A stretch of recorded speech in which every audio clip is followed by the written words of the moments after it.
Yes, so you all are here. So we shall begin with the first session for the day. A very good morning to one and all gathered here to the national conference organized by the Trained Nurses Association of India, Karnataka State Branch, in association with the DAKSHINA KANNADA and UDUPI District Nursing Colleges on the topic Grassroots to Global, Building the Science to Guide Nursing Administration, Leadership and Decision Making. First, we shall begin with a scientific session. Followed by this, we have the inauguration and the felicitation of Dr. T. Dileep Kumar, President, Indian Nursing Council, New Delhi. The first session for the day is on the advancement in technology to address healthcare access shortage by Mrs. Saroja Jayakumar, Chief of Nursing Services, Manipal Hospital, Vartur Road, Mangaluru. The moderator for the session is Professor G. Chitra, Vice Principal, Unity College of Nursing, Mangaluru. I request you, Madam, to come forward. I welcome you, ma'am. Over to you.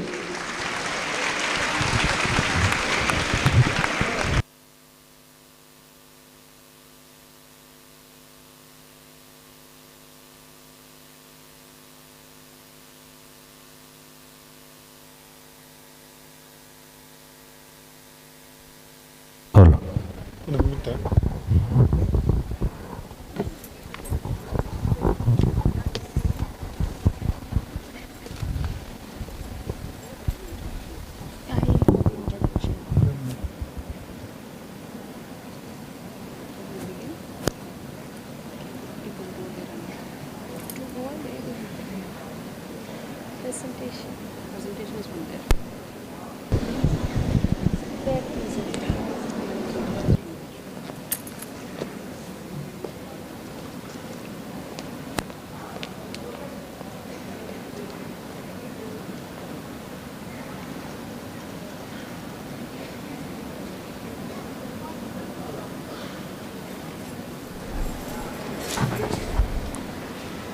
Good morning to all the respected members of the dais, principals of various institutions in and around Dakshina Kannada and their students and everyone who have gathered here.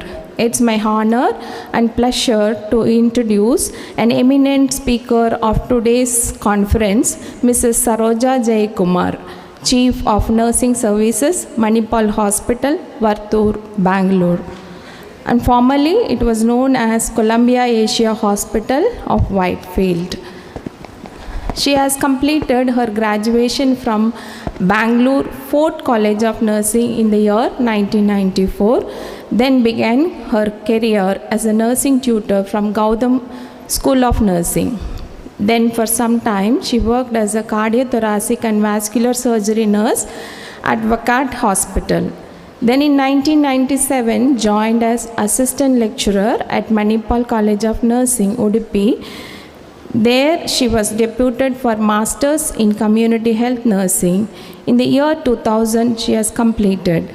Upon completion, she continued to work as a lecturer at same institution until the year 2003.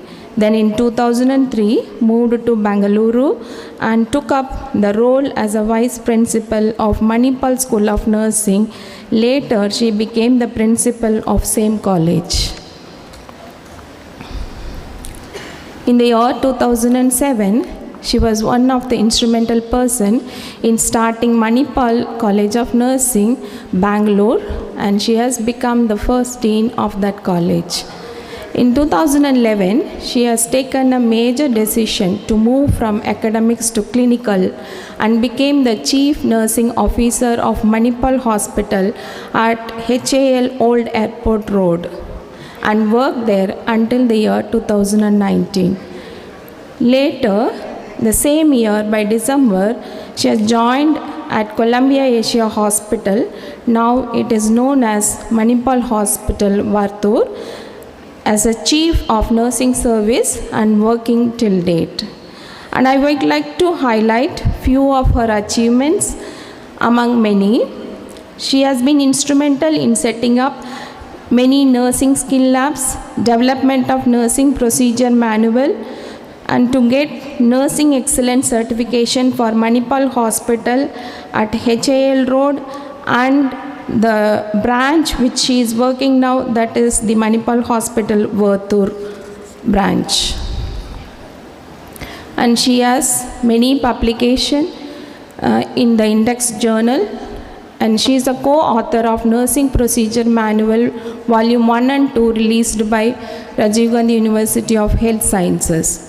And no doubt she has many credentials, awards and recognitions in her list. Among the few, she is the recipient of Florence Nightingale Award for the Best Principal and Best People Manager Award, she has even got the Best Paper Presentation Award at the Patient Safety Conference by Consortium of Hospitals, and she has been the member of many professional bodies. And I am very delighted, ma'am, to welcome you to this conference on behalf of TNAI bodies. And may I request Florin Fernandez, the Principal, Srinivas College of Nursing, Mangaluru, to welcome the madam with the floral bouquet.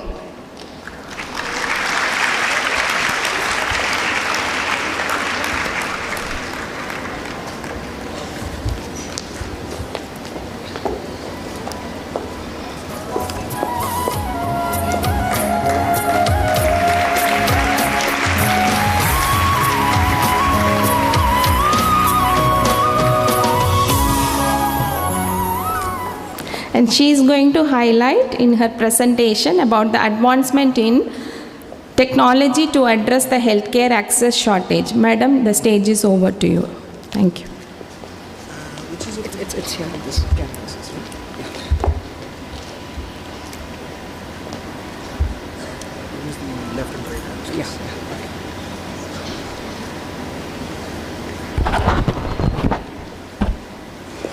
Yeah. Good morning to all. It's really heartening, and I feel so warm to come to Dakshina Kannada district, where I spent almost 7 years. Dr. Anis is here, who has witnessed my growth and my journey for the 7 years here at the Manipal University. And Dr. Fatima, Sister Jacinta, and all my dear friends, that is Lida, Veena, Leena, we have all grown together professionally. And I think there's a clear evidence that we have all moved from what is grassroots to the level that we are all representing ourselves on this platform. Thanks to TNAI-KSB, in which I also represent as the nursing chairperson for the nursing service section, and also to the Dakshina Kannada and the UDUPI district for giving me this platform where I can share my thoughts that nursing is not what we had thought of the past, but nursing has grown so much, and there's so much for people who are now at the grassroots who can take nursing to the global level at different standards. Thanks to Chitra, who introduced me, and it is really humbling for me to stand before all my professors and then represent the profession. I'm sure I would be adding pride to each one of you to see that your student has been mentored to this level. Thank you to all my teachers and mentors. To take the presentation of the topic that is given to me, advancement in technology is not new. I'm sure if a mom wants to keep her child engaged while she's wanting to push that food inside the kid's mouth, the only media that she's having is to give the mobile in the kid's hand and see that the kid is able to watch the beautiful cartoons and the videos and keep the child distracted, and the food goes inside. How much the child gets nourished is different, but the food goes inside. So the mom feels happy if she has got a bowl of food ready for the kid to go inside that mouth. She has got the distraction made available for the kid by a digital media. Look at the advancement. There were songs that the mothers used to sing. There were rhymes that the mothers used to sing, but now the rhymes and the songs are all available in the digital media for the mom to cherish the kid when she wants to meet her desire of feeding the kid. That's the advancement. It has begun from home. Not too far, we had been in the pandemic era for the 2 years. I'm sure the digital media, the technology has really enabled all of us healthcare workers to make our healthcare services accessible to the patients who were isolated. I hope you all agree to this. We are all amidst here. We were either gone through the pandemic or we were healthcare providers to take care of our patients who were going through this COVID. And at that time, the blessing in disguise, when we were saying that technology is a disruption, we said technology is going to be a boom and an advantage for us to reach to our patients who were felt isolated with the disease that was evolving from 2021 to 2022, and now we are trying to live with it. So trace back what all advantages or accessibility we have been able to achieve with this technology. So I take you through this slide. If a kid is able to take that digital technology to achieve its desires, if a mom is able to use that as a means of meeting the need, I'm sure the youngsters here are in no way away from the technology, and they are far advanced to what you and I as elders are trying to think about it. Even before we can look into what the app would be able to help us, I'm sure our youngsters would be able to say that, you don't know even this? You don't know how to download this? You don't know how to reach to this app? These are the questions which even my son is asking me when I say, how do I get the vehicle to reach to my destination? Download the Uber. Download the Ola. It will take you where you are. You are safe. There are so much of safety aspects in that. And for some time, I've also been labeled that I am in the heritage. I am in the heritage in the digital world because I don't know things that I need to achieve, because digitalization has made things so much accessible. So if the youngsters of the world are all being digitalized, why not nursing? Why not nursing, and we intend to be in the same old era of it's only the books that can give us knowledge, it is only the skill lab that can give us the skill. There is so much of learnings that we would be able to make our young nurses to be groomed into the digital healthcare and making the healthcare more accessible to the growing population.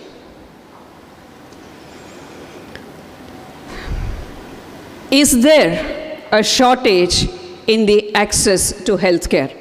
Here's the data that makes it very clear, and I'm sure we are all aware that India is still grappling with the shortage of medical staff. Though we know that there are medical institutions, nursing institutions, paramedic institutions, which is grooming so many healthcare professionals, we still linger on to say that we are short of manpower. We are short of healthcare access. It is not reaching the rural population, which is the major percentage of our Indian population. The nurse to doctor ratio is also not in the acceptable range. Now, there was this study which presented the trend in India's digital healthcare industry. There are 76% of health professionals who are able to practice healthcare with digitalization. 64% health professionals have an easy access. 87% of the subjects who were there in the study asked a question: when we are so much acquainted to the digitalization, why not the healthcare systems have not grown up to that level? That means there is a need for digitalization even in healthcare to make it more accessible. to understand if there is real shortage of healthcare access. There is this study that was done among the 36 hospitals, a time motion study to how much of time our nurses spend in the clinical care of their patients, whether it is in the patient room, whether it is at the nurse station, whether it is at the unit, or whether it is outside the unit. There were 4 multiple locations that the study was done. And this is how the study represented that the nurse is able to spend, this is a 24 hours time duration, because we all say the nurses are the ones who are spending 24/7 the time at the patient's bedside. We all say the nurse is the one who implements the instructions or the orders or the prescriptions of the clinical team. So if the nurse has to implement the orders and represent herself as the core of the healthcare for the patient, she's spending 171 minutes in the patient room. She's spending 204.2 minutes, as per the study, 204.2 minutes at the nurse station. She is spending 38.3 minutes off the unit and 131.5 minutes on the unit. So if you really take in terms of what percentage of the time that the nurses are able to spend in the direct patient care, it is only representing to almost 30.8%. The outside the patient room, most of it is there trying to coordinate for things that has to reach to the patient.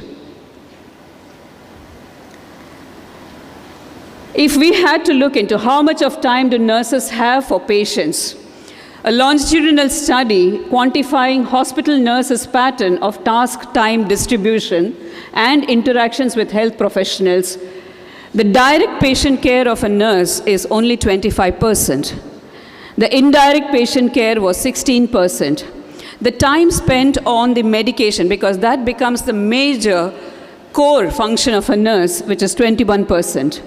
And there was 7% for a documentation, 19% for a professional communication where she has to collaborate with multiple healthcare workers to see that the planned intervention is being implemented. 4% is for the ward activities to set the unit right. 5% in the transit between the handover and the takeover, 3% in the supervision, and 10% is almost the time spent at the social activities at the desk. Now, if this is the time, we find only around 25 to 30% that the nurse is able to contribute towards the core clinical activities.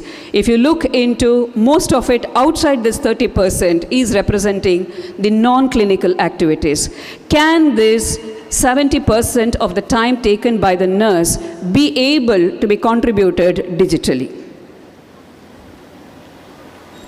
Can a digital transformation help nurses to give more time to a patient, or the other way around? Will it be able to say that with the available resources and adding digitalization in healthcare, we are able to work around this shortage that we are all grappling about? Can we be able to? There are the various parameters where the study says the digital transformation in healthcare can enable an access to real-time healthcare information, which I will be taking forward. The data to privacy can be ensured with digitalization. Remote patient monitoring is possible with digitalization. Preventive healthcare is the core of ensuring that the disease burden in our country can also be reduced, can be enabled by digitalization. A better ROI, return on investment, can be enabled with digitalization. Elimination of human errors has been evident with digitalization. Timely assistance, meeting the patient's need timely without delay, is also possible with digitalization. Improved patient care is also possible with digitalization. Efficient healthcare analysis is also possible with digitalization. Enhanced patient engagement is also possible with digitalization. It is not only this, it is beyond this. Digitalization is able to enable healthcare. Advancement in technology is able to support us to fight the battle of shortage in access to healthcare. Now, few of the examples, which is just not abroad, but it is also available in our country. It is available in our cities. It is available in corporate hospitals, which has moved up to level where they are able to cater to the affordable public, and also the government, which is trying to move into more of digital transformation, is trying to enable these things available even at the the public sectors and the private sectors, because they have found the benefit of what the healthcare system is able to save with digitalization. Now, some of these things which I would want to list out is, yes, telehealth. Telemedicine is not new, but we are trying to incorporate more into, and especially during the pandemic period where video consultations, reaching to the doctors on a video, made it possible for early detection and the treatment possible for our patients, so that, especially during the pandemic, the worsening of the disease, someone presenting with breathlessness and the fever symptoms or a febrile illness was able to get a video consult without reaching to the doctor, who was able to prescribe the medicines, prescriptions available online, the prescription able to be logged on into the respective net pharmaceuticals, and they were able to deliver it home, making it possible to have this pandemic treated to be with home isolation. Accessibility. Your fundamental lab is having clinical thermometers with mercury. Raise your hands. Raise your hands. It is high time that our fundamentals lab clinical thermometer needs to be replaced with a digital thermometer.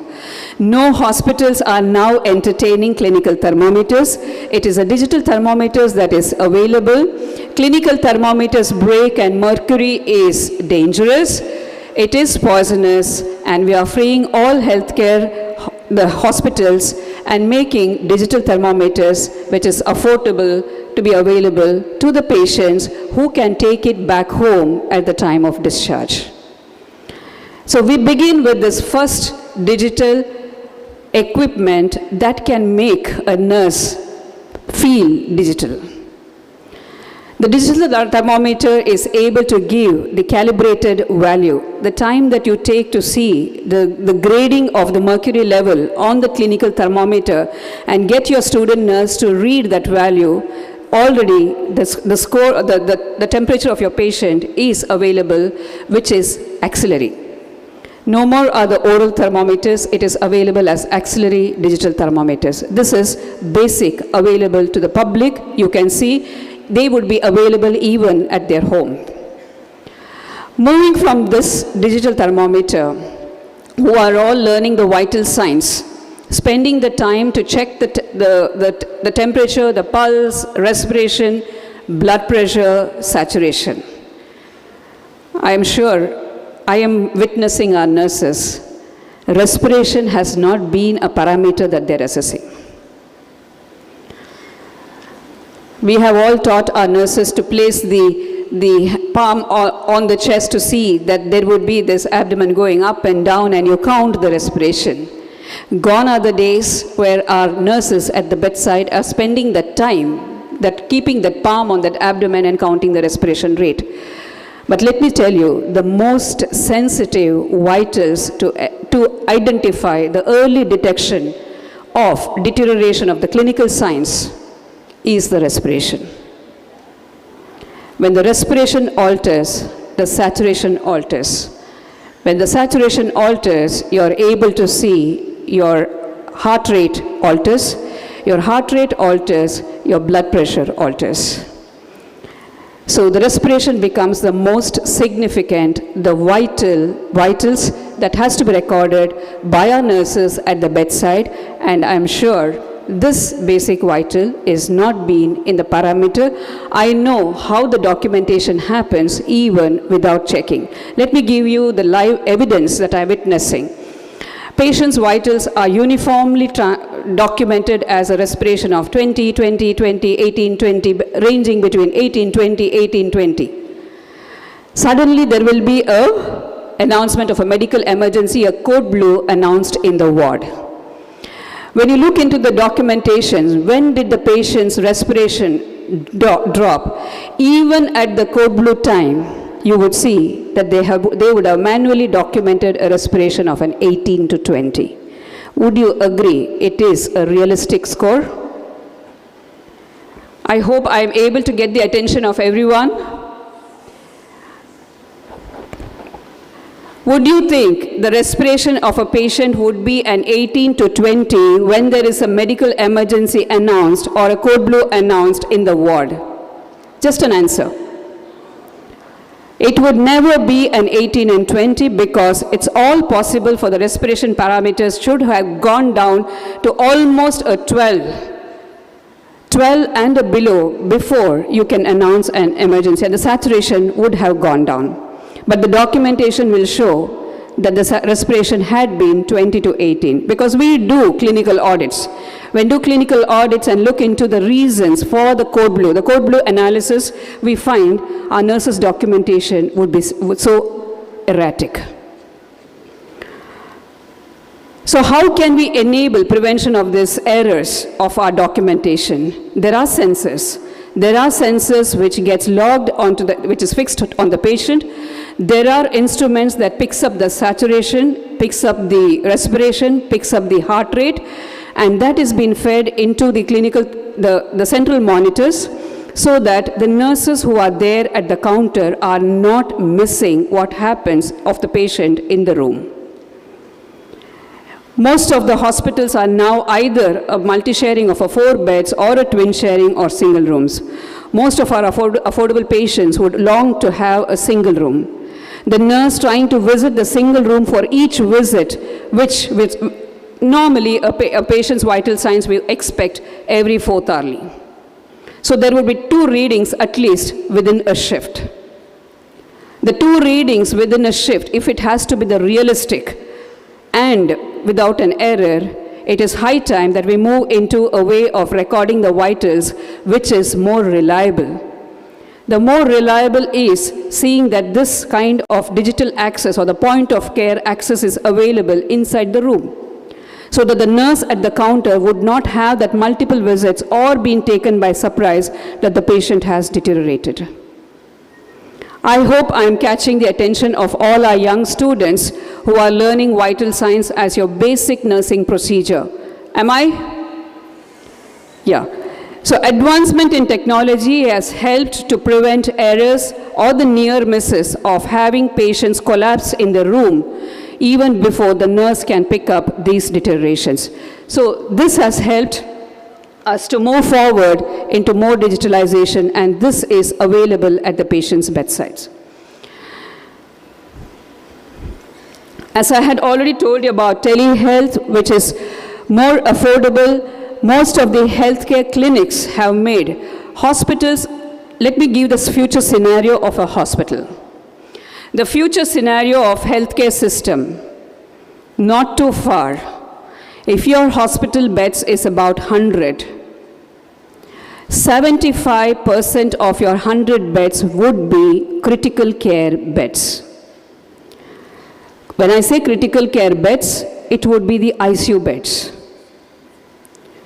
The ward beds of the 25%, no hospital would want to hold a patient post a surgery in the hospital for an average length of stay for 3 days. No. The ALOS of the future hospitals that we are looking into, or the country is looking into, is it should be an average of 1 day or 2 days, other than the critical care beds. In the ward, the length of the stay of a patient should not be more than 2 days. If it has to come to less than 2 days, that means early discharge. If it is early discharge, then patients must be able to be monitored from home. And that's how telehealth has become an advantage of having this healthcare accessible to the public by means of telehealth. Electronic health records are the documentations available for the nurses. If you look into our means of documentations, we were all doing manual documentations, manual charting. The accessibility of records to the doctor in his clinic, the accessibility of the medical documents to the doctor at his home is made available because of this electronic health records. Missing of documents, missing of chartings at the nurse stations has been incidents. But with this electronic health records available, we are able to retrieve the documents anywhere, anytime, and at the real-time basis. This is available at hospitals. We call it as a hospital information systems. Most of our hospitals have moved into this direction. The problem of our handwriting, illegible handwriting has been overcome. The probability of grammatical errors have overcome. Incorporating computer in nursing in your academic curriculum has been an advantage, and you have been able to move into this direction of having an electronic health record, which has reduced the time of our nurses in documentation and also transport of documentation to one place to the other, which again needs human resource. So this also has been overcome, and hence electronic health record has been a boom to the healthcare industry. As I had already told you, we have the point of care technologies available. Difficult IV cannulation. I am sure as patients, no one would want to have multiple pricks. We cannot have trial and error on our patients when we are putting an IV cannula. More than the surgical incision, a patient getting discharged from a hospital will carry the pain of the cannulation pricks. The hematoma and the discoloration in the peripheries caused by cannulation has been a concern, has been a feedback. But how can we prevent this? How can we enhance the experience of our patients who are going through these difficult cannulations? There is technology. We have vein viewers, which is able to enable our patients, our nurses, to do a smooth IV cannulation. Make these kinds of point of care technologies at your labs. Let our student nurses have the feel of it and know how to handle it, so that when they come into the hospitals to practice their nursing, they must be able to see the advantage of it. When they're able to see the advantage of it, it gets utilized. When it gets utilized, you will see the impact of the shortage of access of healthcare, or the nurse is not coming into my room to check on me. The nurse is doing multiple pricks to do a simple IV cannulation. All these feedbacks would be able to be taken off if you make these technologies available at the point of care. I know our patients calling the nurse to the room to elevate the bed. I know our patients calling nurses to the room multiple times. There's a call bell. The call bell for that nurse is to give a glass of water. The call bell for the nurse is to raise the position of the bed. The call bell for that nurse is to move from that bed to the multiple locations.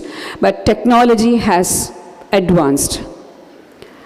The nurse has to bend and then rotate that manual key to elevate the bed.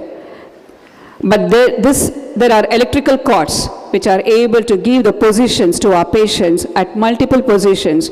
You might have heard about the Trendelenburg positions, lithotomy positions. You have the various positions that you would want to give as a comfort.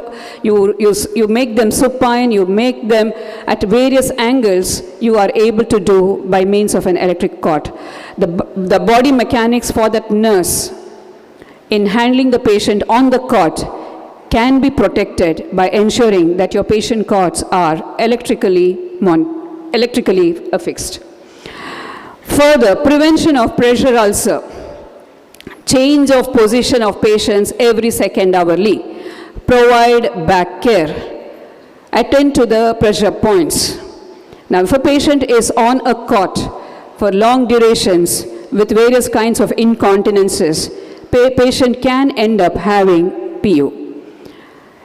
We call it as HAPU, hospital-acquired pressure ulcers. There are patients coming with community-acquired pressure ulcers. We call it as a KAPU. While there are patients who can develop a HAPU, HAPU is a quality indicator of nursing care.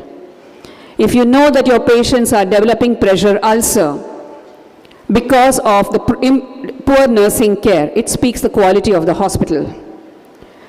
A hospital has to work around to see that these pressure points have been taken care at a means available. If you have 2 nurses at the shift and you would have 4 patients who are bed-bound, the nurse has to go every second hourly into the patient's room to change the position of our patients. Is challenging. It is taxing. Pressure relieving mattresses are available, which is digitally controlled, where it would have a pneumatic relief of the pressure at the various pressure points, which is digitally controlled. Patients can be discharged without a hospital-acquired pressure ulcer. Patient lifting devices are available to move the patients from the cot to the wheelchair. We call it as a hoist. If we have to move a patient from a stretcher to a wheelchair, we would need 4 people. You will have the technique. We all have been taught of transporting our patients from the cot to the wheelchair, from the wheelchair to the trolley. There are various lifting devices which has made the work of our healthcare workers easy. It is digital. It can be the single person who can handle this hoist. Are you able to see this picture? It makes transport of our patients very easy and prevent all kinds of back injuries, which most of our past studies on body mechanics of our nurses and the low back aches, burnout syndromes that happens because of patient movements can be prevented. As I already said, the digital monitoring systems available. We have the central monitors which can give us a controlled value about the patient's vitals, which can feed to the doctors at the respective clinics. We also have the BMIs, the body mass index, being calculated by a digital way, which makes it more reliable. As I already said, one of the common feedback that our customers give when they are there hospitalized is promptness to call bell response by a nurse. The feedback says that the nurse doesn't visit the room multiple times, as and when the patient calls the nurse. Understood, the nurse is not at the counter enjoying her time. She would be with many other non-clinical activities. So there had been this project which was also implemented at Manipal Hospital. How can we differentiate a clinical call to a non-clinical call in the nurse call bell system?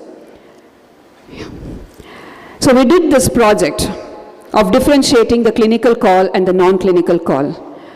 If in a room the TV is not working, I'm sure it is not the call bell for a nurse. I'm sure if the geyser is not working in that washroom, that call bell should not be for the nurse. I'm sure if the diet has not come on time, it should not be the call bell for the nurse. I'm sure if the doctor has not come on his rounds at the time, it should not be a call bell for the nurse. If the linen of a towel or a blanket or the quilt has not been provided for the patient by the nurse, it is not a call bell for the nurse. How can we take out this call bell, which is one single call bell coming to the nurse? For every call bell, the nurse goes thinking it is a clinical requirement, but it is a non-clinical call. Almost around 50% of the calls of our patient is for a non-clinical call. We did do the segregation of this call. The call bell, which has got the remote, had a different keys for the different facilities. We had it separate for the diet, we had separate for the housekeeping, we had separate for the facility, we had separate for the doctor, and we had separate for the nurses. And we monitored the percentage of the nursing call bell that went to the nurse. It came down by 75%. It came down by 75%, where the 25% of that call bell for the nurse was even controlled by having an hourly round by the nurse. If a nurse is having a maximum about 6 patients, even in a general cubic, we try to minimize our nurse-patient ratio to a 6, the upper limit of a 6. So we were able to come down on the call bell for that nurse by almost 75% by segregating this non-clinical call, so that the nurse is able to give her time for more of a clinical care of her patient. So this was one project which was very successful, well accepted and implemented at Manipal Hospital. The other is the nurse spends a lot of time calling for the transport, the portering system. The portering, she calls, and there is a feedback to say the patient had to wait for 45 minutes to get the porter to move the patient from the room to a diagnostics or from the room to the OT. When the nurse had to wait for almost 45 minutes, it was no mistake of hers, but the porter was not reaching on time. So there was another project which was digitally implemented, the radio frequency device that was available for the porter. And it was a control system available at a control room where the request for the porter was logged by the nurse from the nurse station at a single call. That call log gets into the control room. From the control room, it gets to the nearest porter who has to make it available to be at the location. The TAT technology, whatever be the technology, the nurse should not become digitalized from our heart.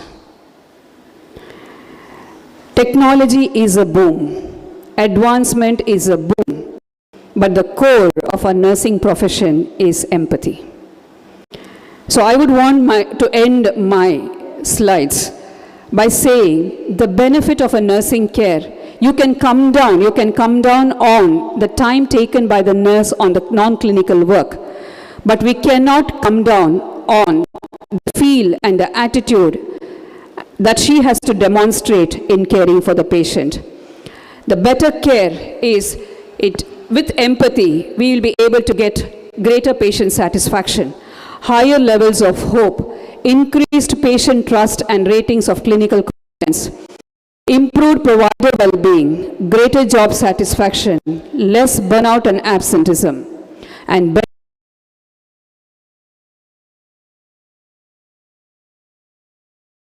fewer disease complications, improved immune functions, decreased healthcare utilization and cost, even without digitalization and empathy.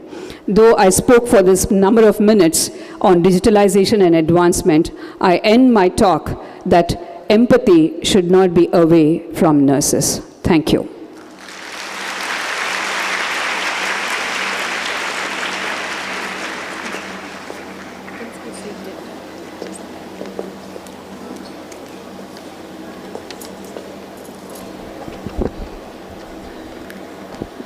The primary goal of any technology is to optimize current systems.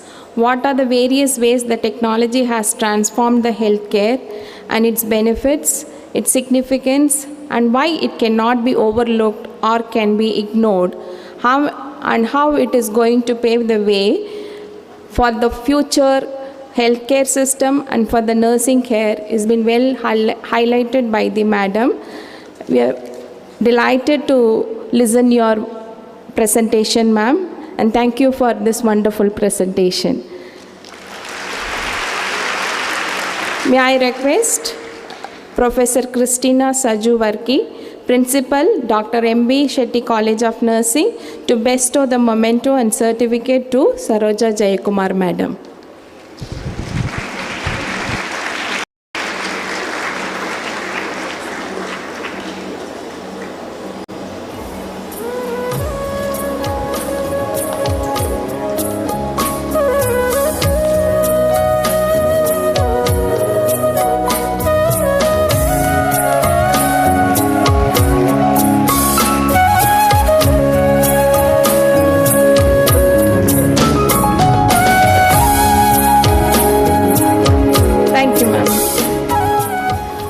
Thank you, ma'am. I take this opportunity to thank the moderator, Professor G. Chitra. I request Dr. Neeta Kamath, Associate Professor, Nitya Usha Institute of Nursing Sciences, to come forward and present a certificate to ma'am.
morning, dear delegates.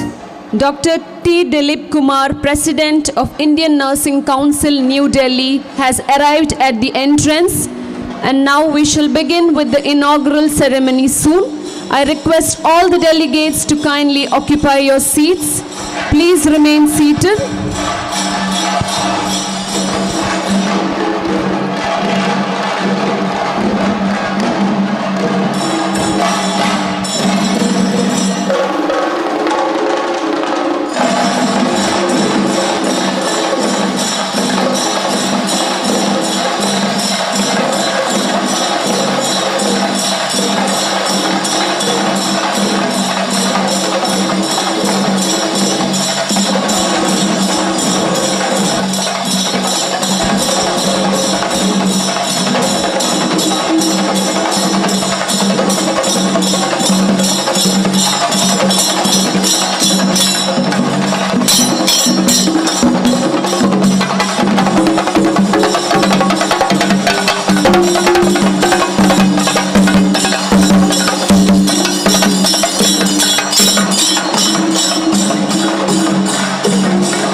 Dear delegates,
Let the roses of beautiful thoughts surround you, and may the fruits of success greet you this morning.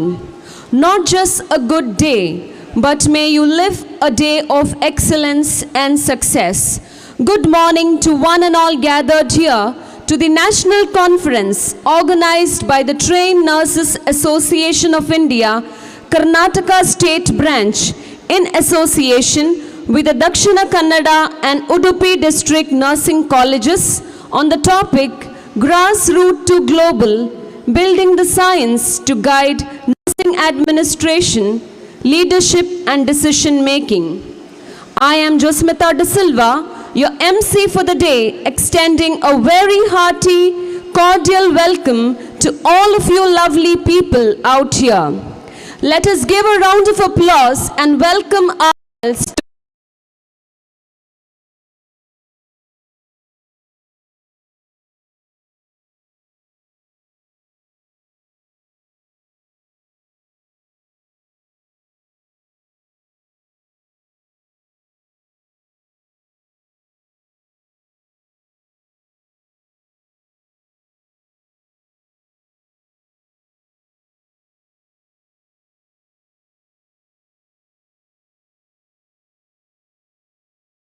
community.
University, Dr. Raghavendra Rao, Pro-Chancellor, Srinivas University, Dr. Abdul Rahman, Director, Kanachur Institute of Sciences, Professor Urmila Shetty, Trustee, M.V. Shetty Education Trust, Mrs. Maina S. Shetty, Secretary, Sri Devi Education Trust, Dr. A.T.S. Giri, Organizing Chairperson and the President of Trained Nurses Association of India, Karnataka State Branch, Dr. Larissa Martha Sams, Organizing Chairperson and the Vice President of Trained Nurses Association of India, Karnataka State Branch, Dr. Hemalata, Treasurer and Secretary, Trained Nurses Association of India, Karnataka State Branch. The various principals and all the delegates present out here, I extend everyone a very hearty welcome. Once again, let's give a round of applause and welcome ourselves to this beautiful program. Prayer is a rope that brings man close to God. The prayer most acceptable to God comes from a thankful heart. We have with us the students from Sri Devi College of Nursing leading us into prayer with the prayer dance.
Tagajanu తగజను దింగు తగజను తగజం కిడజం తగజం కిడజం తది కిడను తగదది కిడను తగదిగు తది కిడను తది కిడను తగదది కిడను తగదిగు తది కిడను తది కిడను తగదది కిడను తగదిగు తది కిడను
I'm sure this program will be a grand success as we have been showered with the blessings of the Almighty.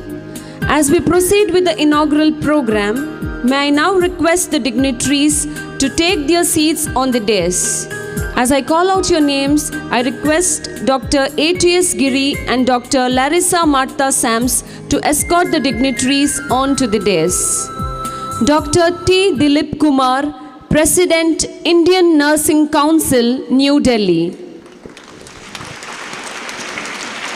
I request the audience to applaud the dignitaries. Dr. H.S. Ballal, Pro-Chancellor, Manipal Academy of Higher Education, Manipal. Dr. A.J. Shetty, MD, Lakshmi Memorial Trust, Mangaluru. Dr. M. Vijay Kumar, Honorable Vice Chancellor, Yanapoya deemed to be University, Mangaluru. Dr. M.S. Modithaya, Pro Vice Chancellor, Nitte deemed to be University, Mangaluru. Dr. C.A.A. Raghavendra Rao, Chancellor, Srinivas University.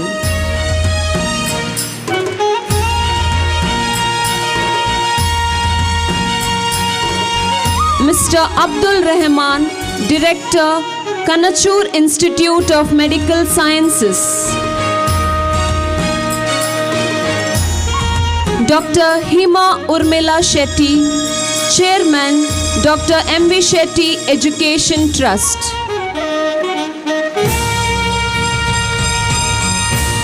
Mrs. Maina S. Shetty, Secretary. Dr. A.T.S. Giri, Organizing Chairperson and the President of TNAI Karnataka State Branch. Dr. Larissa Martha Sams, Vice President of TNAI Karnataka State Branch.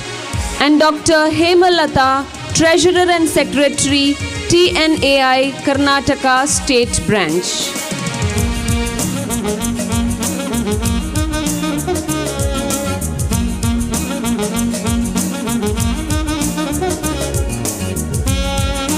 I now request Dr. Larissa Martha Sams, Organizing Chairperson and the Vice President of Trained Nurses Association of India, Karnataka State Branch, to welcome the gathering.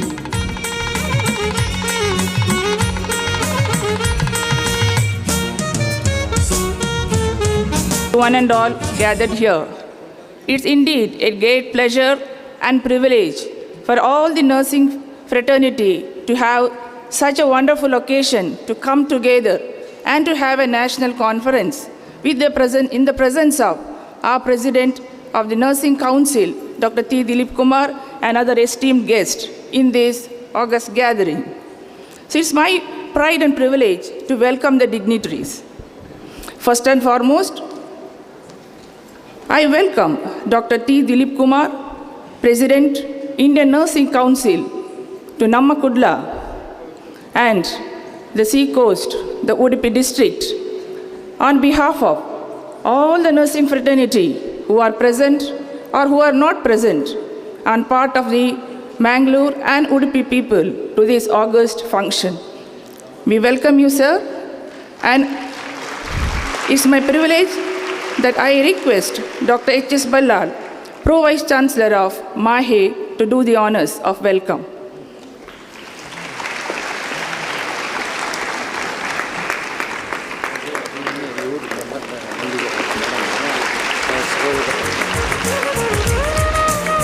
Next, I'd like to welcome Dr. H.S. Ballal, Pro Vice Chancellor, a dynamic leader in the field of health, medicine, and who is also always supporting all the endeavors, who was gracious enough to be present on this occasion.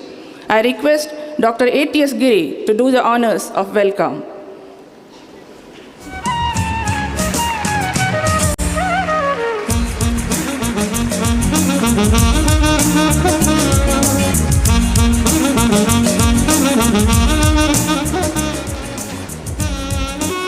Dr. A.J. Shetty, Chairman, Lakshmi Memorial Education Trust, a philanthropist and educationist in the field of medical education and health. I'd like Sister Deepa to do the honors of welcome.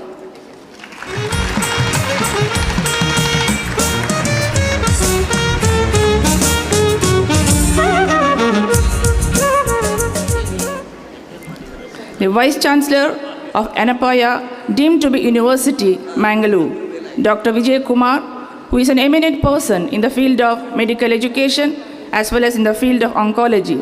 It's our pride and privilege that he is there in this August occasion, and I request Dr. K. Ramu, Chairman, Membership Committee of Trained Nurse Association of India, to welcome sir.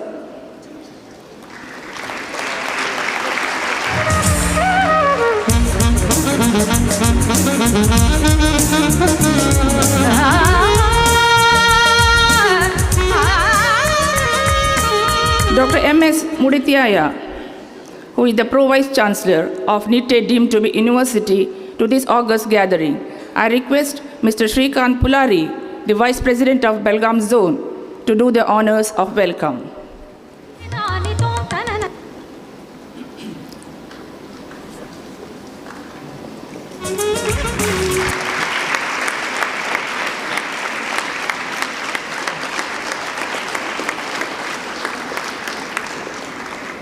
Dr. Rehman, Director, Kanachur Institute of Medical Sciences, was gracious enough to accept our invitation and be present in this occasion. I welcome you, sir. I request Dr. Darling Bibiana to do the honors.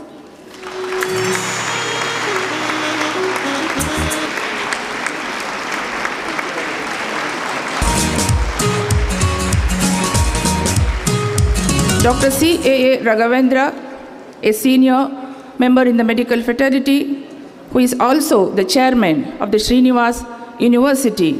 I request Dr. Raja to welcome Sir to this program.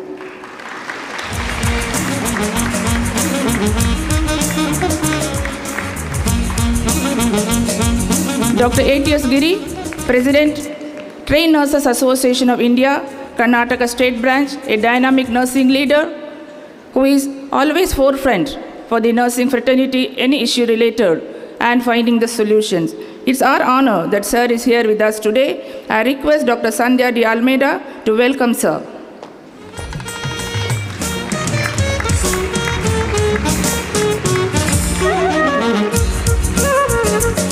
Dr. Hemalata, Secretary, Trainers Association of India, Karnataka State Branch, and Treasurer of the Association. We welcome you, ma'am. I request Mrs. Prema K. to welcome ma'am to this program.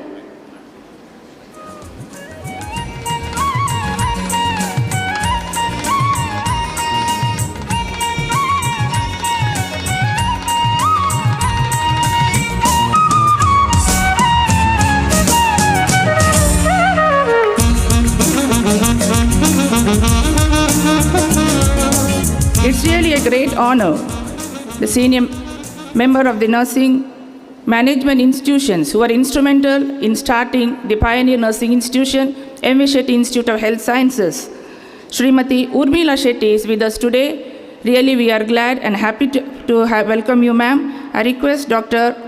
Maria Elizabeth Pinto to do the honors.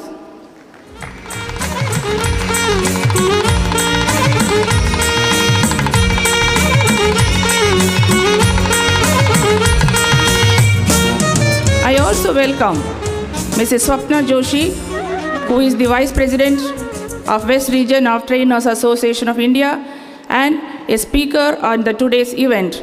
Welcome you, ma'am. I request Grisha Jose to do the honors.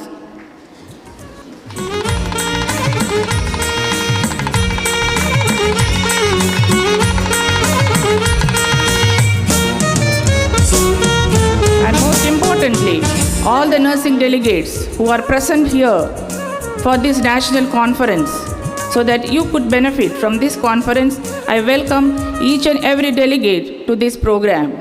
I also welcome all our senior nursing leaders who will be honored today, and all our well-wishers and supporters for this great event, and the most importantly, the organizers who have supported us in and out. I welcome each and every one. And not to forget the advisor of this program, Dr. Iftikhar, who was instrumental in coordinating, organizing, and guiding us in forming this program and also materializing it. I welcome you, sir, for this program.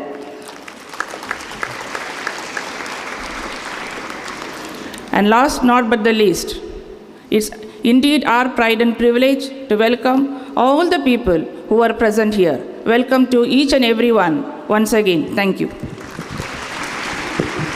Thank you, madam. We welcome you too to this program. Light symbolizes knowledge, while darkness represents ignorance. Knowledge removes ignorance just as light removes darkness. I now request the dignitaries to light the lamp in reverence to knowledge as the greatest of all forms of wealth. May I request the delegates to rise for a moment.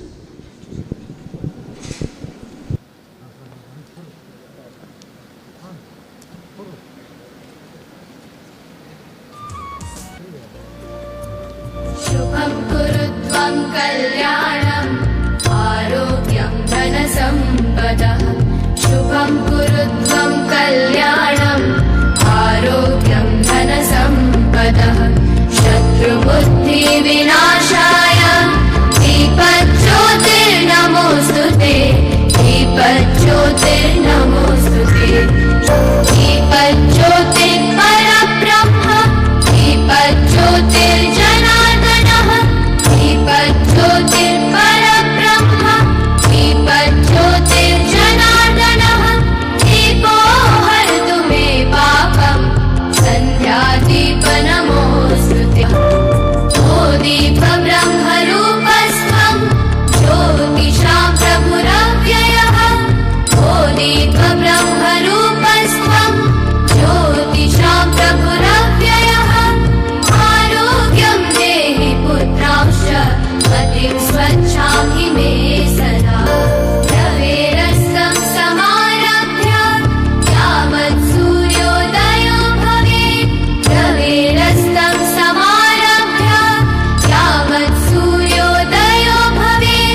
dignitaries.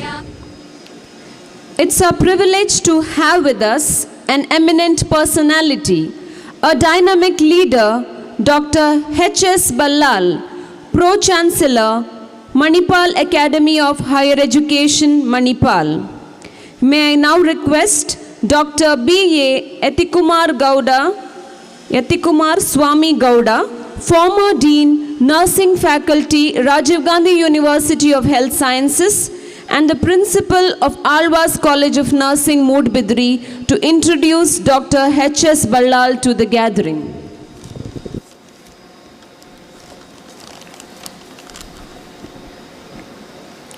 Good morning to all. I am very happy to introduce Dr. Ebri Shuas Krishna Ballal, popularly known as Dr. H.S. Ballal. Dr. H.S. Ballal was born and brought up at Udupi. He had his education till PUC at Udupi, did his MBBS from Government Medical College, Mysore, post-graduation in radiology from Bangalore Medical College. He had training in ultrasound and CT scan at St. Louis University, Missouri, USA. Joined as a faculty in radio diagnosis at Kasturba Medical College, Mangaluru in 1971. Became an associate dean in 1997 and later dean in 2001 and vice chancellor of MAE in 2003. Pro-Chancellor MAE from 2007, and now he is associated with Manipal Group for more than 50 years. He has received scores of honors and awards such as in 2005, IBM Inspiring Vice Chancellor of the Year Award, Education Personality of the Year Award, in 2008, New Year Award conferred jointly by MAE, Academy of General Education, Syndicate Bank and the Rotary Club of Udupi Manipal in recognition of his service in the field of education. In 2014, Pariyavotsava Award at Udupi Pariyaya by Pariyaya Sri Kanur Muttu Udupi on January 18, 2014. In 2016, he is honored with Karnataka Rajyosava Award in the field of medicine from Government of Karnataka. Membership held. In 2008-9, he was a chairman of Higher Education Committee of FICCI. In 2013-18, he was a member of Medical Council of India by Union Ministry of Government, New Delhi. In 2014 and 18, he was a member of Academic Committee, Medical Council of India, New Delhi. In 2012-16, he was a Board of Management of JSS University, Mysore. At present, he is a member of Manipal Academy of Higher Education Trust, Manipal, Trustee and Governing Council member, TNAI Management Institute, Trust, Manipal. Through the Bilinje Sanjeev Egde Trust setup in the memory of his late father, he has been helping poor students with rural background with scholarship and serving poor patients with medical treatment through medical insurance of MAE. Dr. H.S. Ballal is also a keen sportsman at heart and has a deep passion for the game of cricket. During his college years, he represented Mysore University in tennis and was a member of cricket teams at both Mysore and Bangalore medical colleges. Ever enthusiastic to promote cultural activities among the youth, he himself is an ardent admirer of Yakshagana. It is a popularly traditional dance form of Karnataka. Dr. H.S. Ballal is happily married to Srimati Indra Ballal, a gracious homemaker who is actively involved in the art forms such as Tanjavur paintings. The couple is blessed with a son, Dr. Sandeep Ballal, who is also a radiologist, and a daughter, Supriya N. Shetty, who is a business management graduate. I am very happy to present Dr. H.S. Ballal to this August gathering. Thanking you.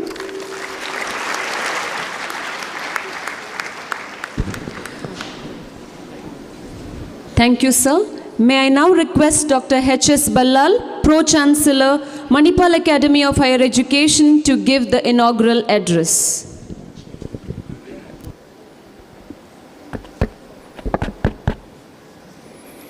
The chief guest of today's program, my very good friend, Dr. T. Dileep Kumar, President of Indian Nursing Council, New Delhi, other distinguished dignitaries on the dais, nursing luminaries, invitees, my dear members of the nursing fraternity and my dear students.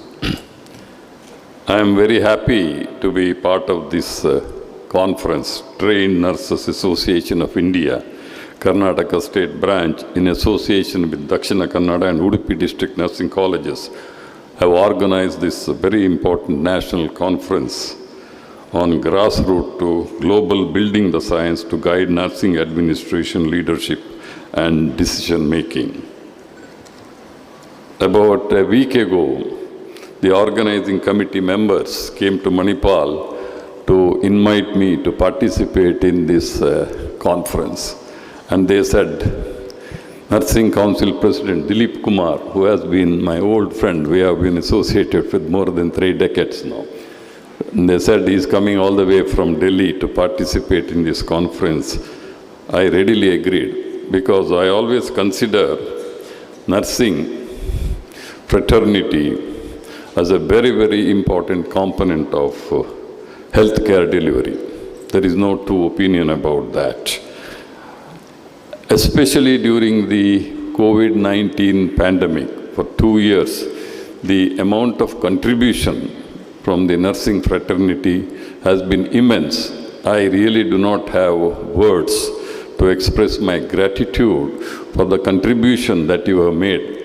Not just in this part of the country, but the entire country and the entire globe. That's what I and Dileep Kumar were discussing about this. It's immense. So I bow my head before all of you for the immense service and contribution that you have made to get over this pandemic, which really, ruffled the entire world.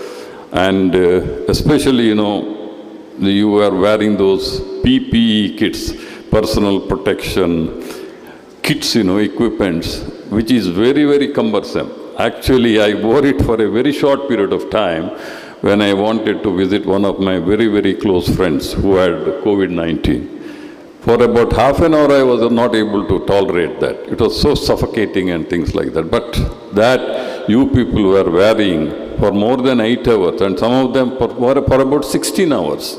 I know some of our nursing fraternity who could not come home at all. They were continuously doing the duties, which is commendable. I'm telling you, I really, as I said earlier, I don't have words to express my gratitude and the gratitude of all of us, the entire country, for the services that you have rendered in getting over this pandemic. That's why I always say, just when I came, the Ms. Jayakumar was delivering the address about digital technology, digitization in nursing, because change is constant. What is the purpose of having all these conferences? Basically to know about the changes that are taking place in your areas of specialization or expertise. And they say what we know today is proved wrong. Half of it is proved wrong in a year's time. But unfortunately, we do not know which half it is. To know that, it is important that you should participate in all these conferences to update yourself, which is very, very important, not only for your personal gain, but also the benefit should go to the patients with whom you are associated with that. That is very, very important. That's the reason why you have to participate in these conferences. Mahatma Gandhi has said, live as if you are going to die tomorrow, but learn as if you are going to live forever. That's why learning is very, very important, and it is a continuous process. And I always tell, nursing people spend much more time with the patients than the doctors. I'm sure Dr. Vijay Kumar, who is the Vice Chancellor of Yanapai, will agree with me. Doctors come for rounds and then they go off. But the rest of the time, the nurses spend the time with the patients. I always feel the reputation of the hospital depends to a great extent on the services rendered by the nurses. That's why when they get discharged, they always, ali nursing care bahala oleditaye. That itself is an advertisement, in the sense word of mouth will spread, that if you go to a particular hospital, the nurses are extremely good. That's why you play a very, very important role in the management of the hospital services. So my kudos to you, my congratulations to you. We respect you very, very much.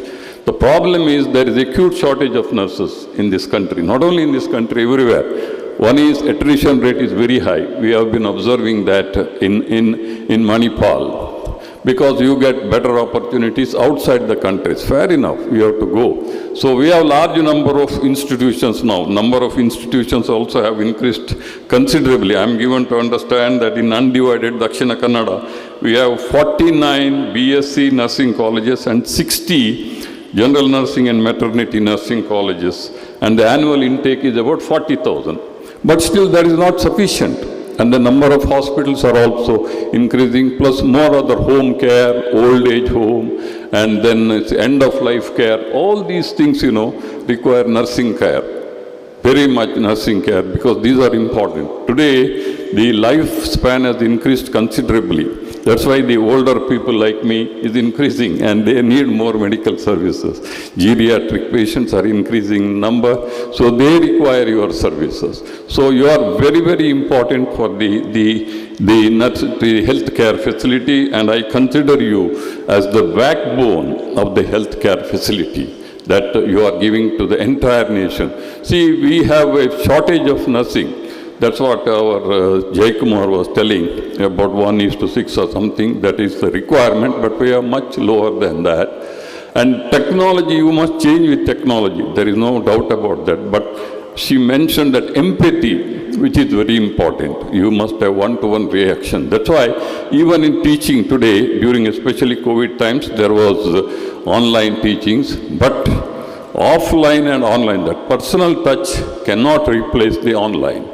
That is very, very clear. That's why they have this hybrid variety too now, which mixes both the things so that the children can have both online as well as offline facilities, which is very, very important. They say the teachers, who employ technology will replace teachers who do not employ technology. Similarly, nurses who employ technology will replace nurses who do not employ technology. That's why technology and personal touch should go in hand in hand, so that that personal touch also is maintained, which is very, very important for the patient care. Because most of the patients, if you give them good counsel, them, take care of them, give a word of mouth of confidence, they will get well soon. So I feel you people play a very, very important role in patient care. You continue to do that, and the entire medical profession has a lot of respect for you. I'm sure you will continue to do that. With these few words, ladies and gentlemen, I have great pleasure in participating in this annual conference, and I would like to thank the organizing committee members, the chairperson, Dr. Larissa Martha Sams, Secretary, Dr. Hemalata, Advisor, Ifti, he was here, suddenly he has disappeared because he is partly responsible for getting me here. And also my Dean, Judith Norona is here, and also Anis George, our former principal, about whom I and Dileep Kumar were discussing, because Dileep Kumar is very, very familiar to us. As I said earlier, he has visited our hospital, Manipal, several times. So we are very happy. I am really very happy to share the dais with you. You continue to do this, because he has brought out enormous revolution in the field of nursing and activated the sleeping nursing associations in many places. Thank you very much, sir. Continue to do the good work. And he is from Karnataka. Namma urnavare. Hagagi ನೀವು ಇನ್ನೂ ಕೂಡ ನಮಗೆ ಇನ್ನೂ ಸಹ ನಿಮ್ಮ ಸೇವೆಯನ್ನು ಸಲ್ಲಿಸಬೇಕು. You must continue to do that. With these few words, ladies and gentlemen, I thank the organizers and I wish this conference every success. Thank you very much for the opportunity. Thank you, sir, for your words of gratitude and appreciation to the nursing profession. We have amidst us a renowned onco-surgeon, Dr. M. Kumar, Honorable Vice Chancellor, Yanapoya deemed to be University. Sir, I request you to address the gathering.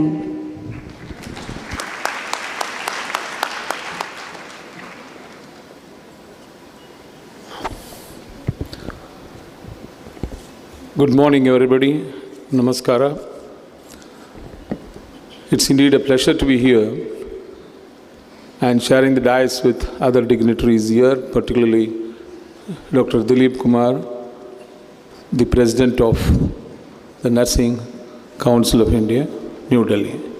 In fact, this is the second time I'm meeting him and sharing. The last time was the national conference in Bangalore when I was the director of KIDWAI, and now I am sharing him again. I was trying to talk to him, the memory of Bangalore conference with him. Respected chief guest of the program and other dignitaries of today's function, and my dear colleagues and friends. I've been given 3 minutes to talk, so I was wondering what I should address you to. Because the theme has got more than one, so I thought I'll just take the theme of leadership and talk just 3 minutes. I just want to tell you what is happening day in and day out in your family, then you will know what leadership is all about. A just 2-year-old kid, somewhere waiting, the mother will just give a pat and say, go and sit there.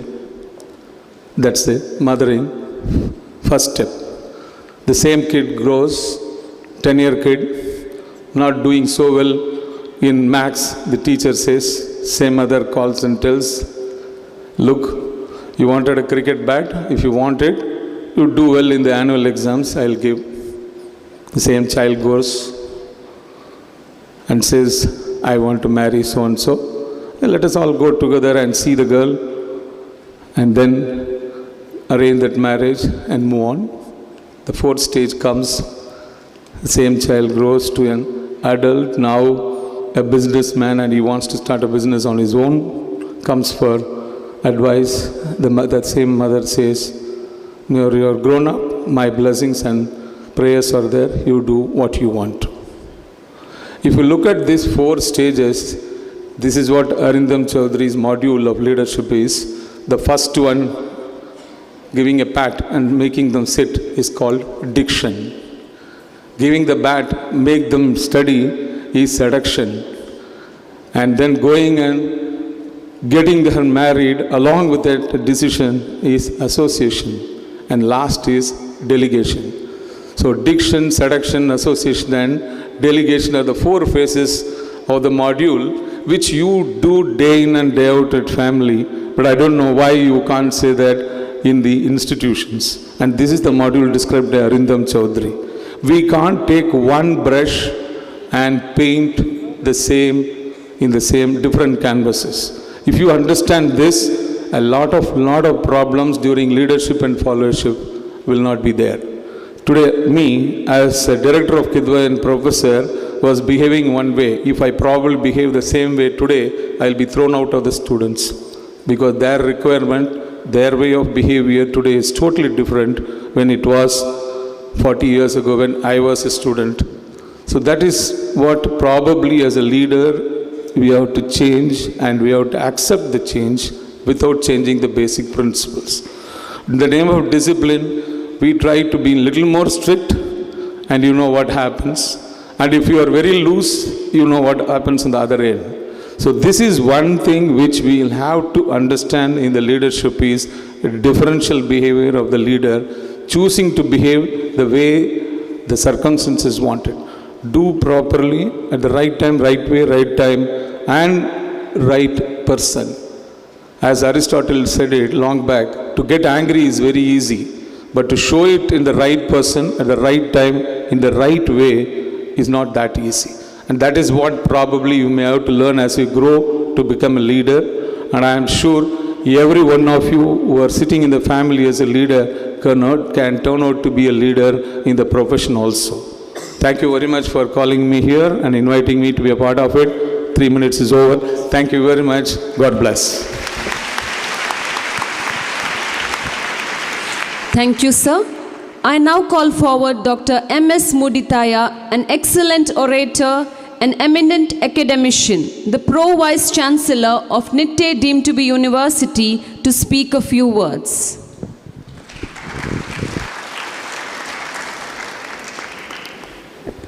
The galaxy of eminent personalities on the dais, of the dais, And my brothers and sisters from the nursing fraternity, invitees, ladies and gentlemen.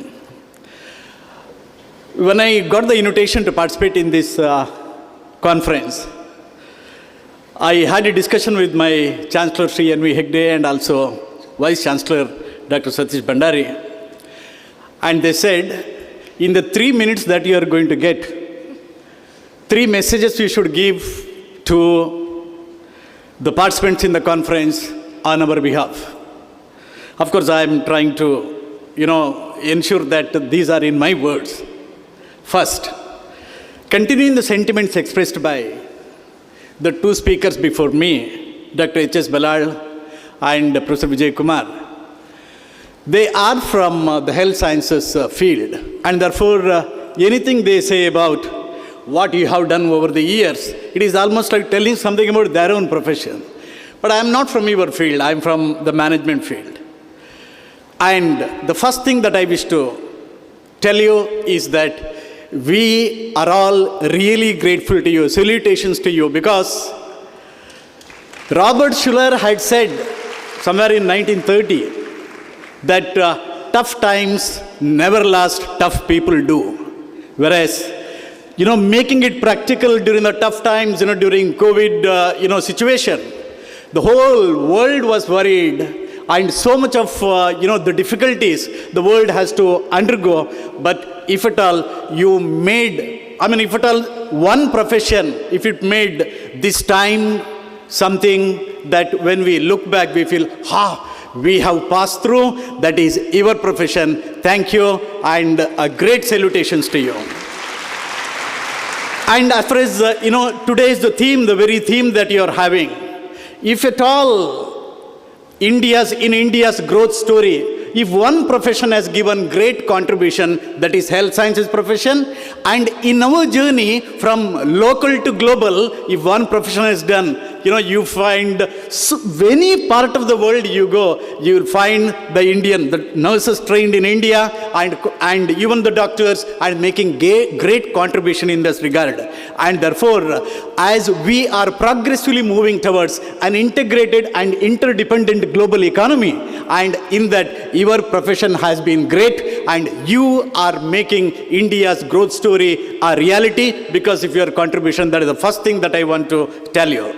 The second important thing in university administration I found, whenever we want to introduce certain new things, new programs, or a new approach to doing things differently, you discuss with your nursing colleagues. We always talk about our, Fatima, who is the principal of our Dr. Fatima, and anything you tell her, it is done, and her colleagues and nursing fraternity, the teachers in general, are open to new ideas and always there with your march towards the excellence. And therefore, once again, thank you for that. And the third important reason as to why we are all participating here is that Dr. T. Dileep Kumar, our own, Nam Dr. Ballal, a very unique personality. Meeting him, getting inspired is another very objective, important thing. If you ask me what is the definition of core competence, the core competence is a special skill others can neither match nor imitate.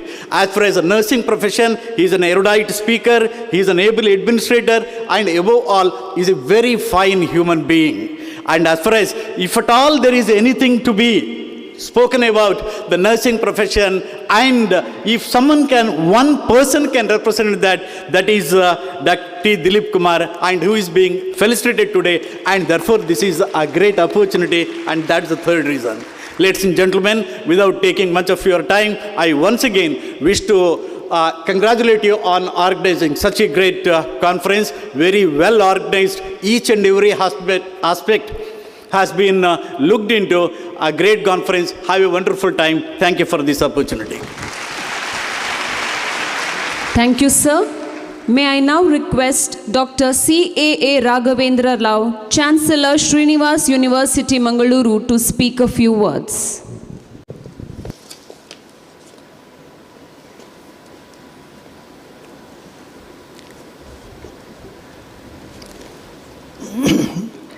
Chief guest of the day, Dr. Dileep ji, dignitaries on the dais, and my dear nurses, who are most important in the field of healthcare. I did not know that the importance of nurses until myself fell ill some time back. I tell you, I required day and night service, and the nurses who were attending, they did not sleep even 1 minute in the night or during the day. 24 hours they were giving continuous good service. And I was surprised that if this is the service, and everyone, I do not think India will have any problem in the healthcare.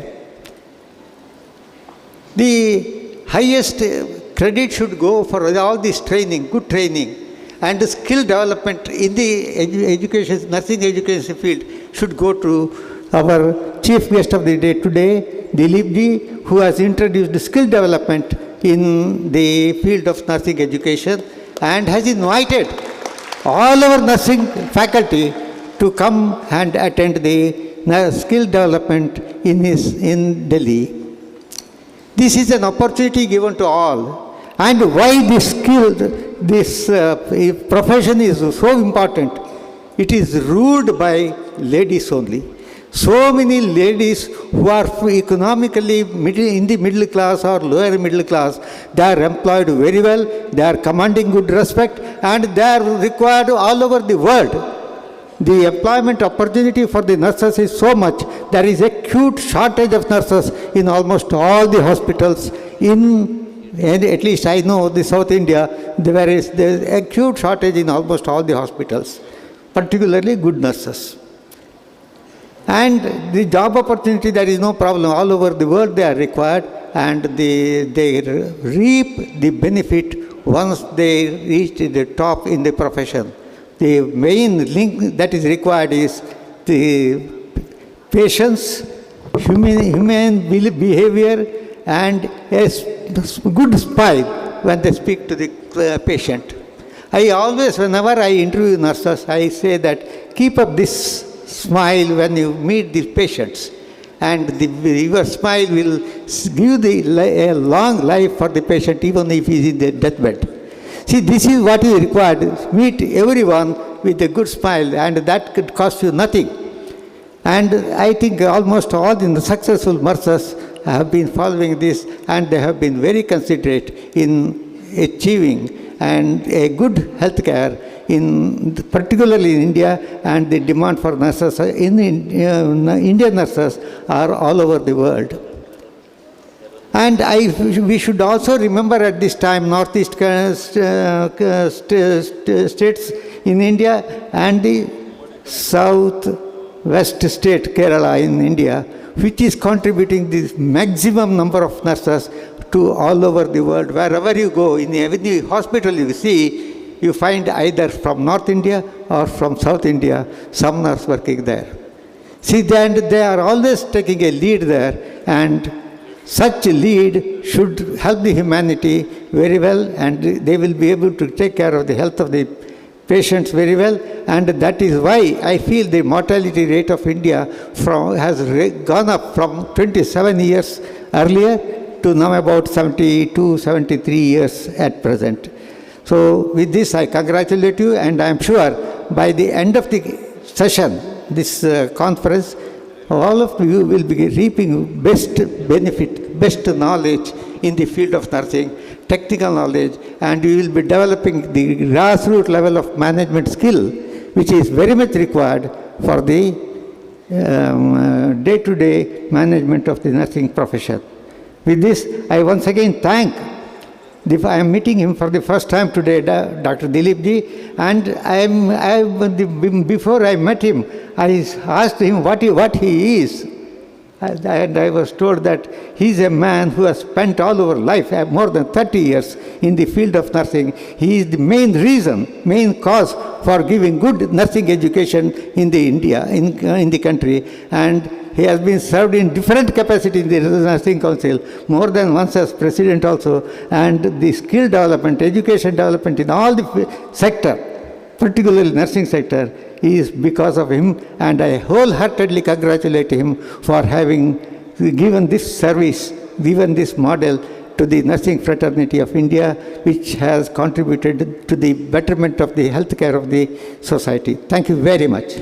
I also thank the organizers for having given me this opportunity of being here and speaking my feeling to you on, about the profession. Thank you very much. Thank you, sir. It's an auspicious occasion, a very special day for all of us. It's our privilege to mark this day amongst the milestones of Dakshina Kannada and Udupi nursing fraternity. We take great pride in hosting the national conference. We all are indeed very lucky to encounter the presence of the President of the Indian Nursing Council amidst us this day, Dr. T. Dileep Kumar. His extraordinary personality doesn't require an introduction at all, and all the speakers have already highlighted about his qualities and his power. A noble man with the character of great heights. To double this joy of his presence, we have Dr. Dileep's better half, Mrs. Ahalya, here with us. May I request Dr. Teresa L. Mendonça to escort ma'am on to the dais.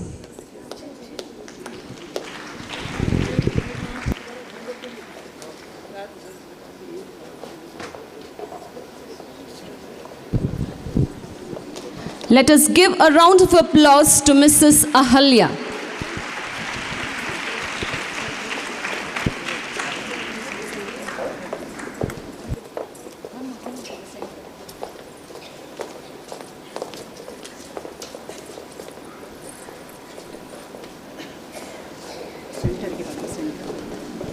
In this happy moment, we would like to felicitate our dear sir, Dr. T. Dileep Kumar, and his wife, Mrs. Ahalya, and make this occasion a memorable one for all of us.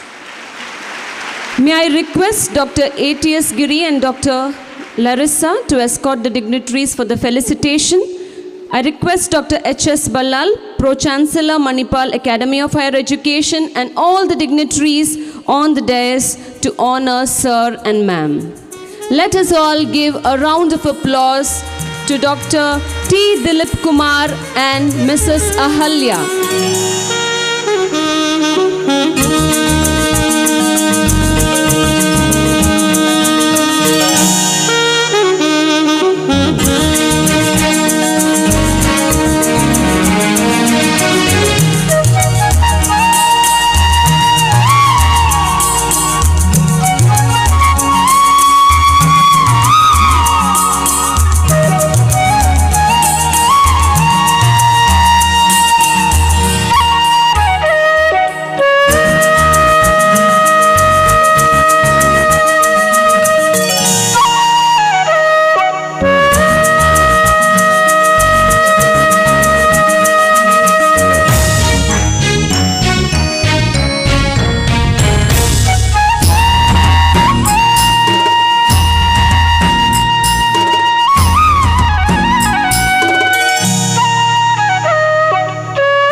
Sir and ma'am, I request you to be seated in the same seats.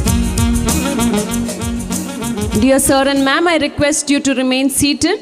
Please be seated. I now call forward Reverend Sister Jacinta D'Souza, Principal, Father Muller College of Nursing, to speak on the achievements and credentials of Dr. T. Dileep Kumar.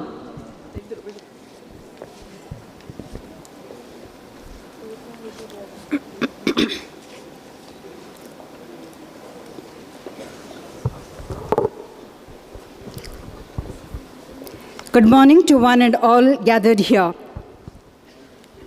Achievers are made, not born. No one is born great. It's their hard work and determination with dedication which make them great. All persons are born equal by grace of God, but it depends on us to make our life a gift to others. Achievement needs dedication, commitment, and perseverance. I am happy, overwhelmed to present to you Dr. T. Dileep Kumar, President, Indian Nursing Council, ex-Nursing Advisor, Government of India. He is having a long-standing 43 years of experience in nursing field. He has worked in different capacities, starting from being a staff nurse, nursing tutor, nursing superintendent, deputy nursing advisor, and nursing advisor to Government of India.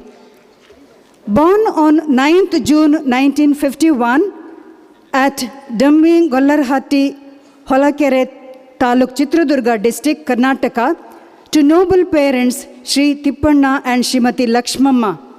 Completed his high school at MMMJ High School, Holalkere, Karnataka. Married in the year 1997 in Harihareshwara Temple. Started nursing training in 1968 from District Hospital Chitradurga, Karnataka and Victoria Hospital, Bangalore, and secured first rank in general nursing and midwifery in the state. Pursued diploma in psychiatric nursing from NIMHANS and MSc nursing from RAK College of Nursing, Delhi in 1978 to 80. He worked as a staff nurse in HMT Hospital and ESI Hospital in Rajajinagar, Bangalore, and District Hospital, Chitradurga. Then joined as staff nurse in Victoria Hospital and Mental Hospital in 1974. Worked as a nursing superintendent grade 2 in Bellary Medical College Hospital, Karnataka. After writing UPSC exams, was appointed as deputy nursing advisor from November 1980 and nursing advisor from 1994 onwards, and continued as president of Indian Nursing Council till date. He was the first nursing professional from India to become the member of the Global Advisory Committee of WHO. The said committee advised WHO on policy issues on nursing and midwifery at global level. As a nursing advisor, he has initiated various schemes under the development of nursing services. To name just a few, like upgrading the schools of nursing into colleges of nursing, open nursing schools in hard-to-reach areas to expand access to nursing to poor as a career, strengthening schools and colleges of nursing, continuing education for nurses, revival of national awards to nursing personnel given by the President of India, increased the prize money of Florence Nightingale Award to nurses 10 times. As the President of Indian Nursing Council, he has initiated many reforms in the functioning of INC. He has initiated many projects like development of quality assurance model in nursing, development of national consortium for PhD in nursing, nurse midwifery practitioner program, nurses census, development of syllabus for various nursing specialties, and mutual recognition of assessment with the Singapore Nursing Board has been signed to. Development of module on reaching out nursing care in emergency and development of curriculum for nursing and nursing on HIV and AIDS. While working as nursing advisor to Government of India, he was instrumental in the increased allocation from rupees 80 crores in the 10th plan to rupees 3,200 crores towards development of nursing services for 11th plan. Increased the pay and housing benefits for government employed nurses and positioned them for a role in policy making. Advanced nursing as a career by establishing higher degree programs and a pathway to nurse midwifery practitioners. He was also responsible for obtaining the global funding of GFATM, Global Fund for AIDS, Tuberculosis and Malaria, to the Indian Nursing Council, a sum of $33, that is rupees 160 crores, for the capacity building of 55 nursing educational institutions and training of 150,000 nurses in HIV/AIDS program. He was responsible for India to become the member of International Council of Nurses, ICN, giving Indian nurses a global platform for interaction and learning. India has joined the club of 140 countries. This created voice for Indian nurses at global level. He is also responsible to sign MOU with BRICS, that's Brazil, Russia, India, China and South Africa, National Nurses Alliance, which will further help for Indian nurses to work with BRICS countries on various issues of nurses. Ministry of Health and Family Welfare has approved the program for nurse practitioner in critical care at MSc level as a residency program, and more residency MSc nursing practitioner programs are being rolled out. Launched the process of live register for nurses by the INC and enumeration of nurses' data, which will be a landmark decision for the development of nursing in India. NRTS is his ambitious project of generating NUID card for nurses. Hope it will be completed soon. In addition, Dr. Dileep has worked closely with JHPAGO to develop national and state level nodal centers of excellence for educating nurse midwives. He is also responsible to sign MOU recently with University of Houston with regard to the nurse practitioner program, including DNP, Doctor of Nurse Practice. National Simulation Reference Center is set up through the consortium tripartite collaboration of Indian Nursing Council, JHPAGO, Lateral Medical India and SGT University, Gurgaon, founded by USAID. There are many more initiatives and successful stories of lobbying and canvassing for nursing and nurses all throughout his career span of nursing leadership. We are profoundly grateful to you, sir, for all that you do for the nursing fraternity as a transformational leader. A true leader has the confidence to stand alone, the courage to make tough decisions, and the compassion to listen to the needs of others. He does not set out to be a leader, but he becomes one by the equality of his actions and the integrity of his intent. Dear sir, you are one such great leader. We wish God's choicest blessings on you to serve the humanity in the coming years as you move ahead with courage. Thank you so much. Thank you, sister.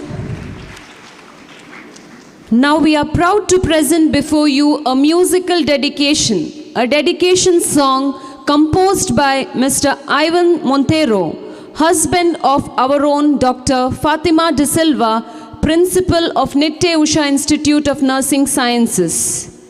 Here are the students from Nitte Usha Institute of Nursing Sciences with the dedication song.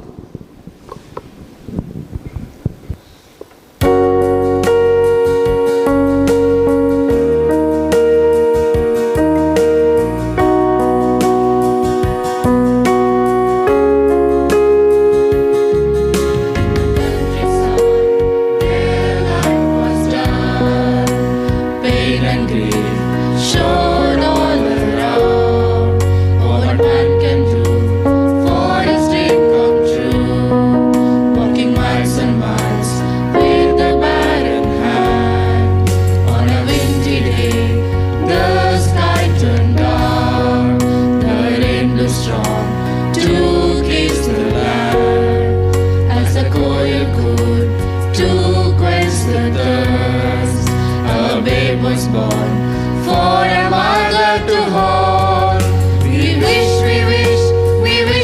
the best. With folded hands we pray good tidings. Good choices, blessings we pray to you. Good health and long life be yours. We wish you the best. With folded hands we pray good tidings. Good choices, blessings we pray to you.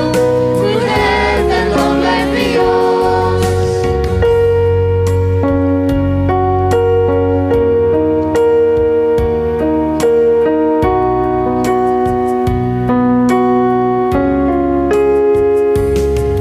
Your gentle voice and the sweetest smile will be felt in every space and mind. Young and old, those hearts who want will surely yearn for the lighted lamp. The light you lit is shining bright, touching every stone at the borderland. Your love and dreams have all come true, reaching far and wide with the lighted lamp. We wish you the best. With folded hands we pray good tidings. Good choices, blessings we pray to you. Good health and long life be yours. We wish you the best. With folded hands we pray good tidings. Good choices, blessings we pray to you. Good health and long life be yours. Good health and long life be yours. Good health and long life be yours.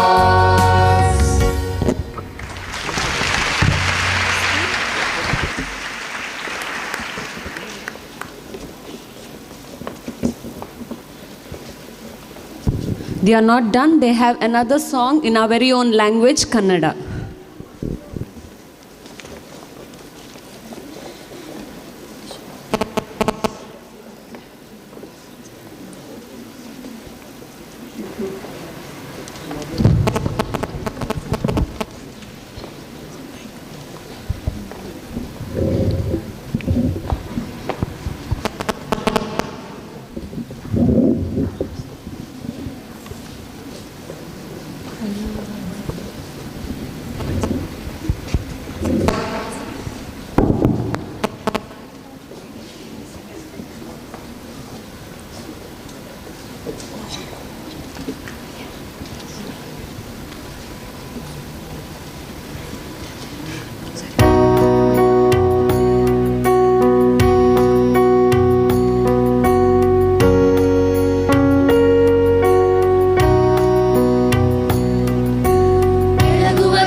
Thank you, dear students. That was fantastic. A beautiful composition indeed. I thank Mr. Ivan C. Montero in his absence. I'm sure, sir, you have liked the dedication songs. Yes.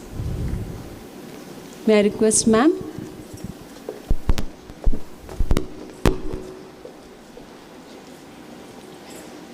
Thank you, sir and ma'am.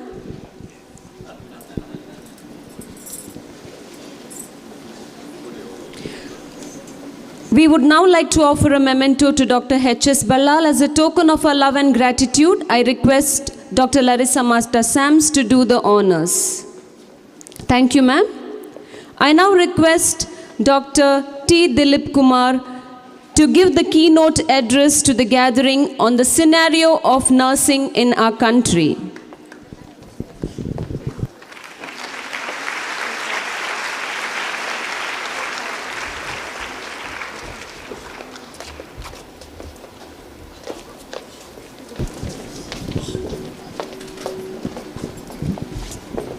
I now call forward Dr. T. Dileep Kumar to address the gathering on the topic, the scenario of nursing in India.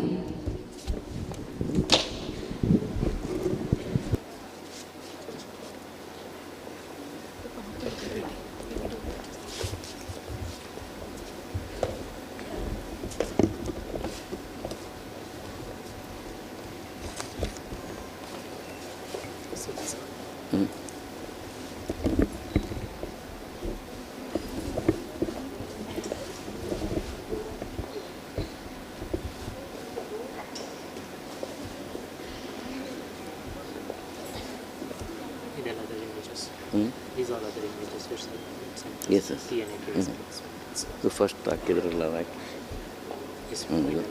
ಇದು ಮುಂದೆ ಹೆಂಗೆ front move ಮಾಡೋದು ಇದು back.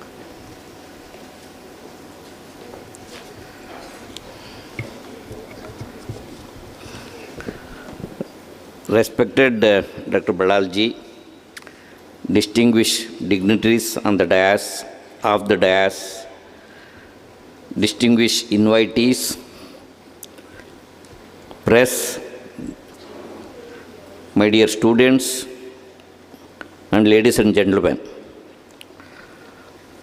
First of all, I would like to congratulate the Karnataka State Trained Nurses Association, Karnataka branch, for organizing this conference by associating with the various nursing educational institutions in Mangaluru and DAKSHINA Kannada and giving an opportunity for all the faculty of these nursing education institutions to know the updates and also what is happening in nursing in India.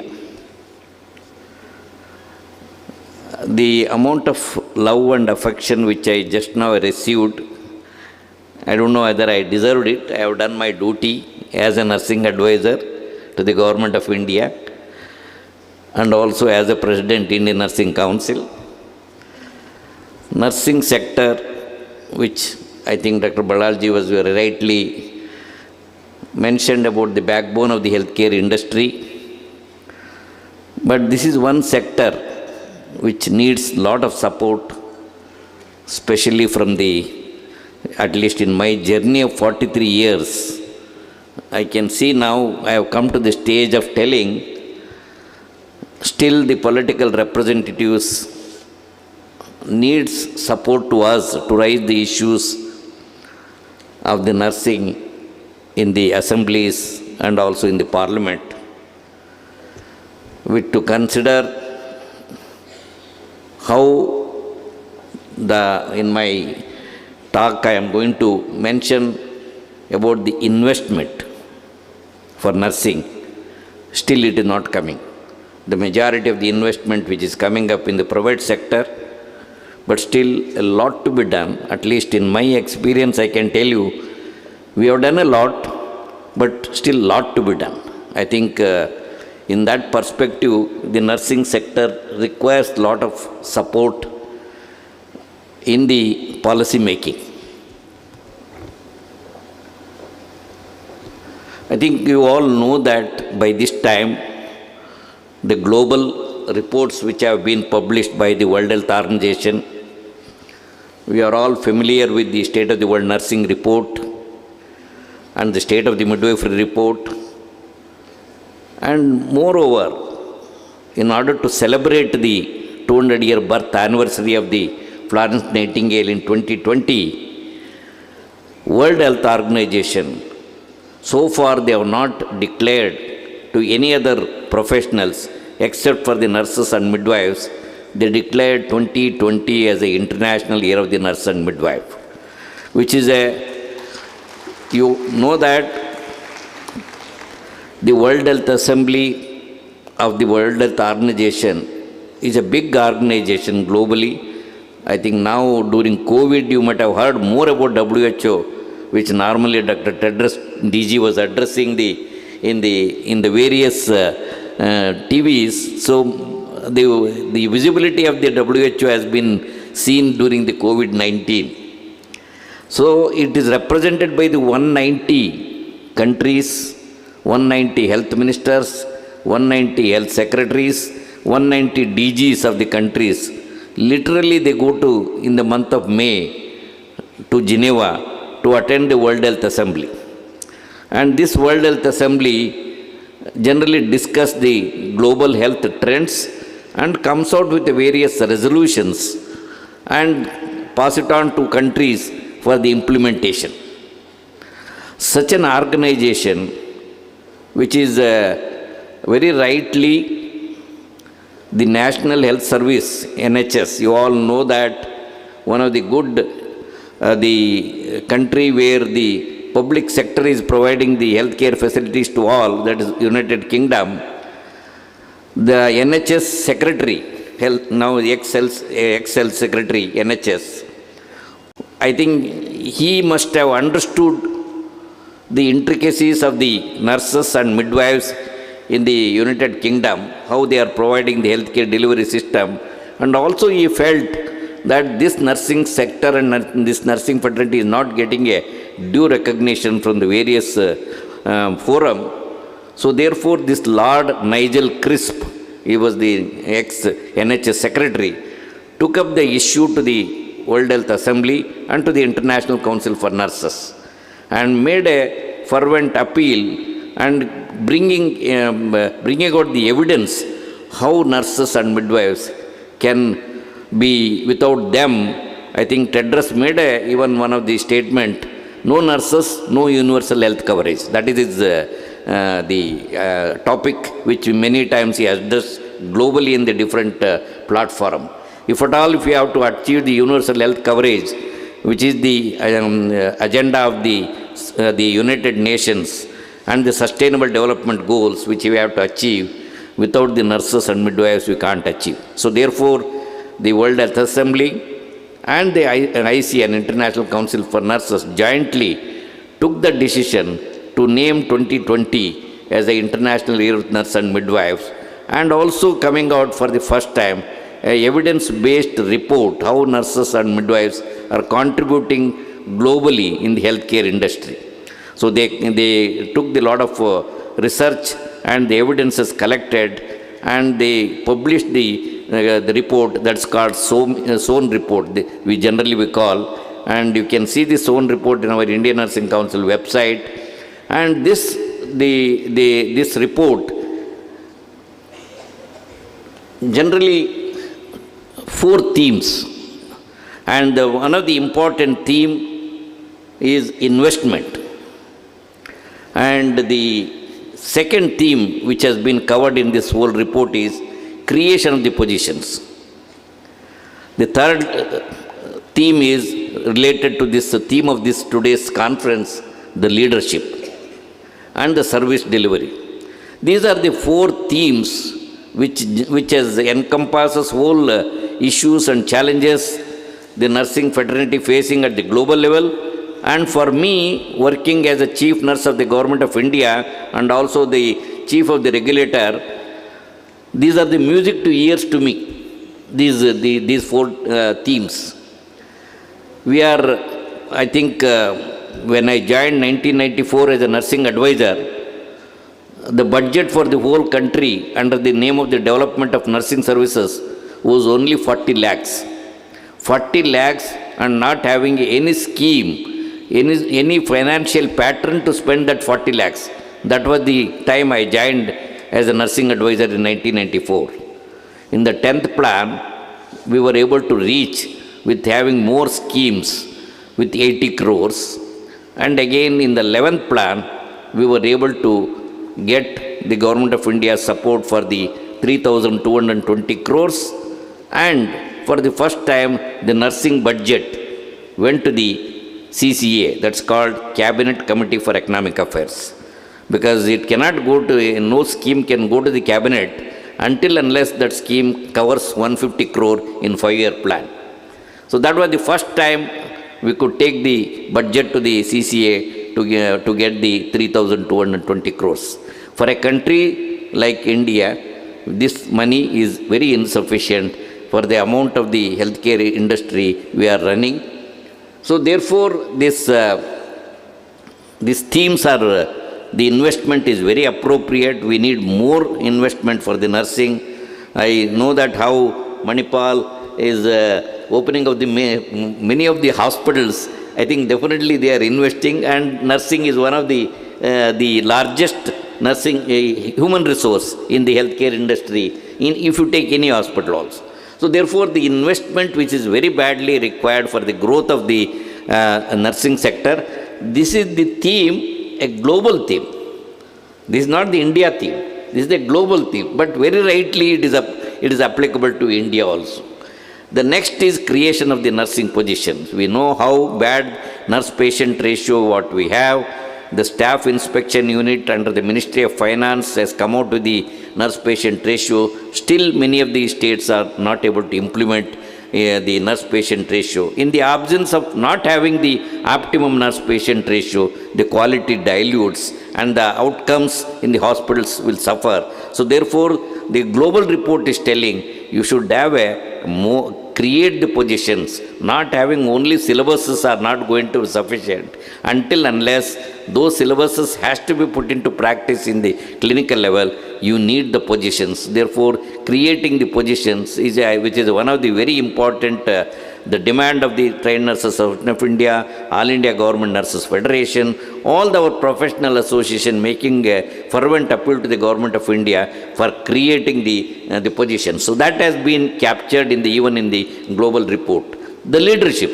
I think the leadership, you are the theme of this whole today's deliberation. You are having a theme, leadership. This is a one which we told to the in the different forum. The 5 nursing positions at the Government of India level was lying vacant. Only recently the 2 positions have been filled. The leadership positions which have been created at the national level, even if you don't have those in position, how they will be able to work in the policy level, working at the national level. Similarly, the state of affairs at the state level is extremely poor. Many of the state governments at the state level, either they have leadership positions, are not been filled, or not been created. I think that is one of the very important message this report is giving to the globe. Even I was talking to the Dr. Ballarji, while I was a WHO Global Advisory Committee, which I was working with the WHO at that time, we had about 14 countries were represented. So in that 14, we went to the Chang, was the ex-DG at that time. We went to the Director General of the WHO. The Chief Scientist of Nursing post was lying for about 7 years in the WHO headquarters in Geneva. So we were telling, how can we ask at the country level to fill up the leadership positions when the globe, the WHO itself is not filling up the positions? So the prompt reply given by the ex-DG Chang was that we don't have money to support that position. Why can't you lobby with many of the agencies to sponsor that position? So that is the level of the response we got at that time. Fortunately, the TEDRAS and ICN and the WHO, especially DG, because the position of the Director General of the WHO is filled by the election of all the 190 countries have to vote for that post, not the selection. It has to be elected. So once ICN took a support to the Dr. Tedros, because ICN is having very good network in the African health ministers and all. So they were able to have a lobbying, and they told to the Dr. Tedros, we lobbying for your DG post, but you first fill up that chief scientist nursing post.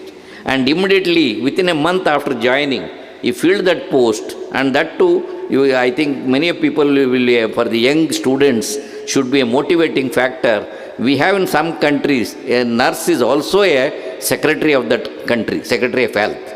A nurse was a secretary of health, and she was attending the World Health Assembly, and this DG was also as a Ethiopian health minister. He was also attending the World Health Assembly. He was knowing one nurse as a health secretary. She is attending the World Health Assembly. After becoming a DG, immediately appointed the chief scientist nursing. So that means in some of the countries, even in the Sweden, very earlier days, a nurse was the health minister. So that is the level of the appreciation which nurses are having. And the chief, I think many people, if you might be hearing now in my WHO, in my INC activities, JPAGO, John Hopkins affiliated international NGO, they have a presence in the 40 countries. In those 40 countries, she is having a power to appoint the country directors, which normally happen to be the professors of the OBG. And this chief of the JPAGO is a nurse, which is in the station in the Baltimore. And she is able to reach out, to head an organization. She must be a good fundraiser. So being a nurse, she must be able to mobilize the funding. That's why she is the CEO of the JPAGO. And we work very closely with the JPAGO in many of the issues in the maternal and child health services, especially with the pre-service education. So therefore, the young budding students, sometimes you may feel why I got into the nursing. Nursing is having a very good future. It all depends upon how you can capitalize the opportunity which you have got as a student nurse, and to become you can reach any level if you are working hard. So we took the 4 themes which now the government of India is working, how to implement these 4 reports. And I think the Trained Nurses Association of India, All India Government Nurses Federation, Indian Nursing Council, JPAGO, we did a nursing midwifery for a change 1-year campaign to motivate, to sensitize the policymakers, political representatives, and our nursing professionals, how these the reports to be get it implemented at the national level and also at the state level. At least now, the visibility, at least recently the government of India has written to all the state governments, why can't we have a separate directorate of nursing? At least that type of a message has been sent by the government of India to all health secretaries in India. So this one, the nursing and midwifery for a change, was able to motivate the government of India to take some policy initiatives. So I was talking to the Dr. Ballarji also, and I think Nitya also, we were told that Nitya is having one of the simulation center, because this is the one dream which I had while working as a government of India chief nurse. When I went to the Singapore to finalize the mutual recognition assessment and MRA, that's called MRA now under the GATS, the Ministry of Commerce is encouraging the especially health ministry to sign as many as MRAs with the different countries. So one of the MRA, I think we are the only first regulator to finalize the MRA with the Singapore mutual recognition assessment. I think Manipal is also one of the institutions. Out of the 7 institutions we have finalized, Manipal, CMC, Vellore, and the other 5 institutions are there. Which means that students passing out from these institutions, straight away they can go to the Singapore without writing the licentiate examination, they can get a job. So that type of a provision which is there in the MRA, which is being approved by the Ministry of External Affairs and the Ministry of Commerce and the respective countries. So now we are in the process of signing with many of the countries. But when I went there to Singapore, I saw how the simulation is working there. in the day-to-day nursing education program. I had a dream how to establish such a simulation center in India, and it took me for about 10 years to translate into action, because you need a lot of financial support. So ultimately we were able to come out with Japago. I think I gave a speech in I think many people who have not seen my Indian Nursing Council office, I think you should visit my INC office, because many of the people have told me that even the ex-Health Secretary Sujata Rao was happened to be I think many people you might be knowing who are sitting in the dais. So she was one of the tough Health Secretary. I worked under her. And even she came to know that we have a good office after retirement. She came to my office sat for 2 hours, and she was appreciating how the new office has been built. And see, we want to give the image, because always somehow or the other nursing is been not given a priority in terms of the image. So I want to give the nurses once they get into nursing council, they have to feel wow. That type of a corporate style of the building which has been now constructed, and we purchased 38 crores, not getting any money from the ministry. It is only savings by the Indian Nursing Council. We were able to, one floor we purchased from the NBCC, that is the Navaratna of the Government of India, and which has been now the beautiful, even international people when they visit, they are appreciating our building. So with all that, we were not able to make this simulation center. So when during the inauguration, our Nadaji was inaugurating the then health minister, our new building, I gave one sentence in the welcome speech. Indian Nursing Council is going to have a state-of-the-art simulation center. That is the one welcome speech I made, one sentence. So that Japago officers who were attending that inauguration function sent a message to her boss, who is sitting in the Baltimore. The Indian Nursing Council is going to have. So immediately within a month, I am getting all the signals from the global level. We will support you. We will give you technical support. All sorts of the support came in, and we worked. We wanted to establish in a national capital, Delhi, so that to have a communication network, people to come and see and to translate into action. So therefore, we were looking for a medical college and a good campus. All the health-related the institutions should be there in that campus. So ultimately, we were able to zero down to SGT University in Gurgaon, and with a 15,000 square feet, and we have established the National Referral Simulation Center. And I think many of the senior faculties who have participated in that simulation training program, they are telling to me, sir, if they are whatever the 50% what we have learned from this simulation, if they are able to translate that 50%, the quality of the nursing education is going to be improved. So such a message has been now, which has been created. Now I think many people are willing to establish the National Referral Simulation Center. So I think in the simulation, many people always think, I have money, I will purchase the equipments. The people, that is in hardware. Hardware is not going to help you, because the simulation is one area where the pilot has been trained through the simulation. The technology which the pilot is being trained is through the simulation. The passenger safety is in the hands of the pilot. So we as a nurses, we have a custodian for the patient safety. So once we have a custodian of the patient safety, we have to be having 100%, we have to be trained.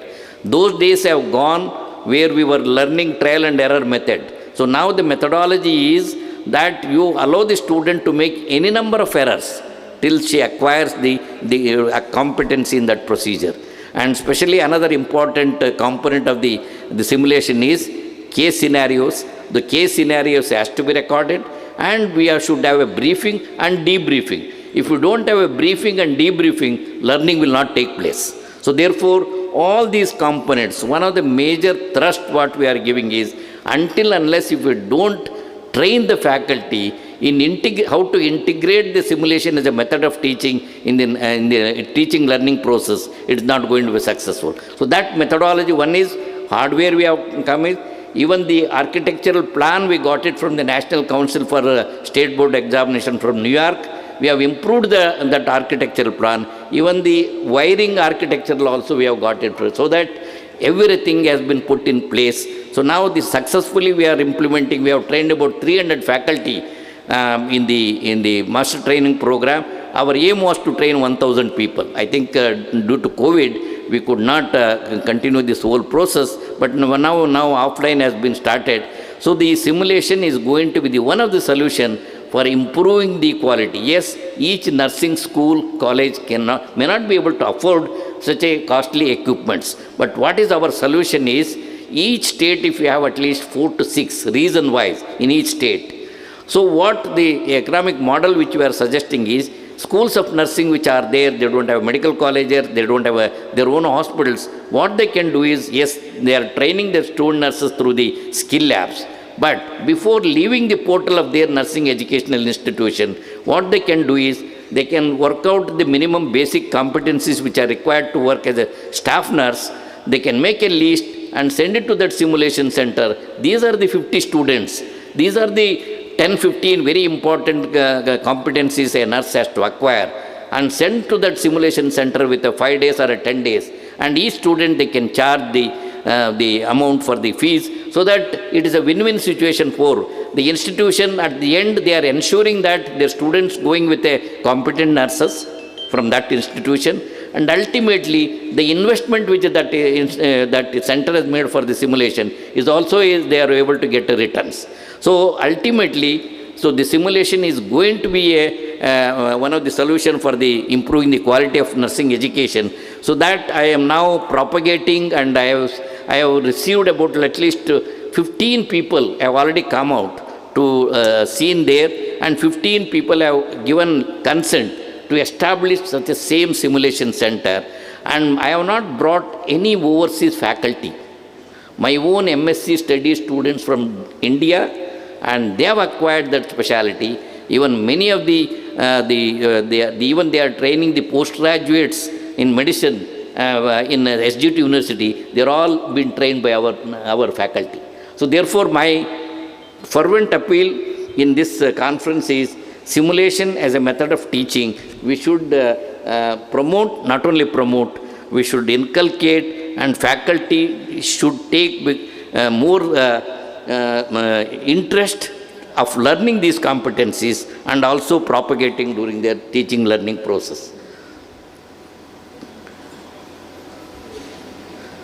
This is the one which the National Referral Simulation Center, and as I said, the JPAGO, a lot of support they gave, and through the USAID funding, we were able to establish total cost for whole equipment. The institution spent 2 crores for the interiors.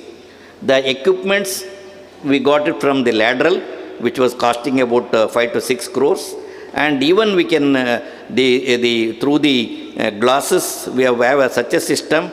The whole simulation of each case can be modulated, and the teacher can see what the interaction is going on in the simulation lab, and the students will not be able to see the teacher, and the whole thing can be recorded, and they can be used for the briefing and debriefing.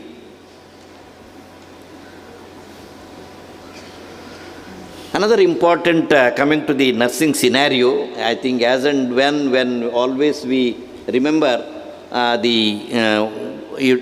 any country to know their health status of the country, the first thing they are going to ask, how many nurses are there in that country.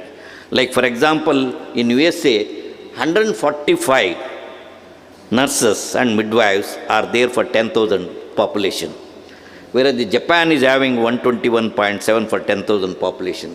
Canada is having a 99.11, the UK 77.1, Nepal 31.1, Thailand 27.6, Sri Lanka 17.5, India is 17.3. So you can see where are we.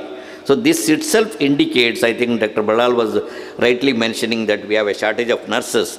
But again, this data, I am telling you, this data again, the numbers we have included is all, we have not cleaned the data. In the sense, if a parliament asks the question, generally in each parliament session I get a question, how many nurses are there in India? This is a very normal question which I got in all the sessions.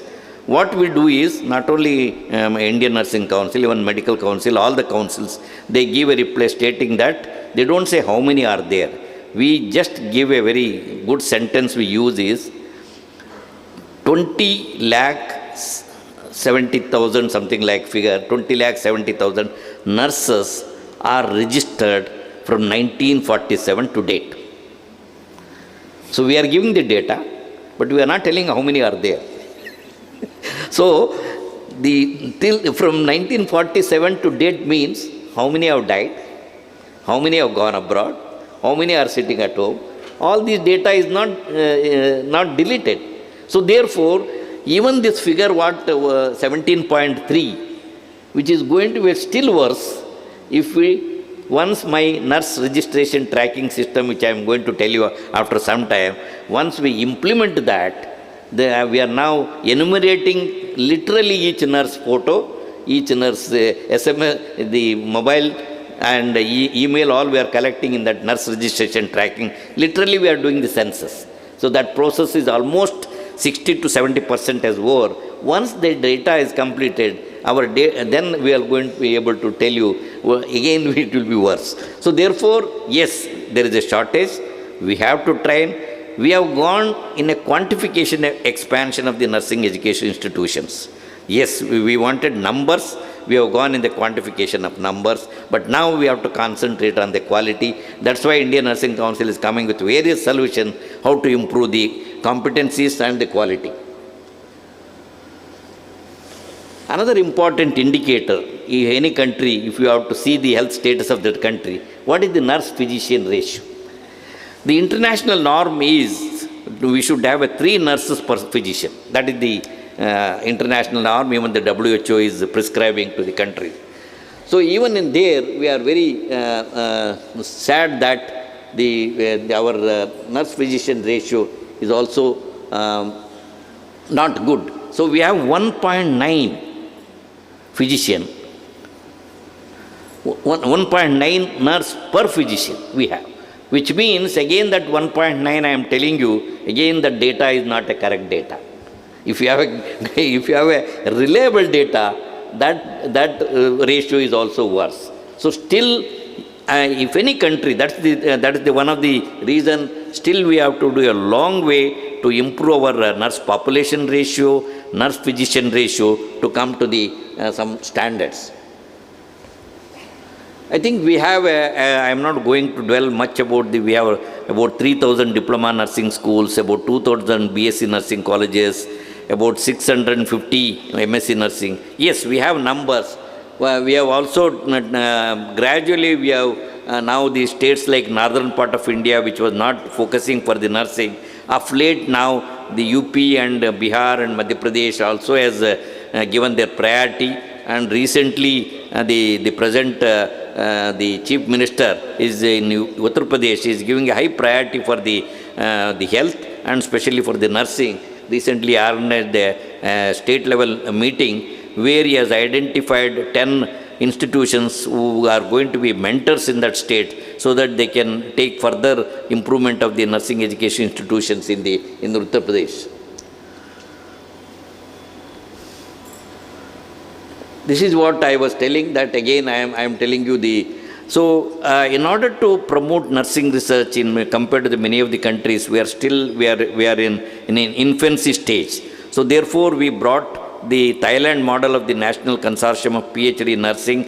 We are now running under the Rajiv Gandhi University of Health Sciences, and we have about 350 scholars who are undergoing the PhD nursing, and about 120 people have been passed out from the National Consortium for PhD. Many of the, to give one example, one of our PhD scholar who did an assessment where who were treating the schizophrenic patients, and the psychiatrist, after doing a study, and the psychiatrist told that PhD nursing student, please present this tool in the psychiatrist conference.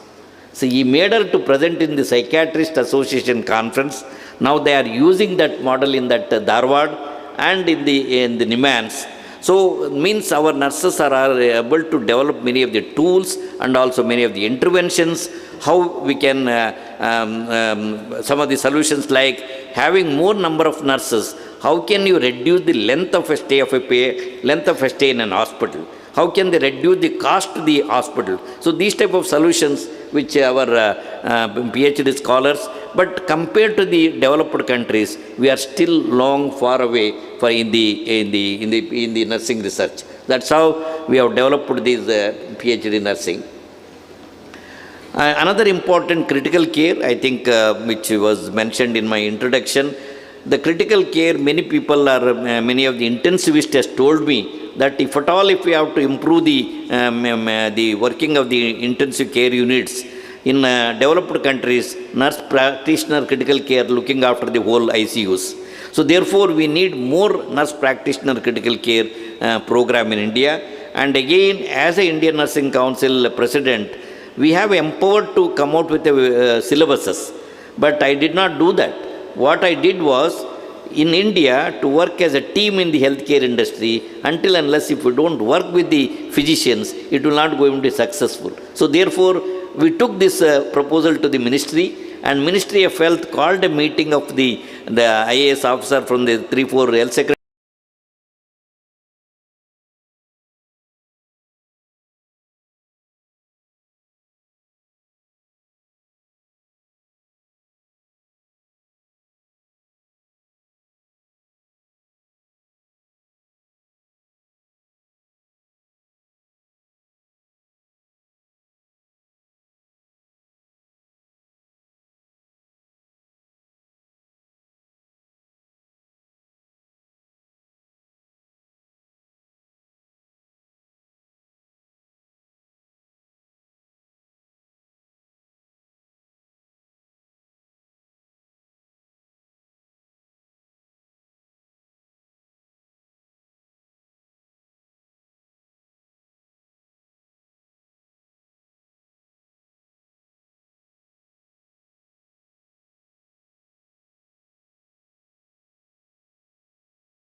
On a pilot basis, we are going to train the nurse practitioner and doctor of nursing practice, and this is going to be started within 3 months in these 2 institutions. We have, I think, national health policy, and the government of India is telling there is a need to train more nurses in the clinical specialization. Somehow or the other, we have developed the 14 syllabuses. There are no takers, because the theme of those zone report is telling the creation of the post. If you don't create the specialist positions, our nurses are not going to take these specialization positions. So therefore, though we have 14 specialty, now we have converted these 14 specialties into, while working in the clinical setting itself, they will be able to get the diploma. So that we are facilitating. There is no need to take one year study leave to study the post-basic diploma. I think now gradually many of the institutions are coming forward for this specialty program. Another important lacuna in our nursing scenario, what we have is, higher we go in nursing, we are away from the patient. Compared to the medical model, higher the medical physician goes, higher the level in their specialty is closer to the patient. This is a dilemma, this is a lacuna which we have in nursing, not only in India, in other countries also. To bridge this education and service, we have come with a solution, how best the model of the CMC. CMC Vellore has having a model that even a dean of the nursing college, she is in charge of one of the department. She is there in the clinical and she is also teaching. So this model is, we have developed after a detailed consultation. We have come out with a concept note, and we have put that concept note in the INC website. Now, successfully we were able to implement this concept note in the St. John College of Nursing in Bangalore. It took me for 3 years for my persuasion. I think I was told the director of the ex St. John Medical College, Sikh, I believe, is in Mangaluru. I want to see him. He was the person, took my suggestion, and in one of the conference, I have to tell them, what makes your sister institution in CMC Vellore can run the model, what prevents you to implement in this your institution? So that hurted him, and immediately constituted a committee, sent to the CMC, studied the model and implemented that model. And even after after implementation, the management was able to get some study, and they were able to get the patient satisfaction has improved in that, though this and John is equally they are good in their care, but still the patient satisfaction has improved, then quality of the nursing education further improved, and the management was able to send, they can save a lot of money in some of the areas. So these are some of the benefits. So we want to implement at least in medical colleges. That's the reason we have put up this concept note. We want this concept note to be studied, and after putting this concept note in the INC website, in the next parliament session, I am getting a question from the member of parliament, whether government of India has taken a decision for these things. Then we have to tell it is only a pilot. It is left to the institution for adopting this type of the solution. I think the leadership for change, which is one of the theme which you people are focusing in this today's, because we, in consonance with this SON report and SOMI report, what we have done is, the International Council for Nurses is running a leadership for change program in 40 countries. And the China only implemented about 3 years back. It is a very expensive proposition, but still Indian Nursing Council was able to work with the ICN. We have brought that leadership for change program to India, and it is about, from each state we have taken one person. We have also taken from the public and private institutions. This program is going to be completed shortly, and these 40 people are going to be the master trainers in India, so that they can further train the more leaders in the clinical setting. I think they are giving one of the uniqueness of this program is, master trainer from sitting in Geneva, she will give some of the assignments in such a way, what change she can bring out in their clinical setting. So that is the type of assignments-based program. So we are brought that program to India, and hopefully we will be able to strengthen and train more nursing leaders in India. This is what NRTS, which is one of the pet program, Nurse Registration Tracking System. I think we have found many solutions in this whole, the nursing sector is facing. Once our nurses takes time to get registered after qualification, sometimes it takes 6 months to 1 year. And once the nurse is moving from one state to other, getting a reciprocal registration is a Herculean task. So all these problems have been addressed in this NRTS, Nursing Registration Tracking System. So this whole software has been developed by the National Informatics Center of the Government of India. We have not gone to any corporate, it is a government software developed. And we have now, as on today, 10.1 million, 1.73, mean 10 million nurses, 1 million nurses, 10 lakh nurses. We have a data, photo, where she studied, what is her designation, and all the data were captured. And literally we went to the hospital, asked the nursing superintendent, send at least 20 nurses, and we made a simple 10 questions, and we have captured the data. It is the latest data. So after the data, again it's having a provision, each school of nursing, when they admit 60 or 100 students, they should fill that data into that registration tracking system. Once they fill it, they will come to know how many have passed out. Because at present, we don't have a data how many are admitted, how many are passed out. Similarly, once they move from one state to other state, they have a passbook, visa book. We have visa book we have converted into passbook. Means the Delhi presses the button of that Delhi. So that passbook will have all her qualifications, and also she can take as and when moves to the other states also. And another important data what we are not able to maintain in India, How many nurses have gone abroad? We don't have a data. Many a times the Ministry of External Affairs is not able to maintain the data. So therefore, this software what is having is any nurse who goes abroad to Dubai or to any country, she should log on to our INC website. She should tell where she is there, which hospital she is working. And once she comes back, she will get the license back, and we will be able to know how many have gone abroad. So this is a very total, all the ill wills what we have in the nursing sector, in the human resource, with regard to the regulation, has been worked out, and most probably the Karnataka was the state which was lagging behind in this whole system, and we were able to get the solution by the Honorable Health Minister about 3 months back. At least openly he gave approval to the Health Secretary and the medical education. Now the process has been started, and the Maharashtra is one state is lagging behind, and Tamil Nadu. Otherwise, now all the states are able to come online.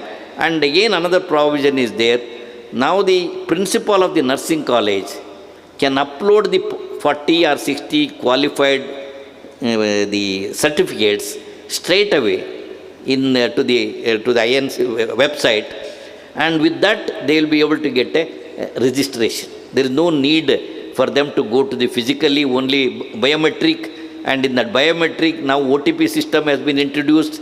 So all the ill wills of the regulation which is our nurses are facing has been addressed.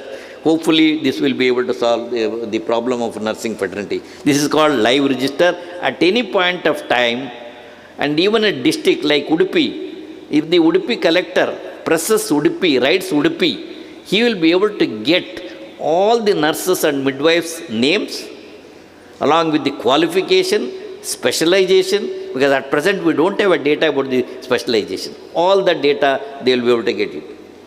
This is I had an Herculean task. Ministry of Health and Family Welfare put 3 years to approve this whole proposal. It took me I have struggled to get the policy approval. I think these are the data. I think whatever now I have a data, even the age group, because one of the a nurse retires, the Babu will put up after 3 years filling up that post. So once you know the age, you will be able to take earlier the decision for filling up the post. Even all the specialities you will be able to get. I think we have taken Indian Nursing Council. I am not going to the length. Feasibility we have facilitated, because earlier, to give one example, a nursing school required 3 acres of land. We have removed the 3 acres of land. Like we have come to the only 54,000 square feet constructed area. So a lot of some of the bottlenecks which we have in opening of the nursing schools and colleges, we have removed. Even we have come to the level of to open a nursing college, minimum 2 postgraduates are required. So a lot of proactive measures which we have taken to facilitate for opening of the nursing schools and colleges.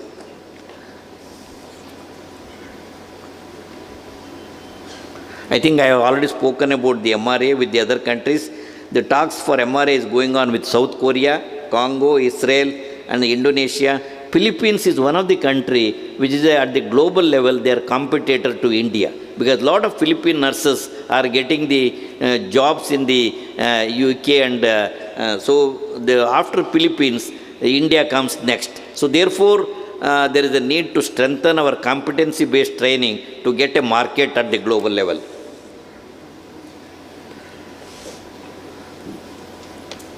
I think recently the recent development is that the Indo-UK collaboration, the framework has been approved, and the Indian Nursing Council, Ministry of Health, and the UK representatives are going to sit and work out how to improve the competencies, because they need at least 10,000 they want immediately to get a job in UK. For that we are working how to facilitate to improve the competencies. So Japan is also one of the country which is looking for more Indian nurses, because their old age the care required in Japan. So one of the problem our Indian nurses are facing in Japan is the language. Therefore, we have identified 5 institution in northeastern states, because they are preferring the northeastern states because of their future and all. So they are looking like similar to the Japanese this thing. So we have identified 5 nursing education in northeastern, and we are going to teach Japanese language in the nursing schools so that they will be able to get an opportunity. I think various, now the ASCII is one of the methodology which we are now introducing to improve the quality of the nursing education. And the SBMR approach is also another method of improving the quality of nursing education. And we are also suggesting to the Government of India, instead of using the nursing into the common NEET examination, a separate NEET should be there exclusively for nurses, rather than including the NEET to the common, where some of the people, they may not would like to be a nurses, because by writing such examination, ultimately they may not join for the nursing. So therefore, we are suggesting to the government, and which is another important policy pending with the ministry, is the latest National Nursing and Midwifery Commission bill is already ready, and most likely they are going to introduce in this coming winter session of the Parliament. And the scope of nursing and midwifery practice, which was not there in the existing act, which has been proposed in this new bill, so that the legal empowerment will be there with that once they approve this bill in the Parliament. I think another important initiative is the nurse practitioner midwives. I think Government of India announced a guideline in a big way, and 84,000 nurse practitioner midwives they would like to train, and maybe about 3,000 to 4,000 such people are going to be trained in Karnataka, and which is a 18 months training program. The Lancet, you know that one of the global research journal has told that if you train a midwife on the competencies of the International Confederation of Midwives, 83% of the maternal and neonatal deaths can be prevented. So therefore, this Lancet has given a prescription that there is a need to have a midwifery-led units. That's why the Government of India, I think I have to congratulate the National Health Mission of the Government of India, the investment, they have made a policy commitment that 86,000 they are going to train, and they are going to have midwifery-led units. So that is a big investment in the true spirit of this Swan report we can see. And the mid-level health providers is also one of the solutions in the health and wellness centers, where our BSc nursing graduates are straight away getting a job as a mid-level health providers, which is again another career path which has been identified for the nursing and midwifery professionals. I think I have taken a lot of time. I think, as I said my first statement, we have done a lot, but lot yet to be done. So therefore, we need a support of all the professional associations and the public representatives, policy makers, like we need the champions like Dr. Ballalji, because they always participate in various policy forums. I think intervention towards nursing goes a long way in getting the investment.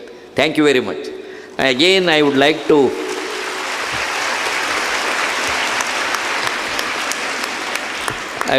thank the organizers for making this whole the conference and giving so much love and affection for me. I don't know whether I deserve for that, but still I would like to thank you for organizing this function and befitting the function you have organized, because many a time they ask to come to a particular place. I always tell them I should have an opportunity to meet all people, especially faculty of all schools and colleges of nursing should be in a position to participate, so that we will be able to communicate in a totality about the nursing and midwifery status in India and what next to be done. So with this, thank you very much.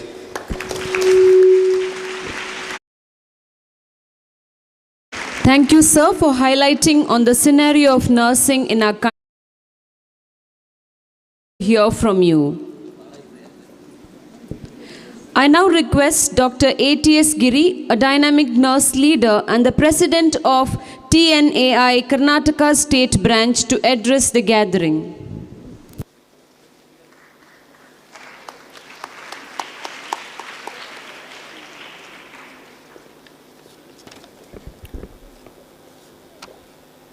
Respected President of today's conference, Dr. H.S. Ballar, Pro-Chancellor Mahe, Dr. T. Dileep Kumar, and other dignitaries on the dais. I am delighted that Dakshina Kannada and Udupi district nursing colleges have jointly organized nursing conference under one platform. I think this is a first of its history in the South Canara. I congratulate to management and principals of their support in gathering nursing fraternity under the one roof.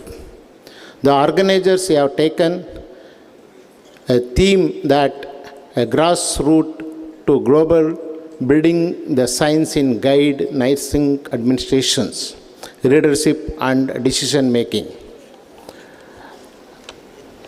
We all are aware that strong leadership is a critical if the vision of the transformed healthcare system is to be realized. Yet not all nurses begin their career with thought of becoming a leader. Just as a nurse are essential to keeping patient well, so too all nurse administrator to keeping nurses supported. Nursing administrator work behind the scenes, guiding and managing the nursing staff, keeping the department organization and facility under the running the efficiently, and ensuring patient receive high quality, cost effective care. TNA is actively involved in motivating the encouraging nurses to the organized workshop of this kind throughout the country to uphold the dignity and promote the professional growth. Indian Nursing Council President always gives support or growth of this organization. I request all of you to be a member of the professional organization that is a TNA so that we can work together for our profession. Thank you. Thank you, sir. We would now like to acknowledge the contributions of few significant nurses, the nurse leaders, for their committed and dedicated service to our profession. I request you to come forward as I call out your names. First, I like to call forward Sister Loredana Kora. I request Dr. T. Dileep Kumar to do the honors.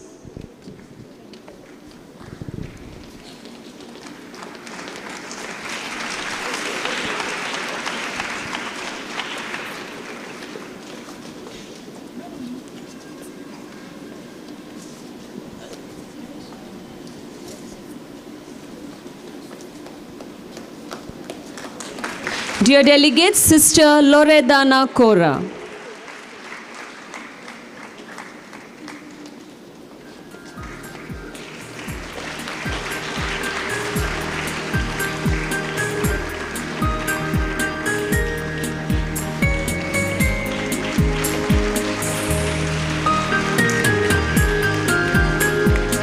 Thank you, sir. Thank you, sister.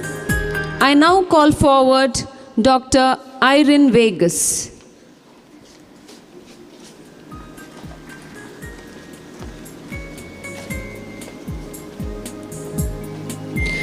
Delegates, a round of applause for Dr. Irene Vegas.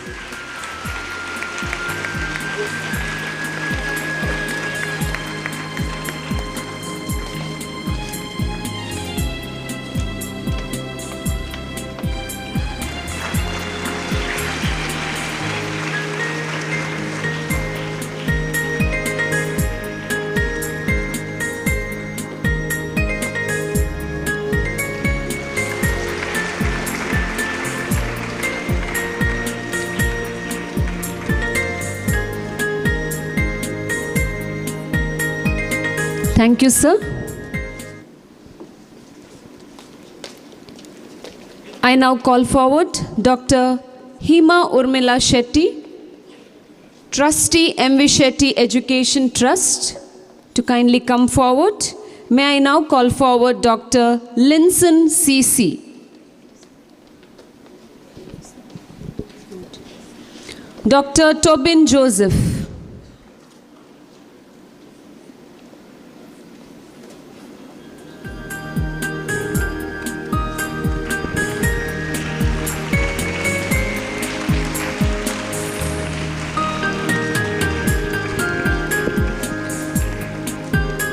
Mr. Arun Alex.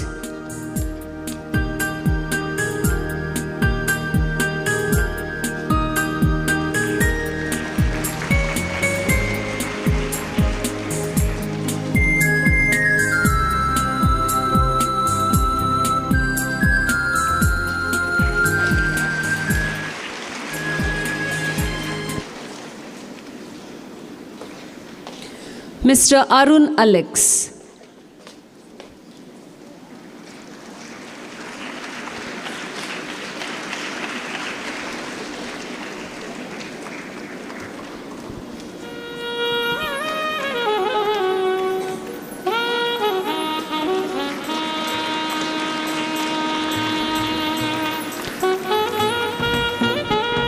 Thank you, ma'am. I now call forward Mr. Abdul Rahman, Director, Kanachur Institute of Medical Sciences, to come forward to do the honors. I call forward Mr. Subin Mathiv, BM. Mr. Subin Mathiv, BM. Anson Kurian. Mr. Anson Kurian.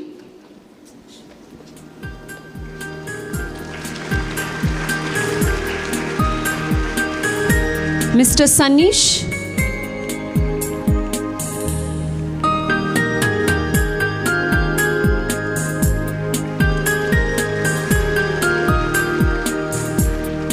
Mr. Sanish.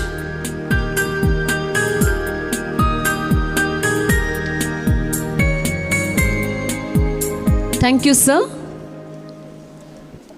May I now call forward Dr. Hemalata, Treasurer and Secretary, TNAI, Karnataka State Branch, to do the honors. We acknowledge the contributions done by Mr. Omkar, Mr. Saju and Mr. Priju. I request you all to kindly come forward. Mr. Omkar.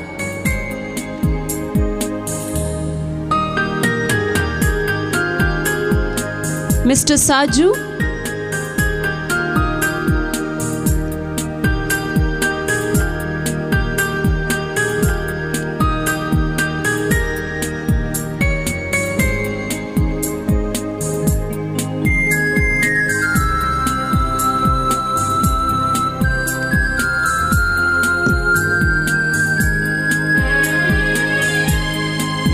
Yeah, they are not here, ma'am. Thank you so much.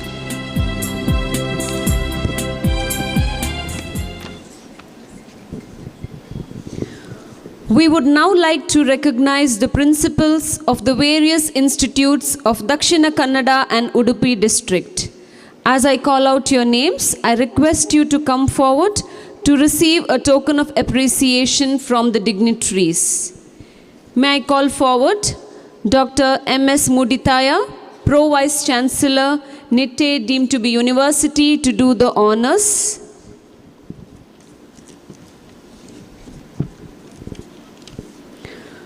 Dr. Prince Mathiv, Alia College of Nursing, Mangaluru.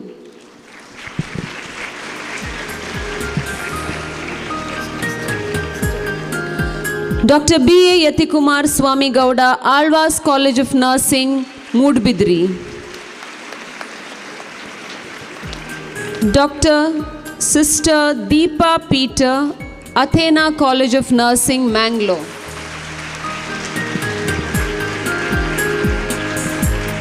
Professor Natraj K, Principal, Canara College of Nursing, Kundapur.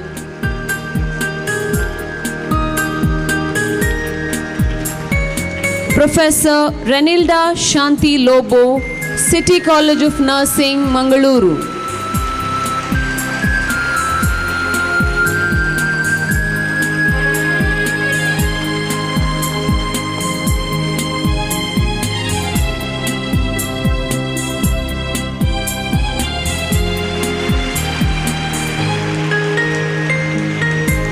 Thank you, sir. May I now request Dr. C.A.A. Raghavendra Rao, Chancellor, Srinivas University, to do the honors. Dr. Suja Karkada, CSI, Lombard Memorial College of Nursing, Udupi. Mrs. Yashoda Salian, Dhanavantri College of Nursing, Udupi. Professor Ansu Jacob Babu, Dr. Lydia Kulaso College of Nursing. Professor Christina Saju Varki, Dr. M.V. Shetty College of Nursing, Mangaluru. Sister Jacinta D'Souza, Father Mullah College of Nursing, Mangaluru.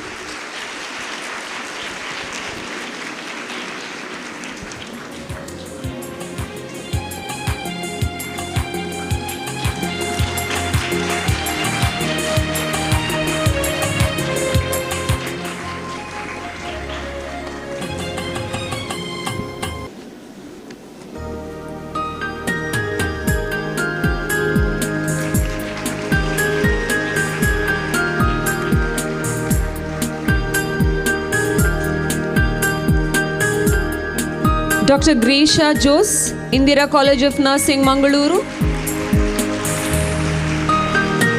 Thank you, sir. May I now request Dr. A.J. Shetty, MD Lakshmi Memorial Trust, Mangaluru, to do the honors. Dr. Grisha Jose, Indira College of Nursing, Mangalore. Professor Sonia Sebastian, K. Pandyraj Ballal College of Nursing. Mrs. Mabel Lolita Baptist, Kelkere Rukmini Shetty Memorial College of Nursing, Mangaluru. Professor Mrs. Molly Saldana, Kanachur College of Nursing, Mangalore. Miss B.M. Prema, KVG Institute of Nursing Sciences, Sulya.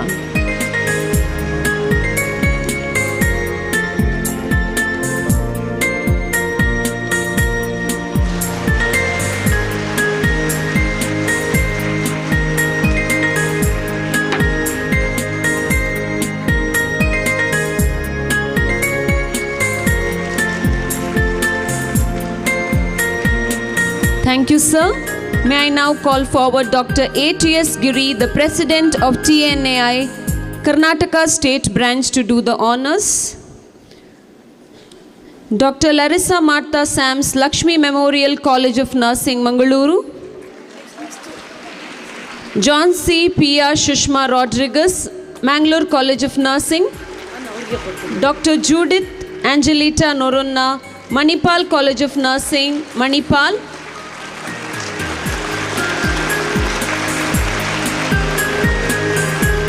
Dr. Veena Greta Tauro, Masood College of Nursing, Mangaluru.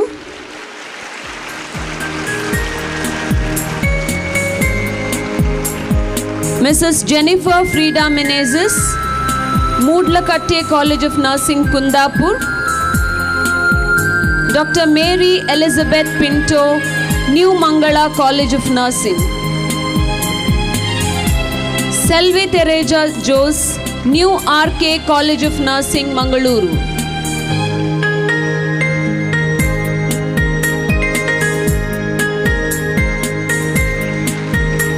Dr. Fatima De Silva, Nitte Usha Institute of Nursing Sciences, Nitte, deemed to be University.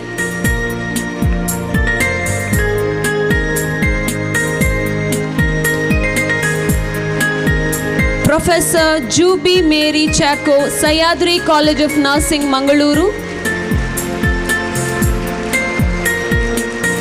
Professor Lolita S.M. D'Souza, SCS College of Nursing Sciences, Mangalore.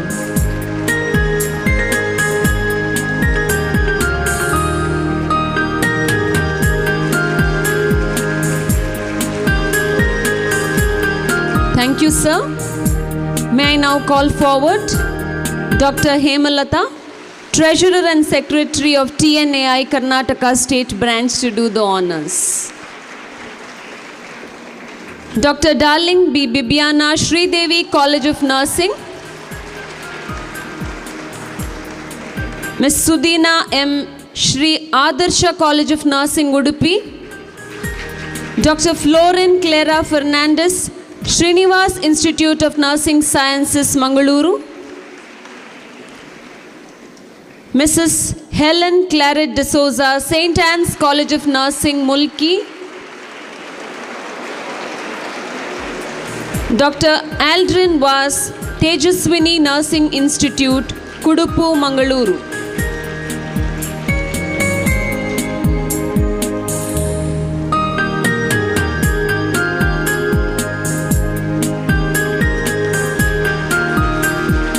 Dr. Raja A, Unity Academy of Education, Mangaluru.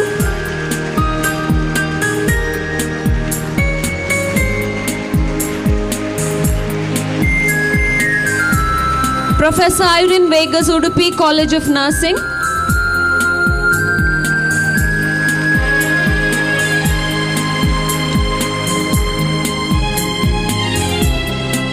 Dr. Anita C. Rao, Vidyaratna College of Nursing, Udupi.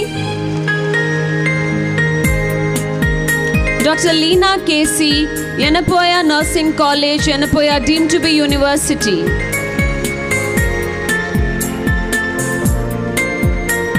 Dr. R. Kanagavalli, Zuleka College of Nursing.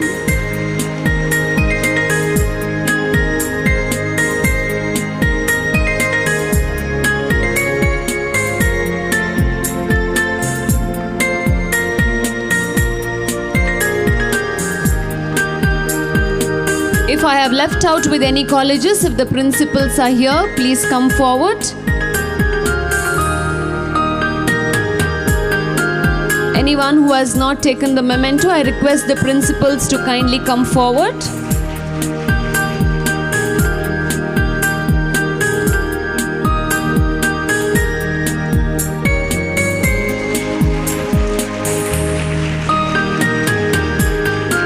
Thank you, dear dignitaries, and thank you to all the principals. An event like this cannot happen overnight. The wheels start rolling weeks before.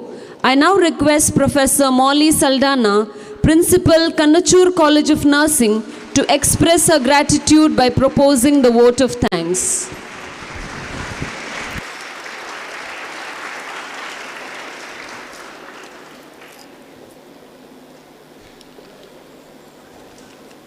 No duty is more urgent than giving thanks.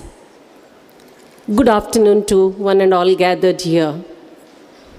It has been such an honor to be part of this wonderful event.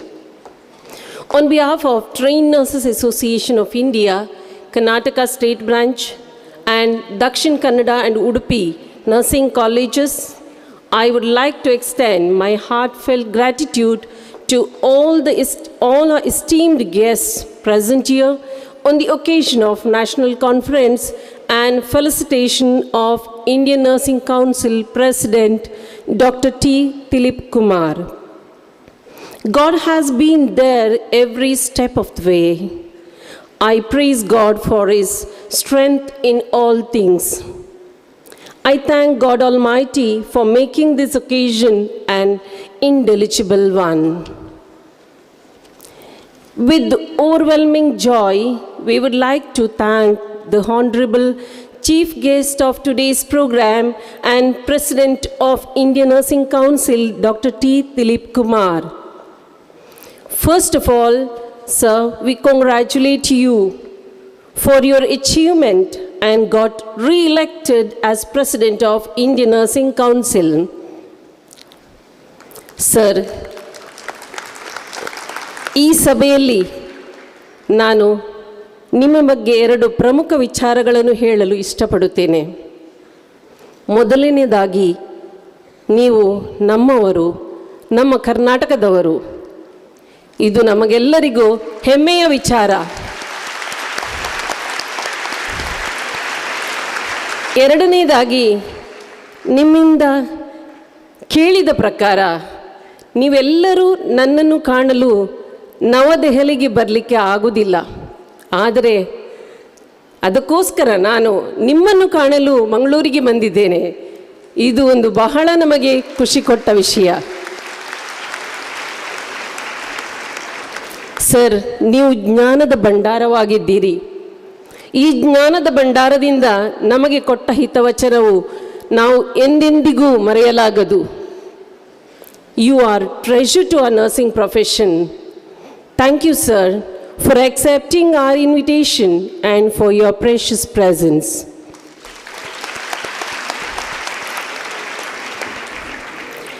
We are grateful to Dr. H.S. Ballal, Indian Administrator, Radiologist, and Pro-Chancellor of Manipal Academy of Higher Education, who has presided over today's program.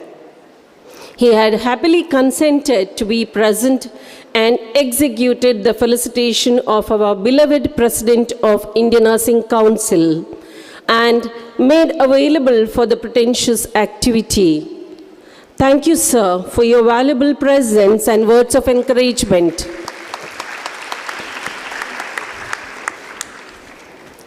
With profound gratitude, we thank Dr. A.J. Shetty, Managing Director, AJ Group of Institutions, for your presence. Thank you, sir. We express our heartfelt thanks to Dr. M.S. Mudithaya, Pro Vice Chancellor, Nitya University, for your gracious presence. Dr. M. Vijay Kumar, Vice Chancellor, Yenapoya University, is with us. Thank you, sir, for your valuable message and for gracing this occasion. We acknowledge the gracious presence of Mr. Abdul Rahman, Kanachur Institute of Medical Sciences. Wholeheartedly, we thank you, sir, for being a part of this program. We owe gratitude to Dr. C.A.E. Raghavendra Rao, Chancellor Srinivas University. Thank you, sir, for your thoughtful message. We have been fortunate enough to have a secure and dynamic leader in the Trained Nurses Association of India, Karnataka State Branch, Dr. A.T.S. Giri, the President of the Association. We thank you, sir, for your valuable presence and for your strong support in the smooth conduct of the event. We are grateful to Dr. Hemlata, the Secretary of TNAI Karnataka State Branch and Conference Coordinator, for the timely support in all our endeavors. Thank you, Madam.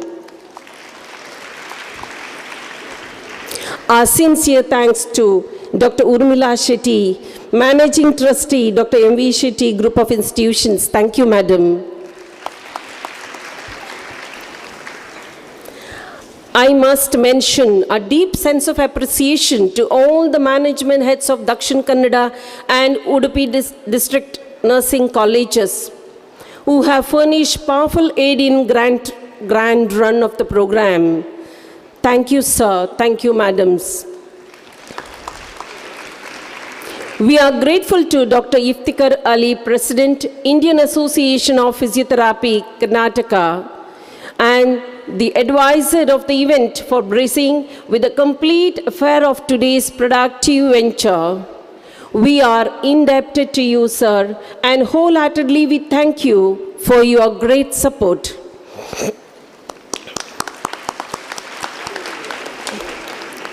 The executive committee members of TNAI are here with us today. Dear EC members, we are grateful to you as you have been the supportive pillars of TNAI. Your efforts put up in organizing this event is appreciated and acknowledged. A big thanks to you all.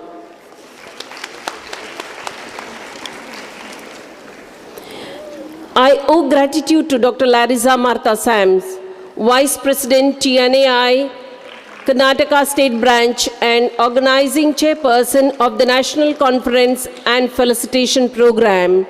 She has toiled hard for the accomplishment of the plan. Thank you, Madam.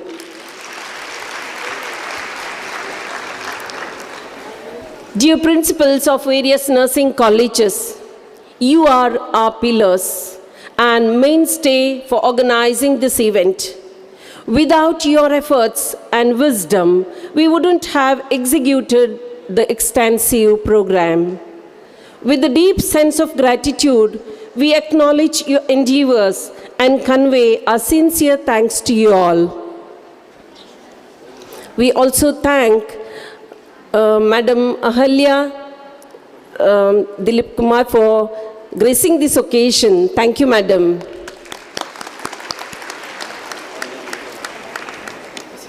I thank the faculty of the various nursing colleges for the continued support in organizing this event. Heartfelt thanks to the media personnel for program coverage, event manager Shad, Ocean Pearl for the hall, shelters for the catering. Thank you all for your logistic support. Finally, a big thanks to all the delegates and all who worked to make this day a rememberable one. Once again, thank you. Jai Hind. Thank you, ma'am. Let us now rise for the national anthem.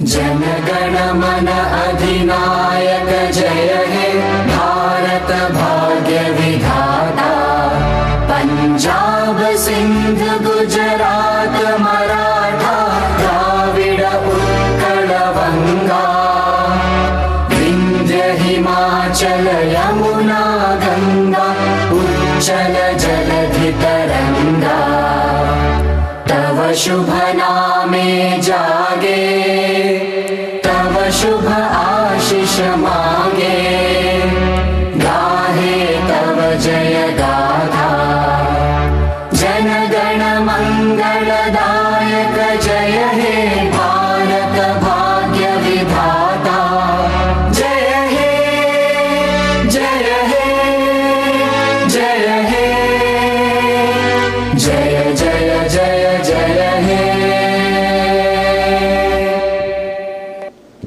Thank you. I request the delegates to please remain seated. Here we come to an end of the inaugural ceremony. I request the dignitaries, invitees and guests to proceed for the lunch which has been arranged in the outside hall. I request the volunteers to escort the dignitaries. I request the delegates to kindly remain seated.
Dear delegates, you can now break for lunch. The lunch has been arranged in the opposite hall.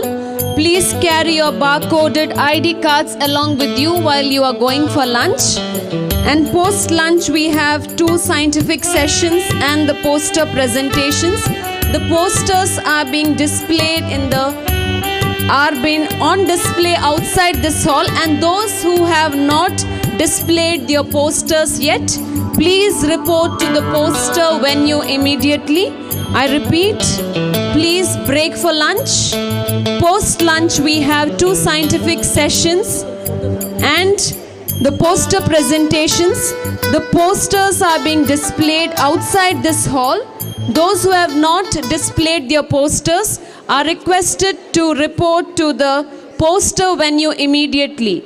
I request all the principals to kindly come forward for a group photograph. Principals are requested to kindly come forward for a group photograph. I request the delegates to move for lunch. Please get back by 2 o'clock for the noon sessions. We have 2 scientific sessions and the poster presentations. I request the delegates to kindly come back at 2 p.m. for the post-lunch sessions. I request the principals of all the colleges to come to the dais for a group photograph.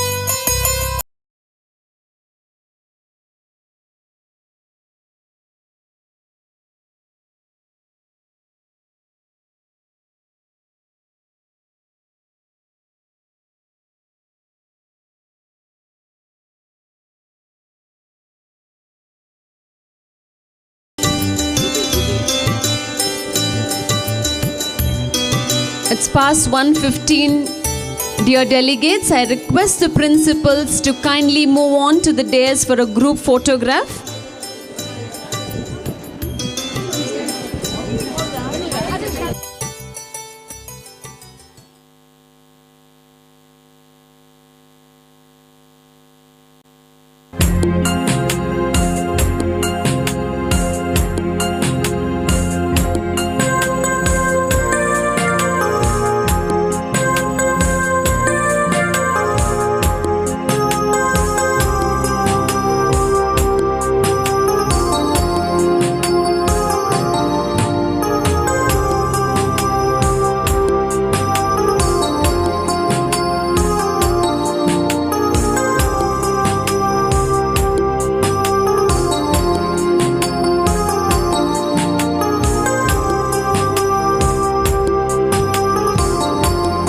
Any principals around?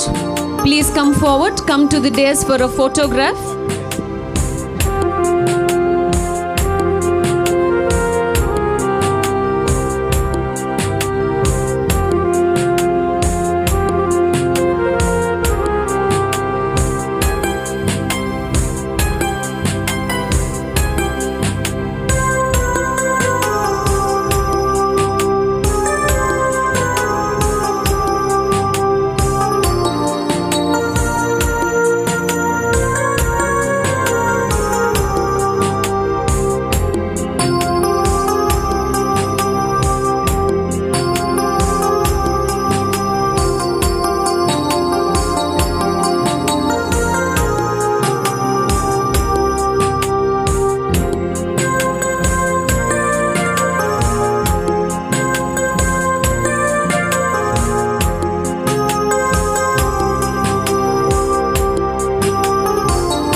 Delegates, I request you all to kindly proceed for the lunch. It's past 1:30 now. Sharp 2, we shall have the noon sessions, the 2 scientific session and the poster presentations. I request the delegates to kindly break for lunch.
I request the delegates to kindly move into the hall and take your seats. We shall soon begin with the noon sessions. The delegates are requested to kindly move in and take your seats.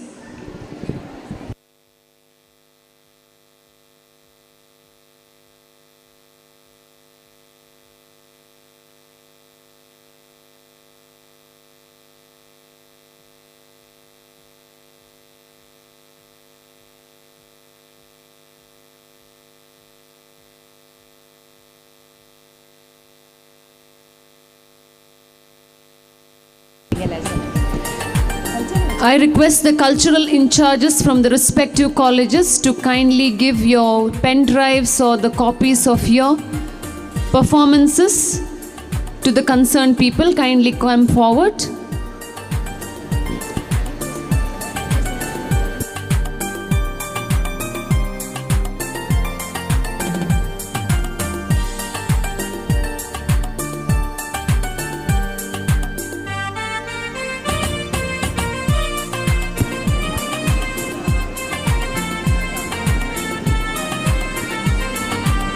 Students, those who want to change for your performances, the green room has been arranged towards the left of this hall.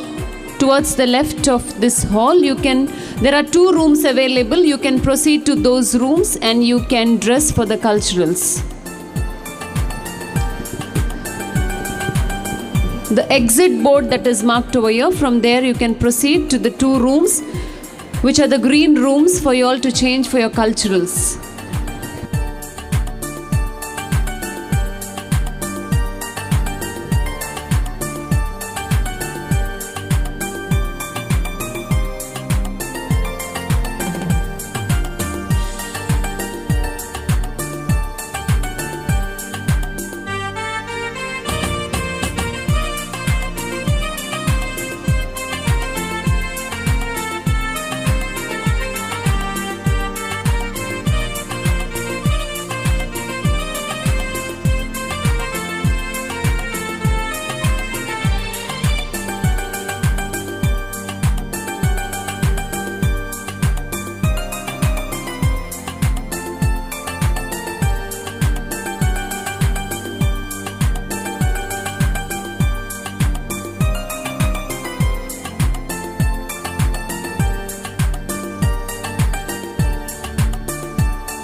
Delegates, you can see few rooms which are at the top towards the right of the stage. You can move to those rooms as well to change for the culturals. The rooms are just being opened. You can move to those rooms to change for the culturals.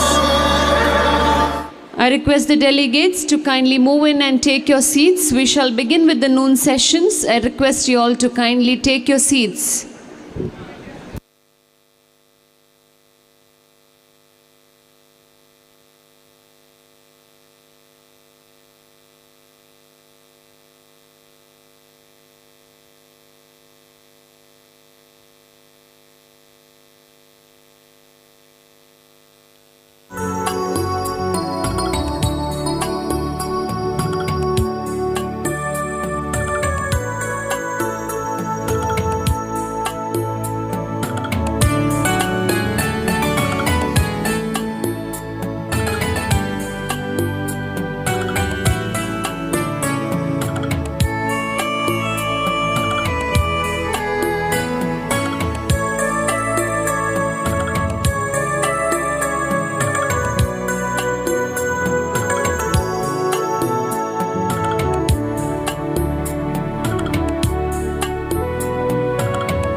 Delegates, those who have finished with your lunch, kindly move into the hall.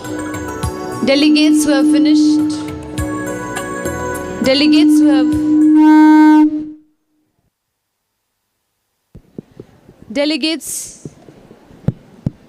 delegates who have completed your lunch, kindly move in. We shall begin with the session now.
Good afternoon, dear delegates.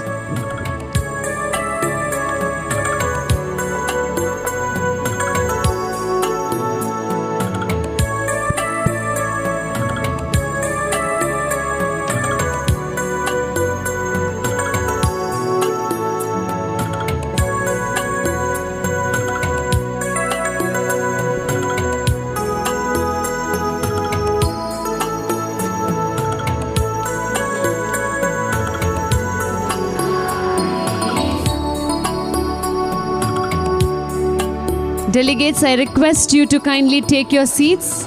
We shall now have the first scientific session of the noon. That is on the...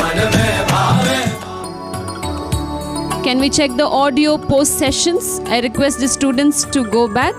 Kindly report during the tea break for the check of your audio of your culturals. You can check the audio during the tea break. I request you all to kindly step back. We shall have the next session now.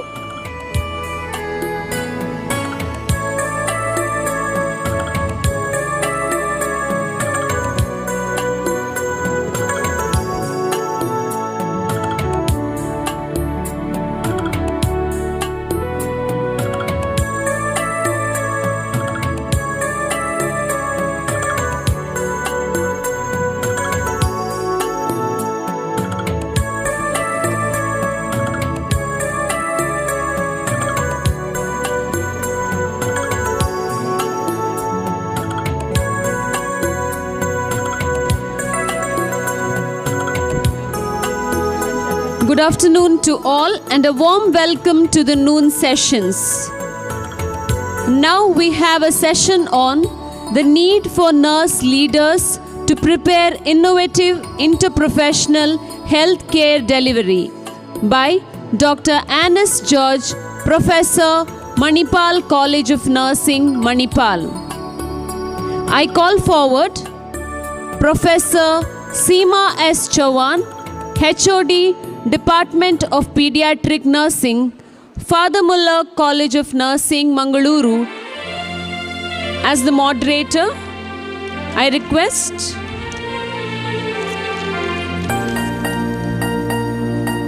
Dr. Anis George and Professor Seema S. Chauhan to come forward. I request the moderator, Professor Seema, to introduce the speaker. Over to you, ma'am. I request the delegates to remain seated. We have our next session. Delegates are requested to take your seats.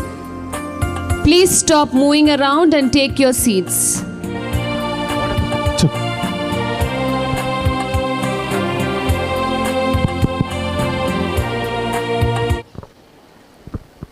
A very good afternoon to all respected dignitaries, principal, faculty of various colleges, and all the TNI distinguished members. I believe all enjoyed the sumptuous lunch and are ready for the next session.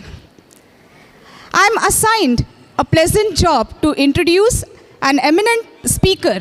Actually, ma'am needs no introduction and is a well-known speaker. Yes, I'm talking about Dr. Anis George, Professor, Manipal College of Nursing, Mahe. Ma'am has completed her BSc and MSc Nursing from CMC Vellore, MPhil from RAK New Delhi, and PhD from Mahe. She was a proud recipient of being the first nurse to be awarded PhD from Mahe in the year 1998.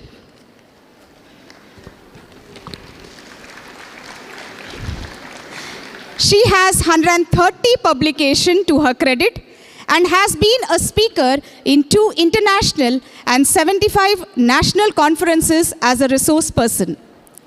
She is a PhD guide and has completed 6 projects and 5 ongoing projects. She also has 6 funded projects. Ma'am has a vast teaching experience of 32 years. There are volumes to speak about ma'am. However, due to time constraint, I leave you with these few words about ma'am.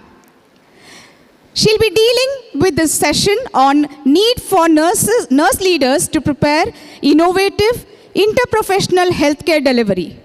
May I now request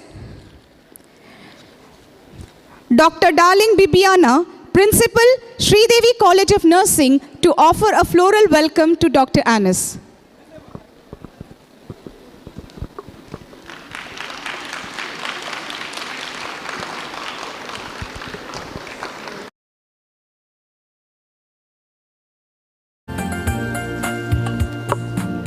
Thank you, ma'ams. I request Dr. Anis to kindly take over the session.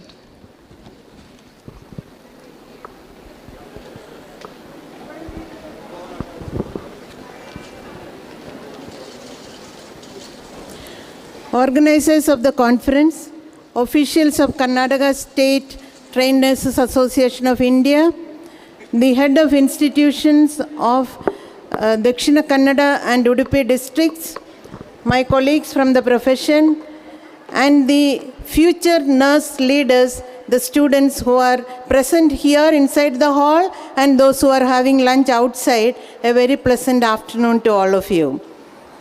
I start this session with tributes to 3 women who had been instrumental in making it possible for me to stand here today and to address.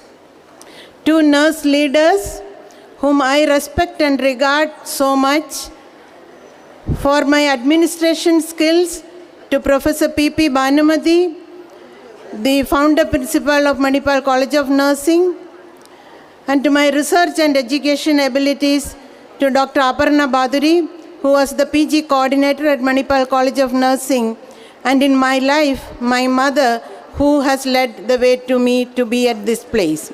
So tributes to these 3 women, and my hi to all the students who had gone through the portals of Manipal College of Nursing, who gave me the opportunity to be their teacher. So with this, I thank the organizers for asking me to talk on a topic on interprofessional education, which I feel the nurse leaders, especially in the clinical side, has realized the importance of having interprofessional healthcare delivery teams. During the COVID-19 situation, this would have been felt much more by the nurse leaders in the clinical side. And the problem is increasing because of the shortage of the healthcare professionals available in the healthcare delivery institutions, because most of the youngsters are finding much better work environments, are moving out.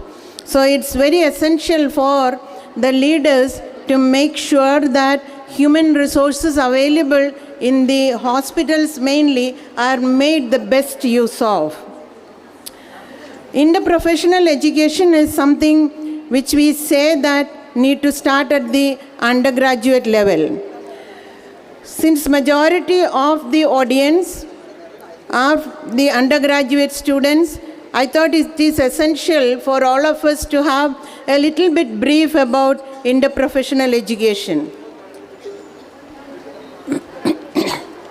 I will go like this: interprofessional education, interprofessional practice, interprofessional collaborative practice, the WHO framework for the interprofessional education and interprofessional collaborative practice, interprofessional competency domains, integrating interprofessional education and interprofessional practice in nursing education, and innovative IPE and IPP activities, IPE activities at MAHE, challenges in IPE, the way forward, and I will conclude with that.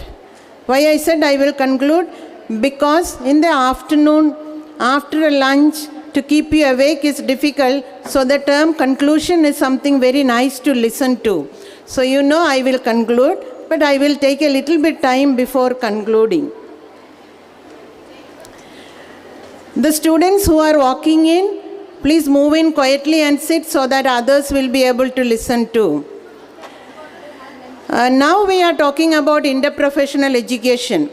The traditional education in all the healthcare professions, various disciplines also, it was focused on single profession education, and this is called the SPE framework for health professions education. In single profession education, medical, pharmacy, allied health, all these professional students were trained separately. Even now, the situation is not much different. I'm sure all the faculty will agree with me. We are still having single profession education, but it's the right time, as suggested by the nurse leaders in the service sector, that we think about interprofessional education. The goal of health professions education is to improve the quality of healthcare delivery. And the reason for thinking about interprofessional education is the same. The need for a common goal called for the collaborative model of pre-registration education called the interprofessional education. As the same meaning goes, it is a pre-registration education or the pre-service education which we talk about in interprofessional education. When it comes to the service, it becomes interprofessional practice, and when we have a larger team, we make it as interprofessional collaboration practice. Evidences indicate that if students from various professions learn and practice together, they work better in patient care and delivery of healthcare services. What do we mean by interprofessional education?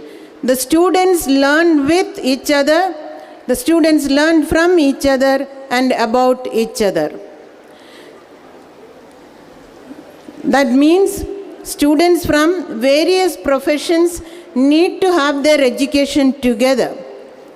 Most of the times the term interprofessional education or interprofessional practice, we think that it can be something which we can do by having members from 2 or 3 or 4 healthcare professions together making a team and working. It is much more than that. It has to start from the educational level where we learn about each other, from each other and also with each other. The IPE situations are occasions when students from 2 or more professions in health and social care. This becomes important, not only the health sciences profession, social sciences also are important, because we in health sciences, we take care of individuals who are members of the family, who are members of the community and the member of the nation. That means that we need to have people from the social sciences also as part of the team. And all of us learn together during all or part of the professional training with the object of cultivating collaborative practice for providing client or patient-centered health care. In nursing, we say that the core of our profession is care. Although the other health science professions don't say like that, but I personally believe that the core of the services of any healthcare professional is care. What happens in the present situation is that, especially if we are part of a medical college where a variety of healthcare professional students learn, it is a very difficult situation for a patient who walks into the OPD. The first year nursing student, if posted, she'll collect the history. Then the second year nursing student will collect if posted in OPD. The medical intern will collect the history. then the medical intern will take to the registrar, then to the associate professor and professor. It so happens that finally the person is asked to get admitted. And the person is admitted in the ward, and we know that all the allied healthcare professionals will come. Lot of repetition. Lot of repetition means lot of time waste. So to avoid that, interprofessional education has come in existence and practice, so that the center person, that is the patient, will receive the best quality of services and the outcome can be coordinated. Now I have told you about the interprofessional education, the meaning of interprofessional practice. This occurs when all members of the healthcare service delivery team participate in the team's activities and rely on one another to accomplish the common goals.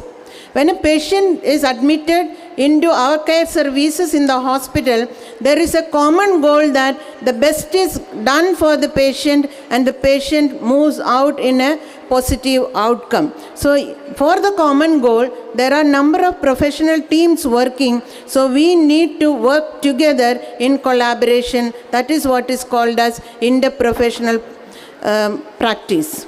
And this is to improve healthcare delivery and improving the quality of experience. Interprofessional practice, what does it do? It brings in team-based care instead of physician-led care. Although we are talking so much about interprofessional education, interprofessional care, professional identity and the nurse practitioner and to all that levels, even now in our country we see that the care in any institution is the physician-led care. But interprofessional practice will change that and bring in team-based care. And IPP accept that each team member has an opinion on the patient's status. And each one's opinion is equally important also because it is in their discipline. They base their practice on science and knowledge. So as members of the IPP team, everyone need to understand that each team member has an opinion. And IPP recognizes each profession's knowledge, skills, values and attitudes. No profession is better than another one and no profession is lesser than another profession also. All are in the equal level because we are all obliged to that one person around whom we all rotate, that is the patient or the customer under our services. And IPP understand every profession equally contribute to patient care and this will result in improved patient outcomes. Another advantage of IPP is that no one will say that it is another person, so I will not bother about that. If we do like that, finally the sufferer will be the patient. He or she may not receive the full care which is required. In IPP, everyone understands their role and there is no competition between the professionals because all of us are moving towards the best outcome of the patients. What are the basic values of interprofessional practice? A common purpose. The common goal is to see that the best outcome, the best possible outcome, the best safe outcome is the expectation after receiving the services. Then mutual respect is something very important. Even Sri Dileep Kumar was telling that it's very, very difficult to convince the top level administrators the importance of certain professions. That is a social problem still prevalent in our country and I know this is the same in Western countries too. But they have their mechanisms because finance is very important in all these aspects. But in IPP, we realize that nobody is more important in the team. All are equal and everyone need to be given the respect which that person or that professional requires. The third basic value in interprofessional practice is commitment. 1 o'clock is my lunch break, I need to go? No. Commitment to the service, commitment to coordinate the service, commitment to cooperate with every member of the team. So these three basic values are essential to have interprofessional practice. And now to talk about interprofessional collaboration. Interprofessional education and interprofessional practice leads to interprofessional collaboration, because through IPE and through the concept of IPP, we all have learned that collaboration is the key for success in any healthcare delivery system and in any healthcare delivery institution. And collaboration, we define it as a joint intellectual effort of working together, not by just by being present in the team's rounds, no. Equal intellectual contribution and equal intellectual cooperation, coordination effort is essential for a collaborative practice. And it is very active, and it is an ongoing partnership of people from different professions. And synergistically it influences the patient care. And because the goal of care is to increase the quality of patient care and patient outcome.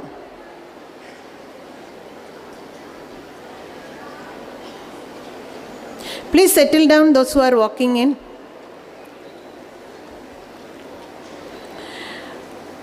When we talk about interprofessional education leading to interprofessional practice and positive interprofessional collaboration, the team operations interchangeably certain concepts are used, like it may be used as interdisciplinary or transdisciplinary, multidisciplinary and multi-professional. All these means that it leads to interprofessional collaboration. The transdisciplinary, in one discipline itself, different levels of academic qualification and experiences may be present in different members. All need to learn to work as a team. We may have a professor, we may have an associate professor, we may have an assistant professor, a lecturer, and an intern. In transdisciplinary, everybody should be like the intradisciplinary team. Everyone should be considered at equal level when it comes to patient care services.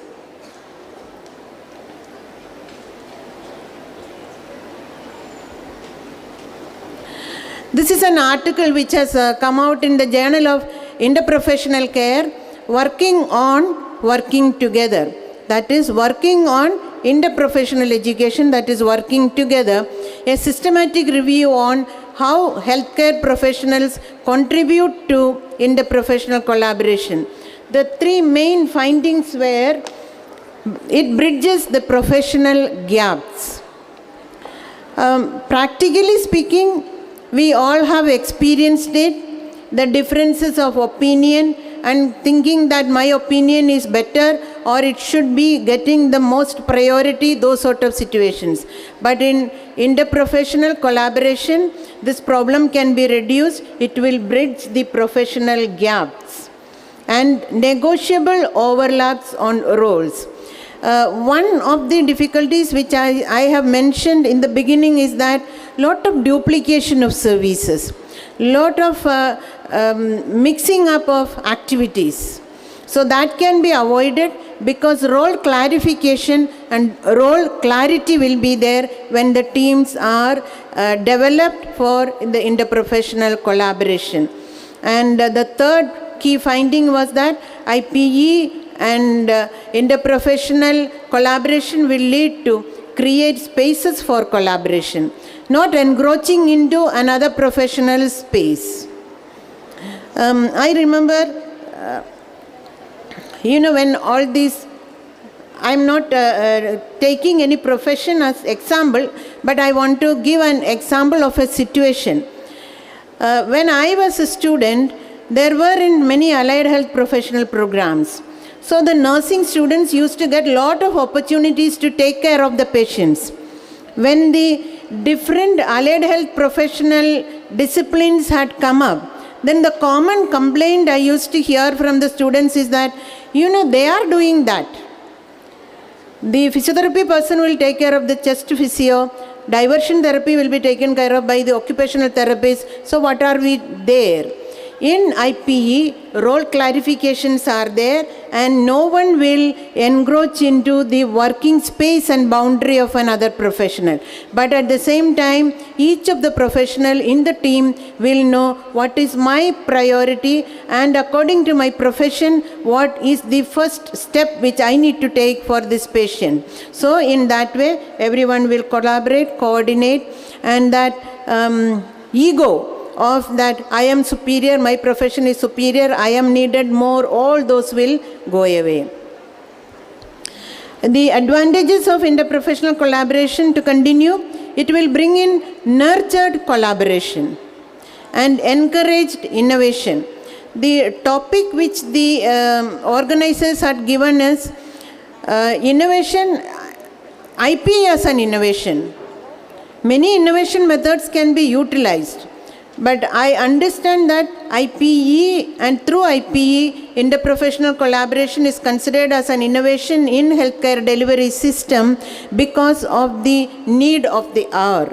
So it will bring in a lot of encouraged innovation, shared expertise. This I have discussed enough. All the professionals, be it doctor, be it a nurse, be it a dietitian, lab technician, or a clergy even has got an important role in some of the patient care situations. So anyone who is considered as a person who will be able to help in the recovery and best outcome of the patient care services can be included as a member of the team. Involved family, the best person to be part of an interprofessional team is the family members who knows the person more or the best compared to the healthcare professionals. Increased accountability, enhanced staff participation, because this includes staff from different levels. So it will not be like, first year students, certain things they can do, second year students can do certain things. No. Everybody's level and role clarification is clearly understood by the members of the team. So there will be participation equally from the staff also. This is the framework on IPE leading to improved health outcome, which was proposed by the World Health Organization in the year 2010. Now we are in 2022. We can imagine that we have not made much progress. Even though World Health Organization has proposed it in the year 2010, where are we? I know all the faculty who are sitting here will agree with me that we have not started even with that. But clinical side has realized that this is essential. When I conclude, I will tell you that what may be the way to come out of this problem situation. WHO says that we start with the local health needs and fragmented healthcare system is there. We incorporate interprofessional education. Interprofessional education is brought into the health professions education. One point I want to make it clear that interprofessional education cannot be brought into one professional group alone. If we nurses say that I want to have interprofessional nursing education, we are not making a correct judgment. We have to have interprofessional group. That means from the first year onwards, we have to have teams of medical students, nursing students, allied health students, dietitians, everybody together trained so that they learn the concept of interprofessional collaboration and practice. And this is done to bring about collaborative, practice-ready workforce. So we will have collaborative practice and it will strengthen the healthcare delivery system. In education, if interprofessional education can be brought in to the universities where the multiple healthcare professional students are there, then we can support and help the service sector nurses and the leaders in service sector, because when these students graduate, they will know their role and it can be easily incorporated into the service sector. There are many competency domains for interprofessional collaborative practice. There are 4. I will just mention and go. As nurse educators, we need to envisage ways to ensure that these competencies are considered while planning curricula. That is why I said it will take still more time. We have now recently had a revision of the BSc nursing curriculum. It has brought into the semester system, credit system and all that. That was after many years of expert discussion at the Indian Nursing Council level, and the educators have discussed, and finally we have got it. Now if we want to bring in nursing education into the ways of interprofessional education, I don't believe that it is something which has to take place at the Indian Nursing Council level. This is something which has to be brought at the local level in the universities, so that we will be contributing to the development, or we will be graduating the interprofessional collaboration ready workforce to the healthcare industry. The first competency domain is values or ethics for interprofessional practice. Second is roles and responsibilities. Third, interprofessional communication. Then teams and teamwork. The first domain, values, ethics for interprofessional practice. Patient-centered interprofessional practice values that our care services are patient-centered with community or population orientation. So every activity the interprofessional practice team takes up, it should be centered around the patient. And it is grounded in a sense of sharp shared purpose to support the common good. And it reflects a commitment to create safer, efficient and effective systems of care. That's why this concept has come into discussion in this national conference also. We want to create safer, efficient and effective systems of care in our healthcare delivery institutions. The central competency which is required for this is work with individuals of other professions to maintain a climate of mutual respect and shared values. Again, I want to tell that mutual respect means every profession and every professional is equally important. Oh, you are a nurse, you know only this much. No. You are a physiotherapist, you know only this much. Okay, I know only this much, but I know I have the mastery of nursing. So the nursing care which is required for this patient, as a member of the interprofessional collaborative team, I know how to take care. But I know that I need your support as a physiotherapist or as a medical professional like that. So we share it and we all consider us as equally important and we share our responsibilities. The second is roles and responsibilities. IPP require an understanding of how professional roles and responsibilities complement each other, not contradict each other. The example I told you that we complain that, you know, the physiotherapy is taken care by somebody else. Fine, because that's their area and they take care of the patient. They are not putting down the nurse. We have our responsibilities. So we will be complementing the functions of each of the professional as a member of the interprofessional practice team.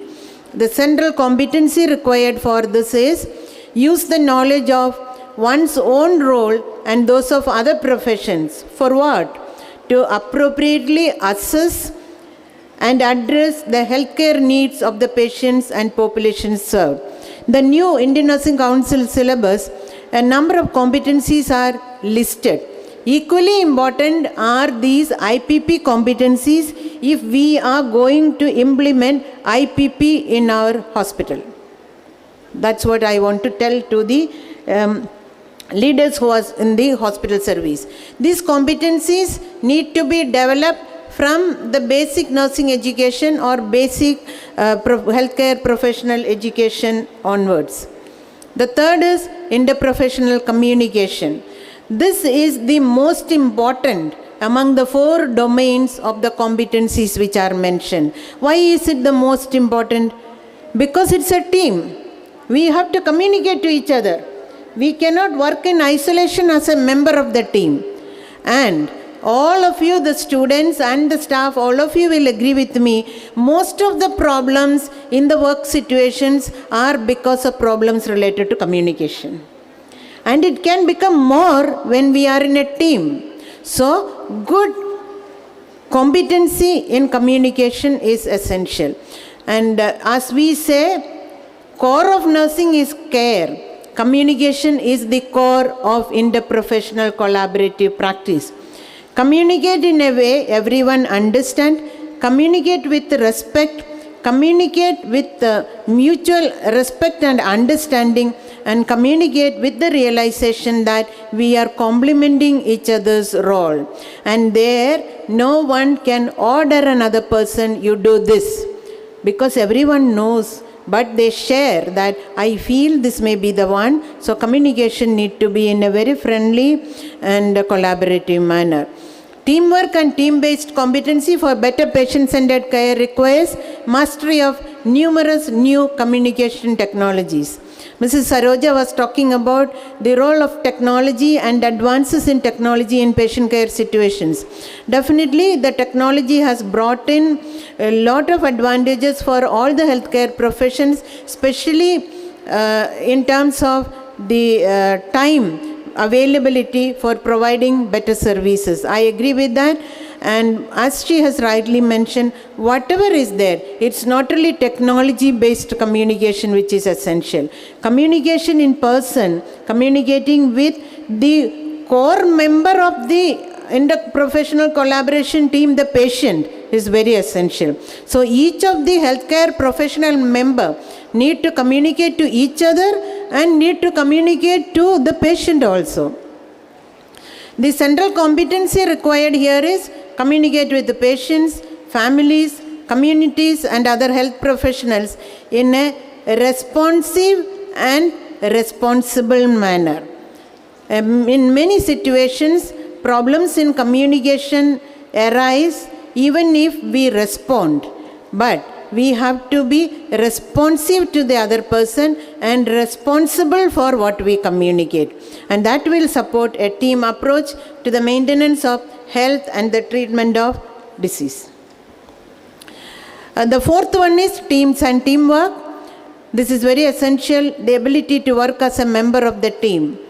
All of us are not with the same personality. Some of us may be very productive and we enjoy working alone. If that is our personality, we may not be a very successful team member. We have to identify, and the nurse leaders need to identify those sort of people, give them the freedom and give them the job which they can do independently. But most of us are social beings, and as human beings with intellectual ability and with our professional education training, we will be able to do the role of a member of the team effectively. So high functioning teams require collaboration between physicians, nurses, pharmacists, social workers, clinical psychologists, case managers, medical assistants, clinical administrators, all those who are involved in the patient care services. And the central competency required is to apply relationship building values and the principles of team dynamics to perform effectively in different roles of the team for what? To plan and deliver patient or population-centered care, the service or the delivery of services in a safe, timely, efficient, effective and equitable manner. The aim of the team is to see that the service is safe.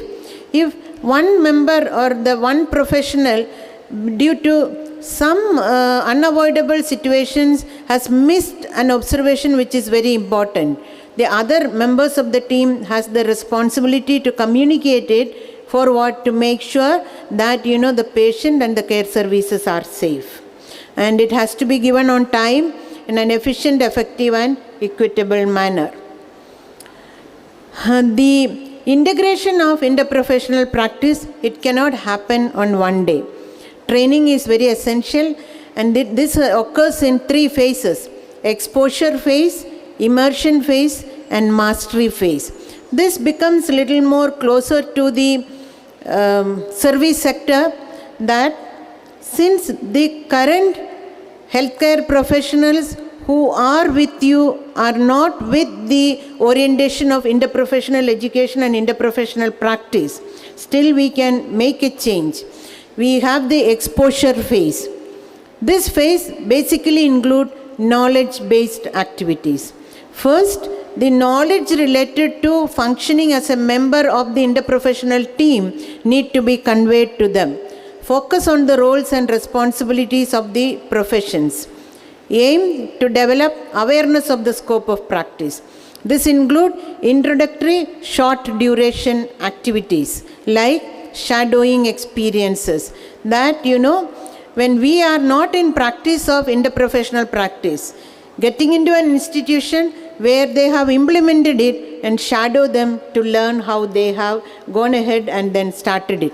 Multidisciplinary panel discussions, because since we don't have it in our curriculum, the multidisciplinary panel discussions with qualified healthcare professionals are essential in the exposure phase. Then written reflection on an interprofessional interaction. Teamwork, like acting out the situation with the different team members on case scenarios. The second phase is immersion. This is longer in duration and need more interaction between the healthcare professionals, and the activities in this phase will address all the 4 competencies of IPE. And students need to collaborate with other students, make decisions and solve problems by working together. Like tutorials, communication sessions like handing over. In the clinical area, different healthcare professionals can be there during the handing over time. If a lab technician is required, let the person be there. Dietitian is required during the morning handing over or evening handing over. So everyone will learn to listen to each other and to give the best service. Or a skill lab, as this morning so much of discussion went on the requirement on skills. The last one is mastery phase. This is highly integrated and complex group of activities. Everyone in the team is very clear. But at this point, again, what I would like to remind you is that one team cannot be everywhere for all situations. Based on the disease condition, based on the patient's requirement, the team members may change. The professionals may change. All of them need not be there in all the situations which are confronted by in the clinical care situations. You got the point? The future leaders, I want you to answer me. Did you understand? We cannot make one permanent interprofessional team in one clinical area. Based on the patient and the patient requirements, the team members and the professionals in the team may be different. That's what I wanted to convey to you. And focusing on areas of real-world complex care, examples like team-based care, clinical case taking, all these can be tried. These are all for preparing the teams. Once the teams are prepared, only we can implement it. Now, integrating interprofessional practice in nursing education. Some areas I have put down which I have thought may be the areas, but as a person who had been in nursing education for so many years, I know it is very difficult. But it is the need of the hour. That difficulty and challenge we need to be willing to take up. In one situations, like an example, every year if we take also, then gradually we can bring in IPP and interprofessional collaborative practice. But only in nursing we cannot. So the situations one when we want. If you are blessed to be in a campus where there are multiple healthcare professional groups are there, the institutional heads need to work together and plan in such a way that timetable is arranged in such a way that when a particular condition is discussed, the different healthcare professional students join together and do it. It is not impossible, possible, but lot of hard work is needed. It is challenging. I don't want to simply tell that everything is possible. It is possible, but I want to tell you, but one comma is there, it is challenging. those who are willing and interested to take up challenges, this is one of the very important areas in the days to come up. And some areas like family and community health issues.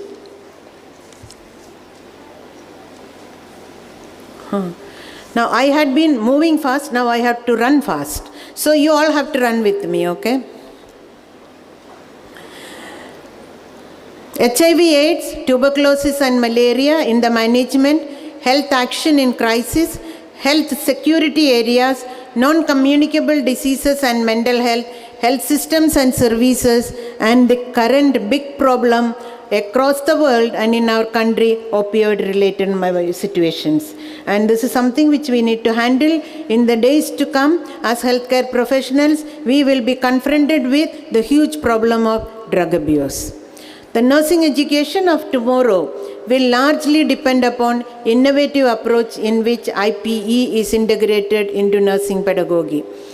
And innovative IPE and IPP activities can create care delivery models. It can create care delivery models. One example is interprofessional primary health and preventive clinics within industries or schools or dental clinics. Transform processes to improve care, like development of an interprofessional team to enhance care in acute stroke care units. It can be any care situations. I have just put some examples. Develop patient care interventions, multimodal interprofessional support for depressed mothers of neonatal ICU infants, advanced research and translational methods, develop and translate evidence to improve sexual health of adolescent females with developmental disabilities, and harness technology and data, which Mrs. Saroja has discussed so much. Work with technology teams to create new interprofessional workflow and interprofessional working groups in critical care. Now, one change which we are observing in Manipal is that a lot of students and faculty from engineering, that is the technical side, are becoming part or members of the research teams or innovation teams in the health sciences side. This is another article, Innovative IP and IPP Activities. Educators with nursing and medical backgrounds delivered geriatric IPE through case-based session. They use problem-based learning, and the study concluded that geriatric care can be delivered effectively by nursing and medical students through IPE if facilitated by both educators from both professions. A few things about IPE activities at MAHE. Because from 2015, Manipal Academy has started with various programs on interprofessional education activities. The first is Manipal FIMER, that is International Institute for Leadership in Interprofessional Education. This is a fellowship program along with the Foundation for Advancement of Medical Education and Research, Philadelphia, and Canadian Interprofessional Health Collaborative, CIHC, and MAHE. And the goal of the institute is to provide approaches and develop concepts that will help health policy makers implement the elements of interprofessional education. And these are the few of the people who have graduated with that FIMER fellowship in IPE. And from the College of Nursing, I am happy that there are 3 faculty members who have taken this fellowship, like Dr. Elsa, Dr. Shashidhar, and Dr. Sushmita. And there is something called INDIPEN, the Indian Interprofessional Education Network. This is functioning, and many of the faculty members from the different professions are members of this. We had received a grant at MAHE by the FIMER section and the College of Nursing from the USIEF, the United States of India Education Foundation 21st Century Knowledge Initiative Awards. And the US collaborating partner was MGH Institute of Health Professions, and at Manipal, the FIMER department, and from College of Nursing, we also were the co-investigators into that. Our goal was to building capacity in interprofessional health professions education, and we conducted a workshop on that. And now just one information which I want to tell, because this may be the landmark study on interprofessional education incorporating into nursing education. Effectiveness of an interprofessional education module for students of healthcare professions on application of interprofessional competencies for care of children with autism. So the investigator, this is a PhD work about to finish. The investigator had members from 3 of the allied health professions and the nursing. I think there are a few students or their seniors, they were also members of the team for working on this, building the team and checking out. She did not take all the 4 competencies. She took the last 4, that is the teamwork, and last 2, the teamwork and the communications. The candidate is Sunitha Solomon Nageli. She has prepared a module, and I'm sure that will be a sample module for us when we want to start on interprofessional education modules on various situations which we want to use. A few early publications also we have done. The challenges in IP and IPP, differences in history and culture of different professions, historical interprofessional rivalries. This I mentioned already. Although we say we are all friends, there is deep inside the heart, there is a little rivalry to each other, that is the different professionals. That is one of the challenge. Resistance to innovation, we are comfortable with what is happening. Lack of integration skills, space constraints and budget limitations, differences in schedules and professional routines, and the fear of diluted professional identity. Because when we are independently working, everybody knows you are a nurse. When you are a member of the team. So like us, everybody else also will have the fear of diluted professional identity. Way forward for this is institutional support mechanisms in place, shared vision and objectives, strategic support and staff training, supportive management practice, good communication strategies, shared decision-making process, and definitely infrastructure facilities. Conclusion, the sustainability of our health system depends on willingness and ability of health professions to refocus their practice towards interprofessional models of service delivery. For what? That will allow them to more effectively engage in the promotion of health and well-being with individuals, whether they are sick or well. Challenges that will shape the future of nursing are opioid crisis, epidemic and pandemic proliferation of disease, rapidly aging population, gun violence as we hear from the outside countries, non-communicable diseases and mental health concerns. The leaders of the most trusted profession, nursing, need to think more broadly, need to enhance the profession by collaborating and learning with other interdisciplinary care team members to improve patient care. Success of high-performing IPCP teams is dependent on compassionate, authentic leaders who invest in helping the teams thrive amidst complexity. And an IPCP model harnesses the talents of multiple professions working together. Transformation in the healthcare delivery system requires teamwork to align multiple seemingly competing dimensions if it is to achieve system integration and alignment. These are few references and thank you. I told you that it is difficult. Mahe from 2015 has started various programs, but still we are yet to see a good IP education program going on even in the master's or undergraduate level. So it requires a lot of preparation. The mindset of the people need to be changed. But I wish at least few institutions take it up so that we will be able to produce and provide interprofessional collaboration ready graduates to the service sector. Thank you.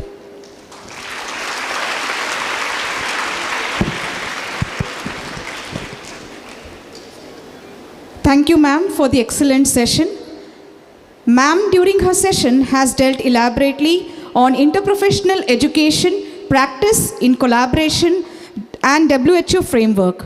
Ma'am has also highlighted 4 interprofessional competency domains, that is values and ethics, roles, communication, and teamwork. She has focused on integrating interprofessional practice and education in nursing with a mention of innovative activities that can be undertaken. Challenges on interprofessional practice and education were also taken through during this session.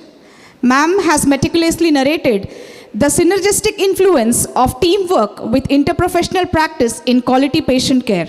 She has also enlisted interprofessional activities like FIMER at Mahe and focused on the role of nurse leaders and institutions in practicing innovative practice and in education. I thank you, ma'am, for the enriching session and walking us through innovative interprofessional healthcare delivery. May I now call upon Dr. Veena Toro, Principal, Masood College of Nursing, to present a memento to Dr. Anis.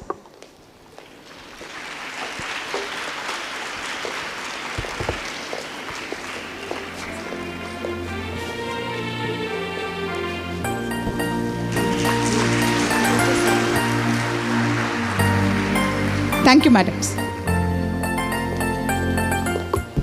Thank you, ma'am. I take this opportunity to thank the moderator, Professor Seema S. Chauhan. May I call forward Dr. Sandhya Almeida, Professor from Lakshmi Memorial College of Nursing, and present a certificate to Professor Seema S. Chauhan.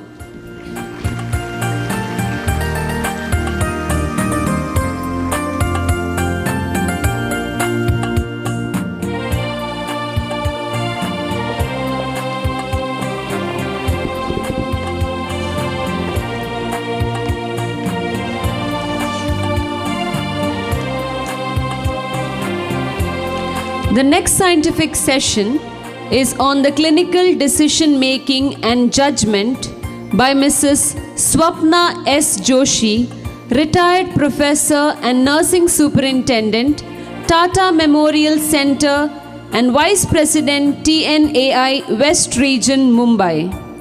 May I call forward Professor Vijeta Kottari as the moderator of this session. She is the Vice Principal of Masood College of Nursing, Mangaluru. I welcome you, ma'am. Over to you.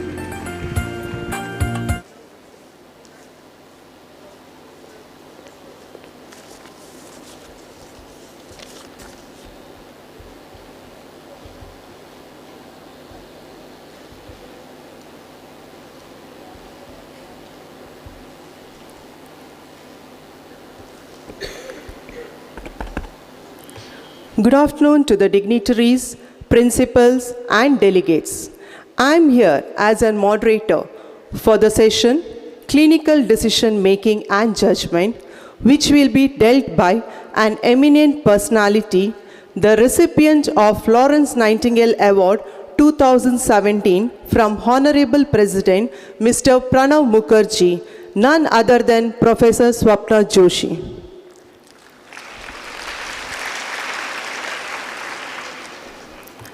Clinical decision is a subject in which we all nurses should be deeply interested because it's by making good clinical decision we can save the life of a patient.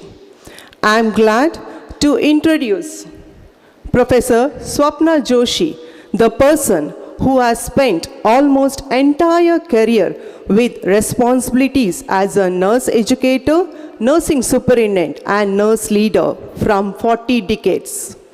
Madam had an excellent opportunity to work in an intensive unit for 1 decade in a 1,700 bedded public hospital. She completed her post-graduation from SNDT University with pediatric specialization in 1997.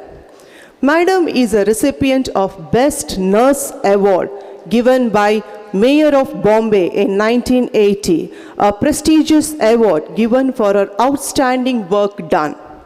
Professor Swapna Joshi was holding dual responsibility of nursing superintendent and professor from 2009 to 2020. Nursing consultant from 2020 to 21 in Tata Memorial Hospital, Homi Bhabha National Institute. She was responsible for nursing services and nursing education at all centers in India under Tata Memorial Center.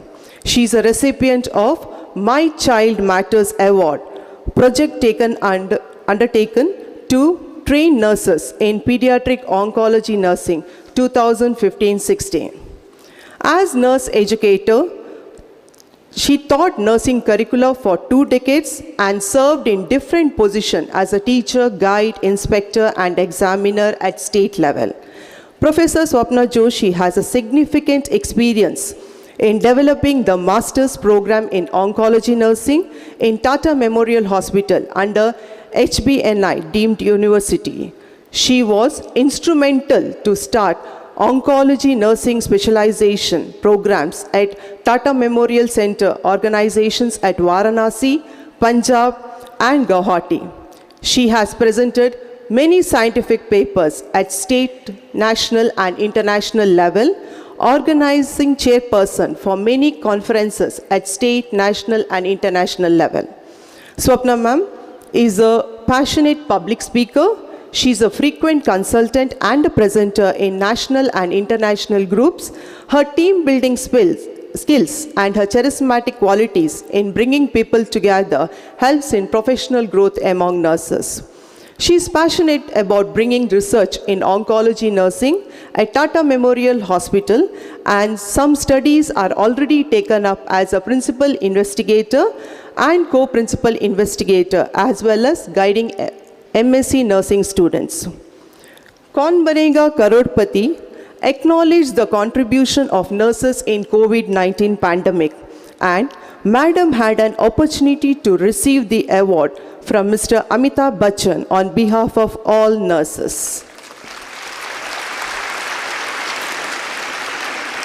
Her contribution to TNA is also tremendous.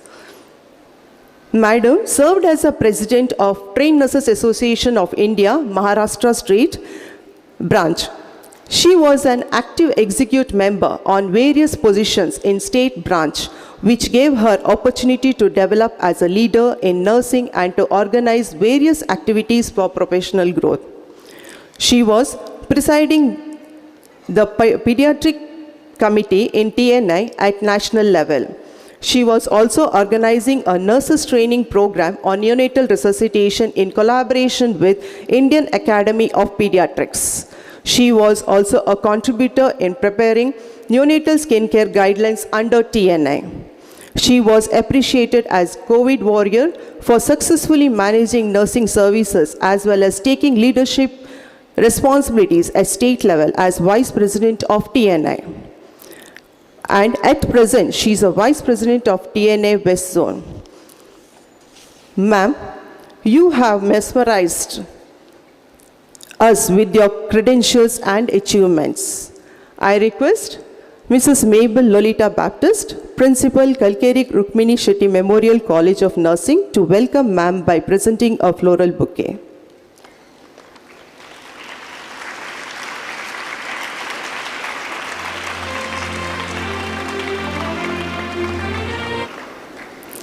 We are eager to listen to you, ma'am. Please join with me in welcoming ma'am to take over the stage.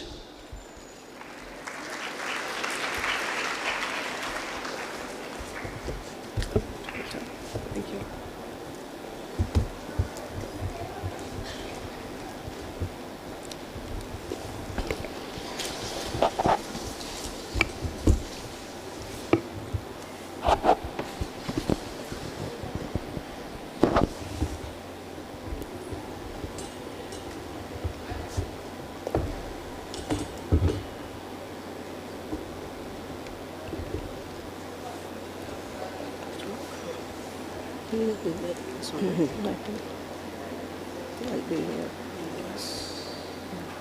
Next slide.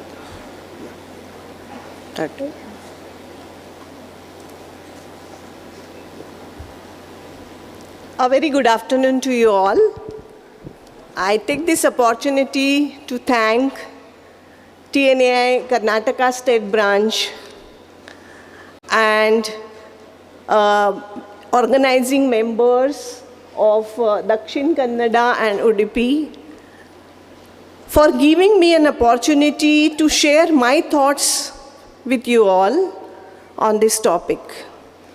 Since morning I'm here listening to the eminent speakers, chief guest, and I was thinking that this will be the last session, scientific session, that too post lunch, and waiting for a cultural program.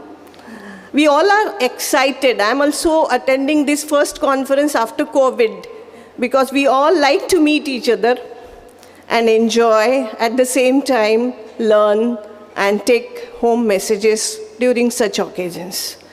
So today's topic, this session topic is clinical decision making and judgment. We do take a decision. Somebody has taken the decision to organize this conference in a huge manner. So leaders have come together, taken the decision, and decided to organize this fantastic gathering. So we all of us take a decision in our personal and professional life.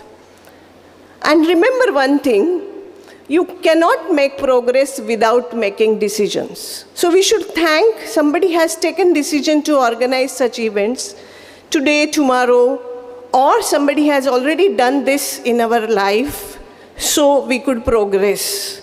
So there is always word progress when we take some decision. I have taken a decision to come for nursing. So I have come for nursing. I learned and achieved so many things. All the credit goes for that decision making. At the same time, people who helped me, my parents, my teachers, and a lot of people who helped me to take this decision and supported me to go ahead. So going further with the discussion on decision making and clinical judgment. In clinical settings, nurses are continuously faced with demands to make a decision of care. So in this session, we are going a little bit towards the clinical side. This is the area a nurse must enjoy and implement the knowledge which she has received in her four walls of classroom. If you will not able to implement your knowledge, it's a waste.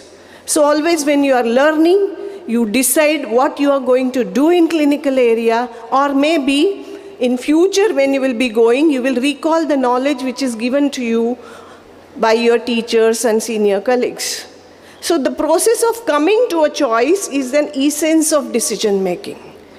So you have a knowledge, you have a skill, competency, proficiency, and so on. So we have to come to the final choice. So mainly the clinical decision making requires a broad knowledge base, which comes during your classroom teaching, maybe in your clinicals, maybe through the library reading and so on. A lot of resources are available to us. Access to the reliable sources of information. I need not tell a young generation from where you can access the sources. So in clinical area also, you have so many accesses to the resources, which may be even a patient. I remember my teacher telling me, your patient is a book. Don't just open the library books. Go and meet the patient. Try to understand the patient and you will learn the better. And really I'm telling you, that word, that sentences I still remember, and whatever I learned in clinical area is because of my patients. Working in a supportive environment. So nurse alone is not working. Madam has already explained how teamwork is important. Interdisciplinary approach is important.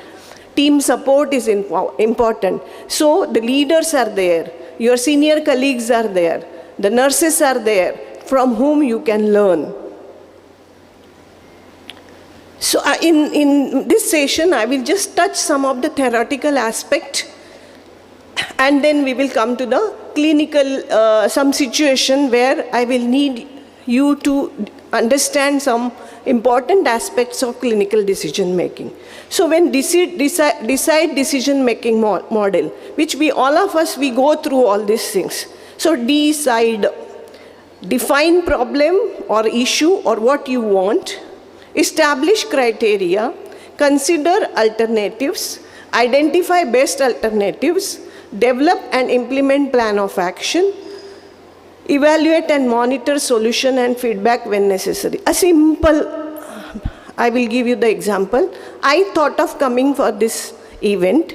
So my problem was I'm actually from another state, so how should I come? How best way I can travel and so on. So I decided I had alternatives to come by the road or air or by bus or whatever it is, different modes. So I decided the best way to come.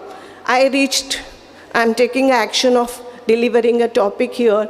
I will evaluate throughout whether this was better way of explaining. I would have done it in a better way and so on. So in decision-making process also, we go through all these steps. Decision-making involves clinical judgment. Now, many times, the query or the question comes in our mind, clinical judgment, same as decision-making, why am I using this? Again, a simple example, a driver who is driving a car judges whether the road is narrow, what is on left side, what is on right side, what speed I should keep, whether I'm driving on the proper road, whether I can reach to the destination. And on these all aspects, he takes a decision how to drive, when to drive, in which direction to drive. So this is just understanding about decision making and clinical judgment. Clinical judgment is a major challenge of modern nursing, and despite of its critical importance, very important aspect, it is still poorly understood. And I came across one study in Iran where they have mentioned that 65% of entry-level nurse error means she makes some mistakes here and there, were related to poor clinical decision making. The nurses were not able to decide, clinically judge what they need to do for better patient outcome. Clinical judgment is one of the key attributes of professional practice. So when, as a professional, I'm working in clinical area, my clinical judgment is going to decide whether I'm a good nurse, better nurse, best nurse, or what will be the outcome of my patient, whether I'm providing quality care to a patient or not. And it is, as I said earlier, based on nurses' knowledge and experience both. Both are important. If I have passed out postgraduate with distinction of marks, and if I have put myself into a clinical area, if I am not only on knowledge aspect, I may not able to take a right decision. I still need experience. So both the things are very important in nursing profession. Reasoning, thinking, evidence-based clinical practice skills are also equally important in clinical judgment. Nurses use these skills to assess patients and environment, interpret and establish nursing diagnosis, and effective decision-making, problem-solving. And all this is mainly to improve quality care. Patient safety and quality care is a cornerstone of healthcare system. Nowadays, you will find we are mainly focusing, whether corporate hospital, general hospitals, we mainly focus on patient safety and quality care. Irrespective of challenges, we need to see that our patients are in safe hands and we are able to provide quality care to our patients.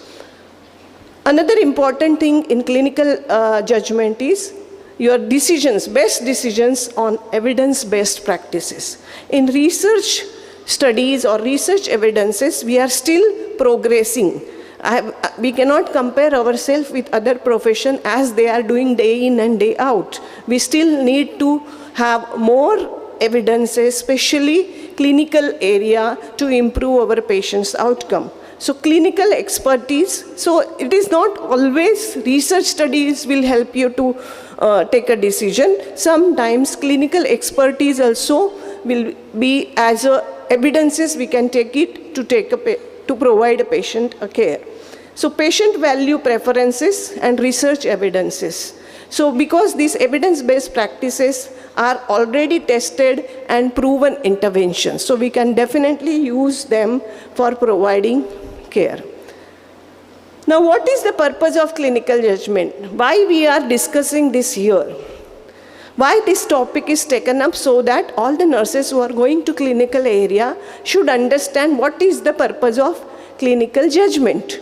So clinical judgment is the process by which, so process when we say it is a step by step we take a action. So by which a nurse decides on data to be collected about a client, about the patient, what data I need to collect, makes an interpretation of the data, arrives at nursing diagnosis and identifies appropriate nursing actions. So nursing process you have already learned. We won't go in detail of each of these steps. So this all process involves problem solving, decision making and critical thinking. All this simultaneously takes place and we come to the right diagnosis. So to make a clinical judgments, the nurse employs a deep understanding of the individual patient. Madam has already told in the morning that we are hardly 30% of all our hours we are in clinical area near the patients.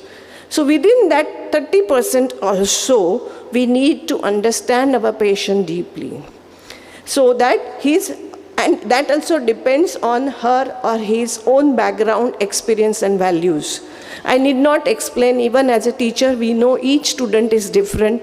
As an administrator in the clinical area, I know each staff nurse is different. So on the ability of each nurse, it will depend that how best way they can provide a care to my patients. So patients and nurses are unique and bring different backgrounds to the caregiving situation. So each situation is unique, each patient is unique, each nurse also is a unique. So we cannot have a same measurement or same tape to all. So we have to understand it when we discuss about the decision making and clinical judgment. So what is included in the nurse's ability to make clinical judgment decisions? So when I take a clinical judgment, what is that ability I need to understand and inculcate that ability when I am undergoing a training. At the same time, I should continue in a clinical area. So clinical judgment is the accumulation of knowledge and skills over a time which contributes to nurses' ability to analyze and synthesize the patient presentation, objective and subjective data, and then provide evidence-based nursing intervention to improve patients' outcomes. So we are repeating again and again same nursing process. So these all things are there in clinic. I need to take a decision. So what challenges today we face? Some of the most is we are already discussing since morning, shortage of nurses. So healthcare settings are increasingly complex. Patients are older. Morning the speaker said that more geriatric patients, pediatric patients, seeker patients are more informed before. Nowadays the patients who will come to your clinic or in the hospital, they already searched on Google what it is. So they will cross question. So I have to be ready to answer for that also. Increased patient workload, definitely is agreed. Shortage of experienced nurses. Sometimes you will find all my ICU is full of junior staffs, hardly 1 or 2 years experience and they are working in ICU. And knowledge deficit. Now knowledge deficit doesn't mean that they don't know. Basic nursing they might be knowing, but when they are working in ICU, specialty wards like pediatric, oncology, I should accept it that they may not have a proper knowledge about their own patients to whom they are taking care of. So nurses are challenged to efficiently evaluate the situation or a problem and make sound judgment and decision. I am expected to collect data, interpret, evaluate and make a sound judgment on that. But we are challenged because of all these factors. But remember, clinical judgment is an essential skill for nurses wherever you are working. I cannot say that I didn't do this to the patient in spite of it was very, very important. I'll discuss that in some of the situation in the latter session. So this is unavoidable. We have to understand patient and have a clinical judgment. Now let us discuss why we are so poor or why we are not able to take proper decisions in clinical area. So what are the errors which we can have a solutions on that and we can prevent those errors, and we can prepare our nurses, whether as a students who is outgoing in clinical area or the nurses who are already working in clinical area, how can we prepare them? So I should understand as a leader or administrator that what are those errors I should look upon. So one is overconfidence in oneself. In my, as an administrator in one of the hospitals, Tata Hospital, which she has mentioned, or even as in other general hospital, I have seen that sometimes the nurse who is postgraduate and coming into a clinical area, you might see that in some of the hospitals there are, in her team, there are some diploma nurses, some student nurses and all. So she thinks that I have a full knowledge, and she becomes overconfident. So these are the situation I should understand, and the solution for this is training, prompt, unambiguous feedback, clear-cut instructions to the person, and simplifying technology. Now technology cannot be too simplified, it's already discussed, but making them aware and giving them a training on how to operate some of the gadgets sometimes she might have not seen. I remember the nurses who are masters in nursing coming to the clinical area, and they say that they have not operated the infusion pump. So simplifying them, they need to understand how best I can use these clinical gadgets. Reluctant to change, very common. So solution is initial opening, so involving them in decision making, maintaining greater humility, peer review performance, so better they should mingle with each other as a team worker, giving feedback to each other and appreciating what is the best and helping each other to correct each other in advance so that no harm to the patient. Impracticality of looking for mistakes. So follow-up system, sometimes the mistakes may not be reported from clinical area, so we require to have a follow-up systems, no punitive supervision, and staying with the literature. Now, I need not say that majority of the incidences in clinical area are always reported related to medication error. So it is obviously the nurses will not report to us that medication error has happened. So we should have no punitive supervision. So if at all we have observed that some error or near mistakes have taken place, dealing with it in such a way that they should keep on reporting such incidences so we can take a right decision at right time. Because I can share with you one of the example. I started getting incidences on medication error in the form of like the wrong dose or wrong calculation, wrong dilution and so on. There were 3-4 incidences happened in particular area. So when we underwent a root cause analysis, we identified that this has happened particularly at particular time in the night around 9 o'clock.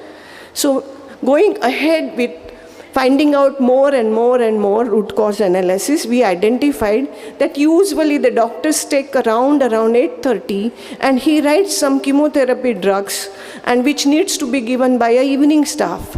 Now this staff is under stress because she has to give over to the night nurse around 9:15 and leave the ward. So in a hurry, she is likely to make a mistake.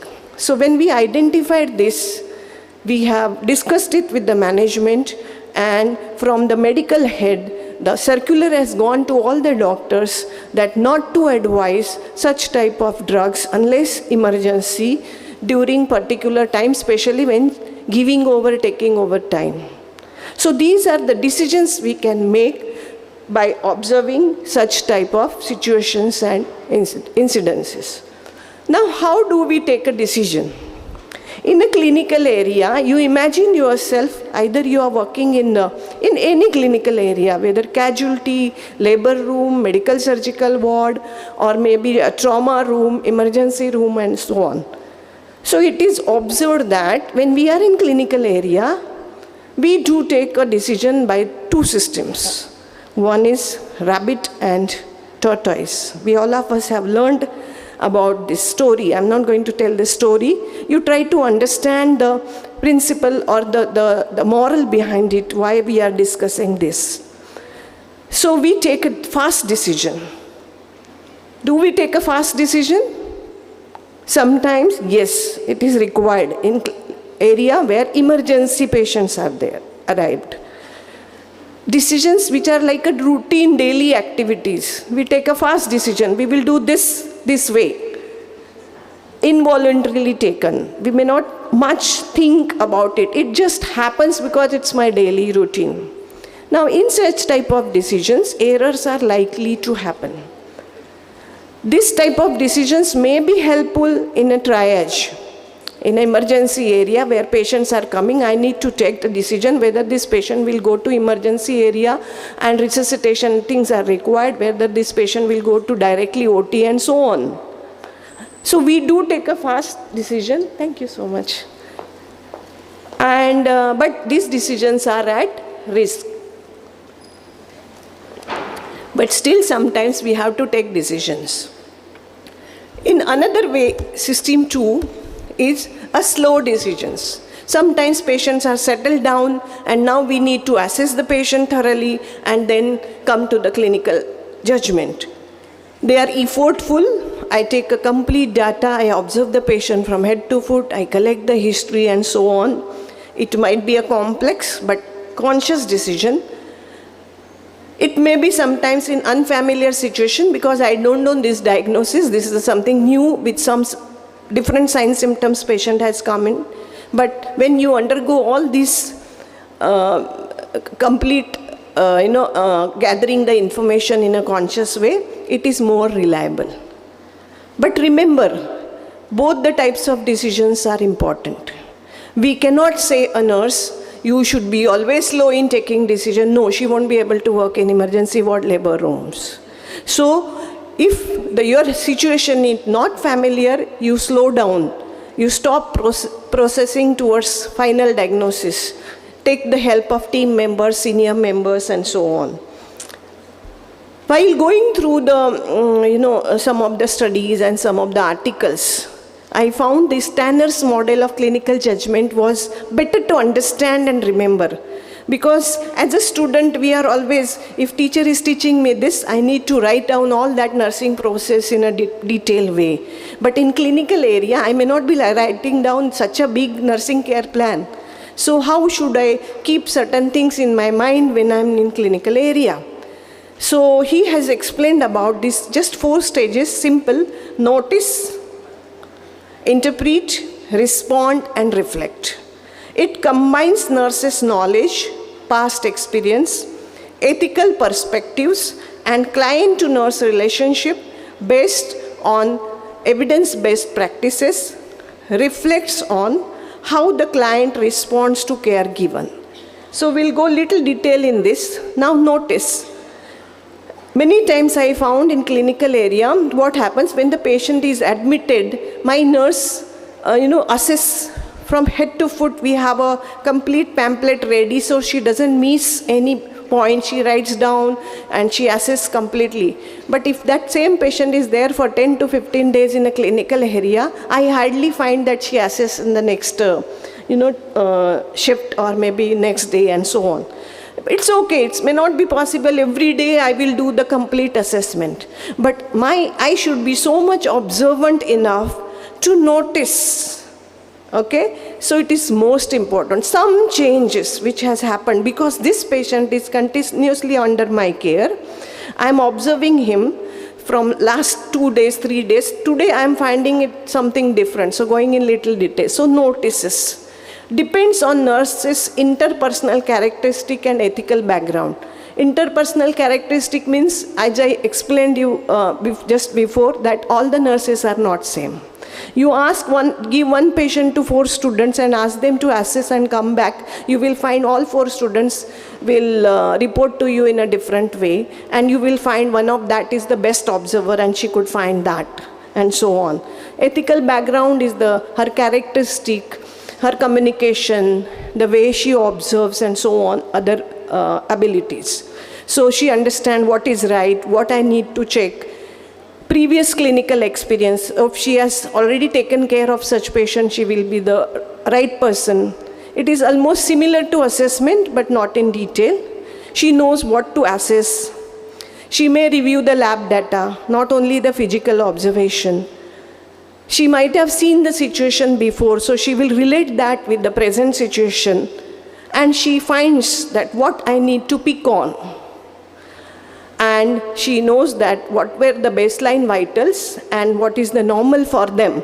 Like I cannot have a same vitals for all the age groups or what all the disease conditions. So it is likely to be changed. Then next step, what Tanner has said is interpret, which you have already learned, and you assemble the collected data, analyze it. It is all mind process. Figuring out how we are going to respond. So this is just putting all that data together in a proper way, in an organized way, and coming to the diagnosis. And then is to respond. So what I am supposed to do? Carrying out decided nursing interventions. So this will again depend on situation and the patients. How fast I need to act, which are the prioritized clinical diagnosis I should think about first, and what should be the next. Then coming to the reflection, in other words, we evaluate. So when we evaluate, it is inaction evaluation or inaction reflection and on action. Inaction means reflecting on the task while in process of intervention. When I am doing some nursing procedure or taking care of a patient, I should continuously observe, is there any changes are happening? And on action means looking back at the past intervention and how you could do better, what went right, what went wrong. Take time to reflect and analyze the effect. Now, another errors we have seen, another topic which I would like to discuss over here and to understand that why poor clinical judgment. When we say it's a core skill, I need to have a skill of clinical judgment. So usually there are two factors which are responsible for poor clinical judgment: individual and environmental factors. So we as a leaders, team leaders, or we should teach our in charges or the seniors and supervisors so that we should be able to provide a right working condition for a nurse so that she can take a right clinical judgments and right diagnosis for better care. So all of us will agree with certain points like biases. Now why biases? Why should I do a bias when I'm assessing the patients? You will say that, but I will discuss this in my next slide, biases, and you will understand this might have happened with all of us. Stress, anxiety, fatigue, knowledge deficit, these are the factors which will hamper the thinking process of my nurse, and she may not able to take a right decision. Professional experience, training and the skills. Perception of clinical role. She should know clear-cut what am I supposed to do. Operational autonomy, how much freedom we have to take a decision and act on that. Active influential decision making. Some of the environmental factors we can definitely have a solutions on that is noise, distractions, especially the gadgets which keep on making a noise, or maybe sometimes the talks which happens in the clinical area. Leadership support. If I take a decision and if we carry out certain activities, whether my senior supervisors will support me, whether they are there to supervise me. Teamwork environment, supportive environment. Time constraints, workload and patient's demands. And resource limitation. If I don't have all these things in my environmental factors as a working condition as a nurse, it will affect my clinical judgment. So when I need to take a decision, always remember when we are panicked, we are fast, we are not supported, we may not able to take a right decision. So remember, panic plays no part in the training of a nurse. So we cannot take a right decision when we are panicked. As I said, the biases which may cause poor clinical judgment. One is availability biases. First thought came in. Last 2 years, what was happening? If anybody comes in front of me with cough, cold, what was the first thought used to come in our mind is COVID-19, isn't it? So many times it happens, anybody who comes in front of me and I need to assess, I might be preoccupied with something else or with my previous experience and what is happening around, I will always think of COVID-19 or such type of disease condition. So if I think that way, I will not assess the patient or explore the patient the way I need to be. So I'm likely to be biased in clinical judgment. Recent biases, more weightage is given to what happened recently. When I had such type of patient in my last 2 weeks. So this patient must be the same because he has similar signs and symptoms like other patient. So what happened recently, I will continue selectively assessing the patient. That also will have a poor judgment, clinical judgment. Confirmation biases. Information collected selectively support favor decision and ignore alternatives. So if I have that biases in my mind, I need to diagnose this patient is having some respiratory infection. So I will collect the information in such a way that I will come to the same diagnosis. So this is called as confirmation bias. Fourth type of bias is premature closure. So decisions based on available information and not completely explored. So I remembered while dealing with this topic that we heard the story of elephant and blind men. So the person who touches the part of that elephant, he thought this is the elephant. So we also assess in such a way, we think this is the diagnosis. I'll give you this example when we'll have some situations to be discussed in the latter stage. So how we can avoid bias traps? How we can come to the right conclusion or the right decision. So you should be aware of these biases. Remember, these biases doesn't happen only in nursing. It happens in clinicians also, physicians also. And all the nurses who are senior over here, they will agree with it. And I had a lot of experiences with this, that they are like, the doctors are likely to be biased. And we as a nurses, if we have a knowledge and we cross-question them, we can bring them to the right decision. So recognize these bias traps, control here, educate yourself, give education, learn. If you don't know, if it is an unfamiliar situation, some new diagnosis, something new investigations done, educate yourself, education. You should have some checkpoints in between. Don't come to the conclusion at the end. In between also you should see whether you are going on right path.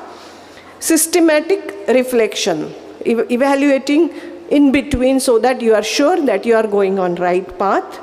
Guidance by leaders. So every nurse may not be expert enough, so she will require guidance from the experts. We should also accept guidance from the senior or the experts and develop your ability to rightly judge the patient. Integrating clinical judgment model in teaching and learning. Now, who comes to the clinical area is a nurse who has learned, undergone teaching learning experience, undergone the clinical exposure during her training period, and usually as she gets graduated, she is put into the clinical area. So we as a teachers, how we can prepare the best way that these students, when they enter into clinical area, at least will develop some ability to take a right decision and a right way to clinical judgment. So developing reasoning, we should have a labs on this. Critical thinking. I know that some of the nursing processes we are doing all these things, but more weightage to be given for this. Fundamental framework of this decision making. Foundation of nursing process, they should be thorough. It should not be only for submission purpose to the teacher or just to clear your exams. Simulation labs, morning lot of discussions have already taken place. So different scenarios, because it may not be possible for the students to go to the clinical area and learn. So this simulation labs will help them to develop this ability. So develop habits of clinical judgment will make you a better nurse. So how we can give just some examples I have put, like you can ask students to give me 3 lab values that indicates your patient condition is improving. So the student should know that what was my previous lab reports of my patient, and I should be able to tell my teacher or a supervisor, yes, this was the condition before, now it is improving, it was so and so, and now. It should not be in a words of hypokalemia or hyperkalemia and hyponatremia and all. It should be in the form of figures. 135 milliequivalent, 145 dilution per gram, or whatever it is, those figures. Because I have seen the nurses who are coming for the entrance exams or for the interviews, they don't know the figure. They know what is hyperkalemia, but they will not be able to tell me the normal range in the patient. So it should be in the facts. So 3 lab values that patient's condition is worsening, and then we can ask them that list down the priority nursing intervention. And we have developed this entrance skill test for the nurses who are appointed newly in the oncology field. So these are some steps we can improve clinical decision making in nursing. Case review, discussions on the cases, which hardly happens. It happens only in the education side, but on service side also, we need to have such case reviews at least weekly in the clinical area with the head nurse and some nurses who are present. I know shortage and all these things are there, but at least for 10 to 15 minutes after giving over, or maybe the time when it permits. Peer reviews from the in like peer review, we have learned it in research, but this peer review is the getting feedback from your co-workers. So in Tata Memorial Hospital also, when we were doing auditing, we have involved the co-workers peer review so that we could get a good feedback, and the nurses understood it in a better way to improve the working condition and the clinical judgment improvement. Reflection, simulation lab, mind mapping, understanding from core to the other points and the relationship between those points. Algorithms are already in some of the areas. It is present, like CPR, neonatal resuscitation program. You have an algorithm, what to do next, how to take a decision. So some algorithms are already present. We can develop more root cause analysis and corrective action and preventive action. So these all things will help us to improve our nurses in better clinical decision. So I'm coming to the actual situation now. So I want some students should respond me with some of the situations. Okay. So holding antihypertensive or insulin when blood pressure and blood sugar level is below acceptable level. So I should not be just carrying out doctor's orders. When I'm giving antihypertensive, I should know that I should take a blood pressure, check whether it is within normal limit, and then give the antihypertensive drug. Same way with the blood sugar levels. So checking blood sugar, saturation level, vital signs don't require doctor's orders. So when patients alertness or mental level changes, what I need to check. So all this checking, then I can inform the doctors. That will be accepted by a medical profession as a professional nurse. Instead of just calling them, patient is not well, come and see. By that time, what am I supposed to do? So need for using physical restraint in hyperactive ICU patients. Besides medico-legal aspects, I would like to mention over here is whether I can put restraints so that I can prevent patient fall. Distribution of ICU beds as per patient condition. I don't require the head of the unit order where I should keep patient, which area I need to keep patient, which patients I should observe closely, and so on. So we will discuss some situations which will help you to understand how experience, knowledge, and clinical judgment will affect as per the experience and the education. So the situation number 1 here is postnatal mother. Okay, so breastfeeding mother who has a sore cracked nipple on the left breast. She reported that it is painful, especially while feeding naturally, and she is feeding only with the right breast. Medication, she was being advised medication cream, nipple shield, and she stopped feeding by right breast till it heals. So what are the things we should think over here I need to examine the breast, both the breast. Is there any thrush infection? I need to check even baby's mouth for thrush. I need to differentiate milk tongue and the thrush infection. What is the cause of sore nipples and pain? Judge whether baby is adequately fed. Choose between the cream and nipple shield. It is reported that if you apply the cream and give the baby for breastfeeding, it's not good. That baby will suck all that cream. Whether I should give her a nipple shield. If I'm giving her a nipple shield, is that mother is trained for giving a feed with the nipple shield? The mother may not be. So management strategy will differ as per the experience. So when we are dealing or when we are evaluating, thinking about all this situation, you will find the nurse who is expert will act in a different way. So this is just one example I thought of discussing with you. Another example is sepsis or urinary tract infection. So there is a 72 years female, altered mental status, respiratory rate is 28 per minute, heart rate is 120 per minute, capillary refill is 4 seconds, incontinence and malodorous urine, skin is hot, dry mucous membrane, temperature is 103 degree Fahrenheit and SpO2 is 94%. So usually we assess and diagnose that fluid volume deficit related to dehydration and septic shock evidenced by. So because I observed this, I can have a diagnosis. Because of dry skin, there is a tachycardia, dry mucous membrane. Because I have checked capillary refill, ineffective tissue perfusion, impaired urinary elimination because I observed that she has an incontinence. Excuse me, ma'am. Yes. I request the students, please be seated, don't move around. Is there any bus coming so that they need to leave the place? This happens usually. No. They have decided to go out, so they have taken the decision of going out. It's okay. When we are, I always have a thing that when I'm talking to 2,000 people, even though the 20 people will take the message, I have done it. I have helped future leaders, future nurses to be the better nurses, and that is how my profession will grow. So I don't expect all 22,000 nurses will be the best nurses, definitely.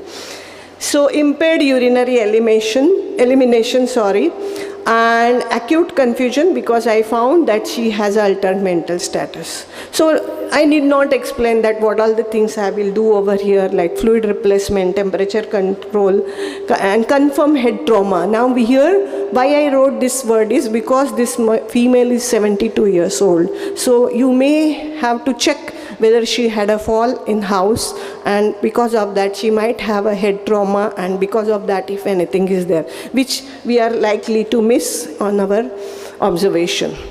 Respiratory infection, 54 years male, difficulty in breathing, cough, congestion, yellow expectoration, SpO2 84%, lips are grey, capillary refill is 3 seconds, both lungs sound diminished, and no smoking is one of the history. So ineffective airway clearance, oxygen and fluids. So this is how with the assessment. Now here I am coming with that premature closure, the example which I gave of elephant. So this example will help you to understand that. And this has happened, you must have heard about it many times. Like 34 years male, history of lifting heavy weight, came in a clinic with sternal pain. Immediate ECG was taken, which was normal. So the doctor thought of muscular pain, and he treated for muscular pain. Must have asked him to take a rest. We have closed the case. And we get the information that patient dies of cardiac arrest within 2 weeks. So what is that feedback we get over here, or when we critically think about this case is, because he is 34 years, never thought of cardiac problems, no cardiac enzymes were evaluated. I did not go in a detail of previous history of smoking, which was found over there, drinking, family history of cardiovascular disease, and so on. So this is how sometimes we are likely to come to the final diagnosis without exploring our patients. So we need to understand that.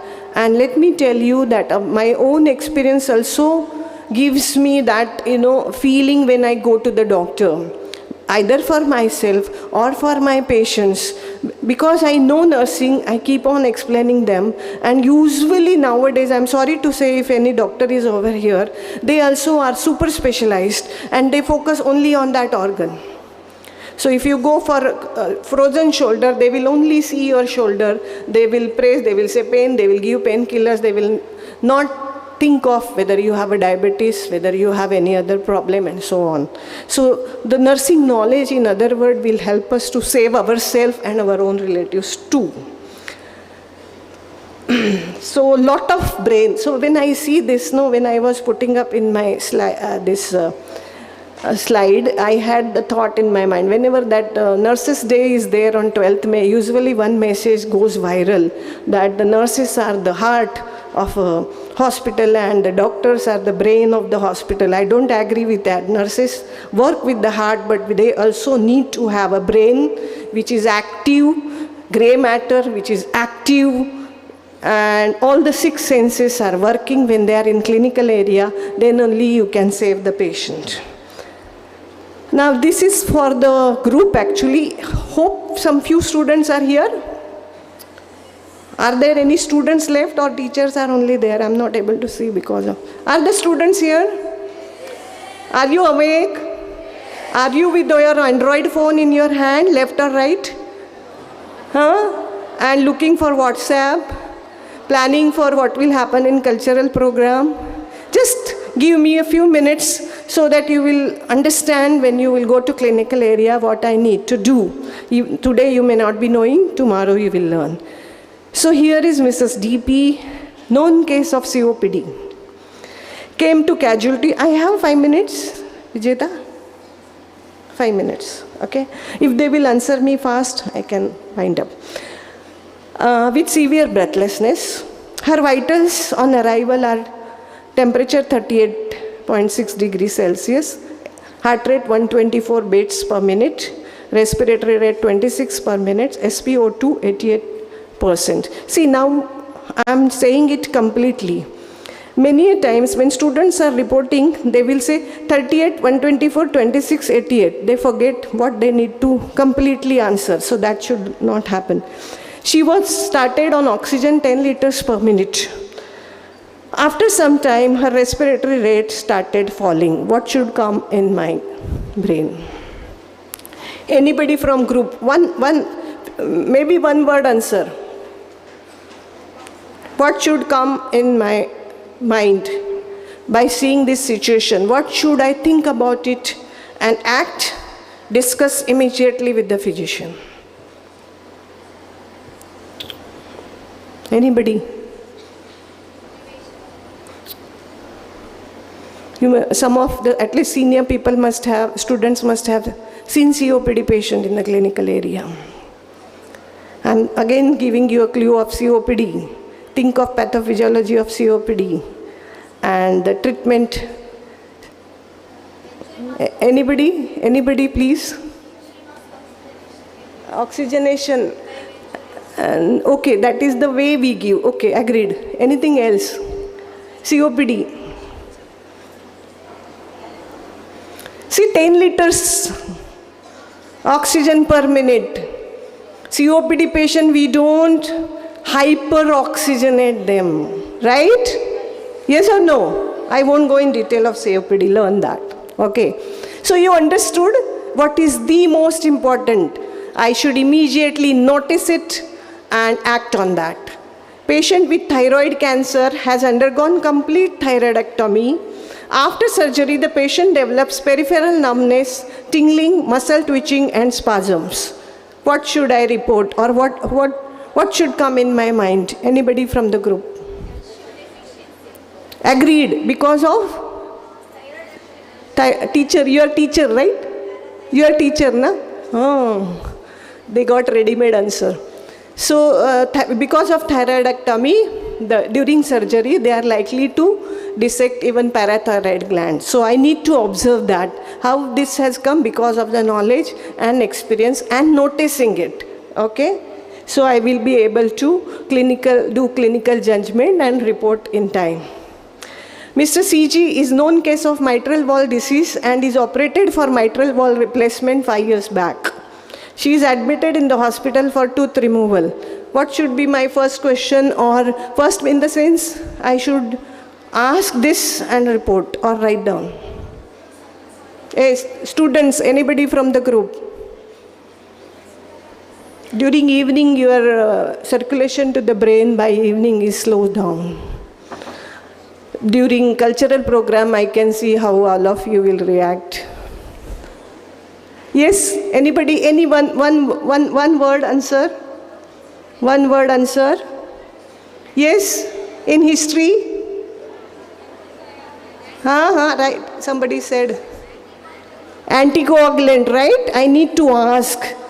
And whether she stopped taking that for last 72 hours. If not, I need to report, I need to assess this. So that is what is the most important other than other. I think this must be the last.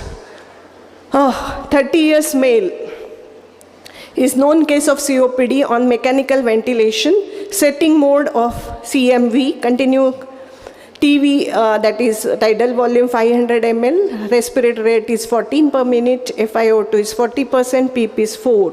He is on injection augmentin, injection PAN, injection Lasix, Midas and atracurium infusion. Okay. Next day, he was put on SIMV as weaning mode with CT all for all medication order. Before carrying out doctor's orders, what should I cross-question the doctor?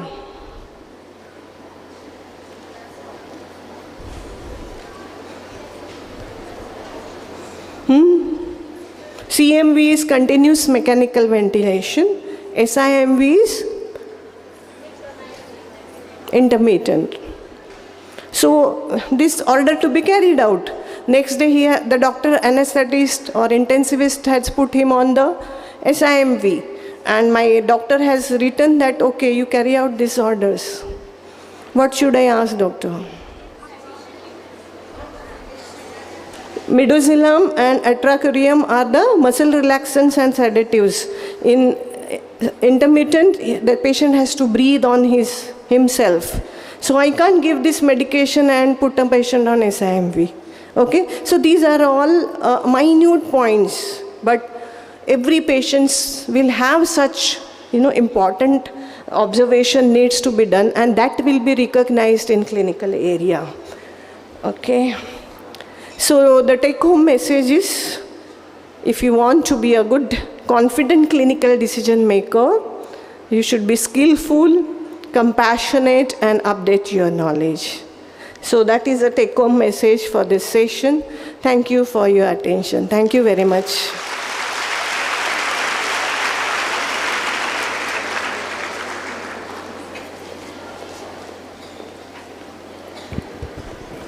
Thank you, ma'am, for the wonderful, enlightening, interactive session. Madam shared her enriched knowledge and experience about challenges, errors, abilities of a nurse in making clinical judgments and ways to overcome it with examples and case scenarios.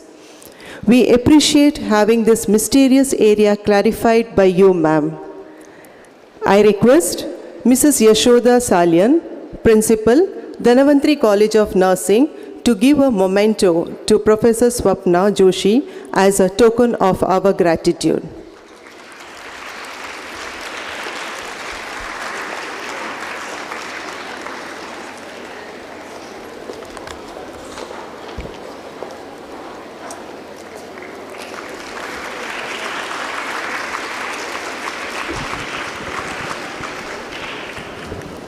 Thank you, ma'am. I would like to conclude my session by expressing my gratitude to the organizers of this national conference for giving me the opportunity to be the moderator of this session. Thank you, ma'am. Thank you, ma'am. I take this opportunity to thank the moderator, Professor Vijeta Kottari. May I now request Sir Harish PM to come forward and present a certificate to Madam Vijeta Kottari.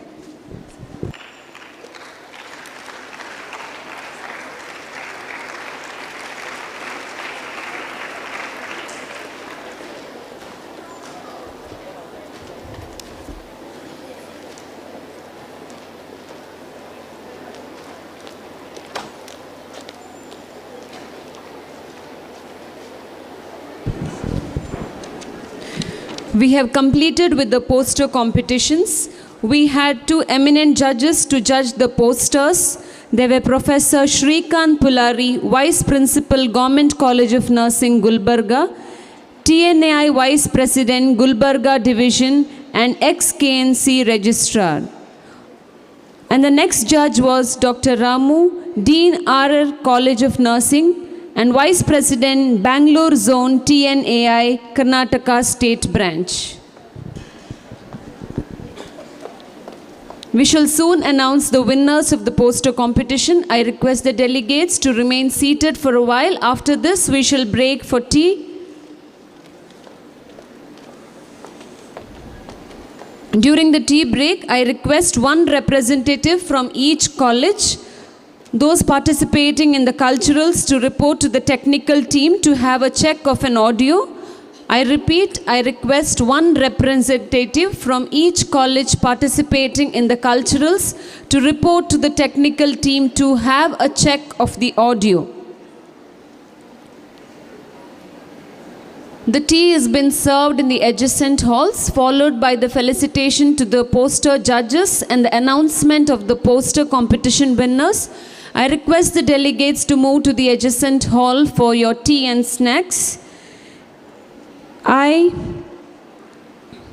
thank each one of you for your kind cooperation, and all dear delegates and everyone who have helped this conference to be a grand success. Thank you, one and all.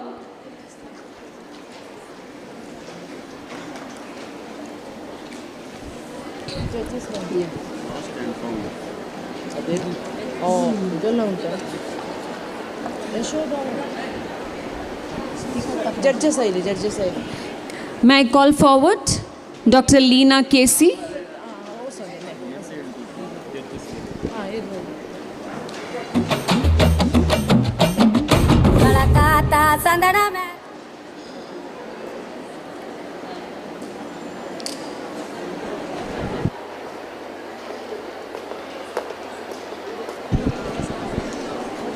May I call forward Professor Shrikant Pulari and Dr. Ramu on the dais.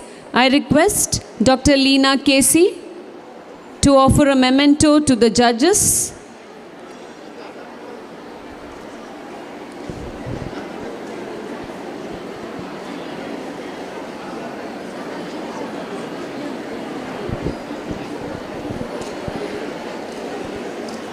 I request the judges of the poster competition to come forward. Professor Shrikant Pulari, Vice Principal, Government College of Nursing, Gulbarga, TNAI Vice President, Gulbarga Division, and the ex-KNC Registrar.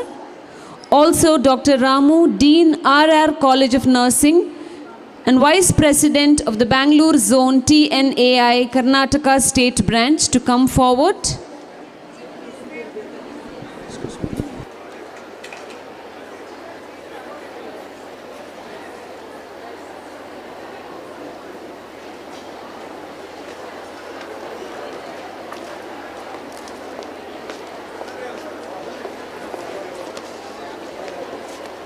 Here only. Here only.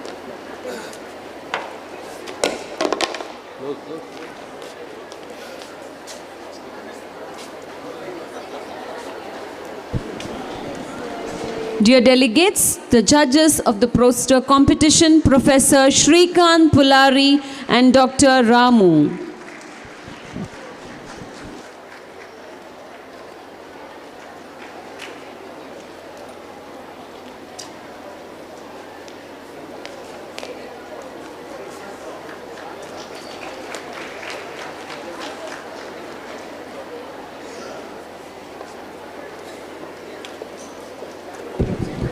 Thank you, sir, and thank you, ma'am.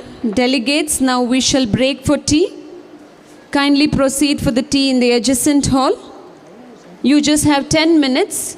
Followed by that, we shall begin with the culturals. I request one representative from each college to come forward and report to the technical team for the audio check. We have some items which are lost, and we have it here. There's a watch and a chain, 2 watches and a chain. Anyone, if you have lost something, you can report to the MC desk, you can report to the organizers, you can tell the identity of your items, and you can claim your lost property. Thank you.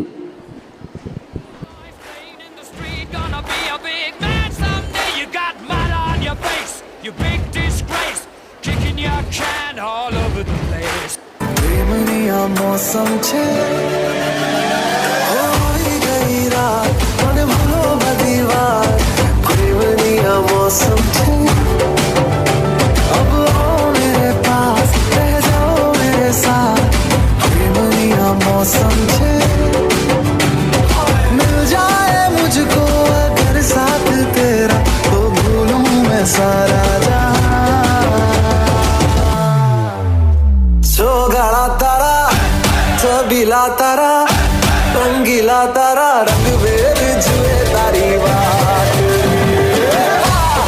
गाड़ा तारा ओए छबीला तारा ओए रंगीला तारा रंग बेर जुए तारी बात रे गाड़ा तारा ओए छबीला तारा ओए रंगीला तारा रंग बेर जुए तारी बात रे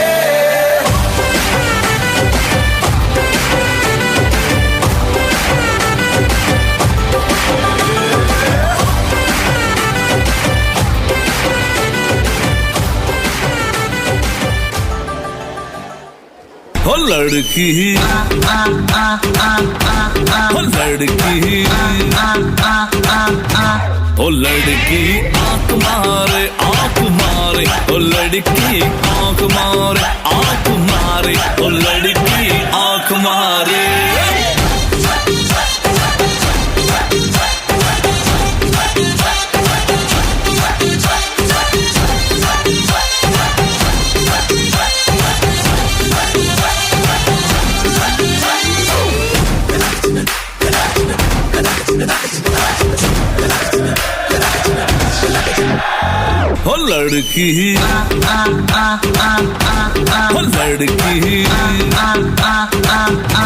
हो लड़की हो लड़की ओ लड़की आंख मारे ओ लड़की आंख मारे ओ लड़की आंख मारे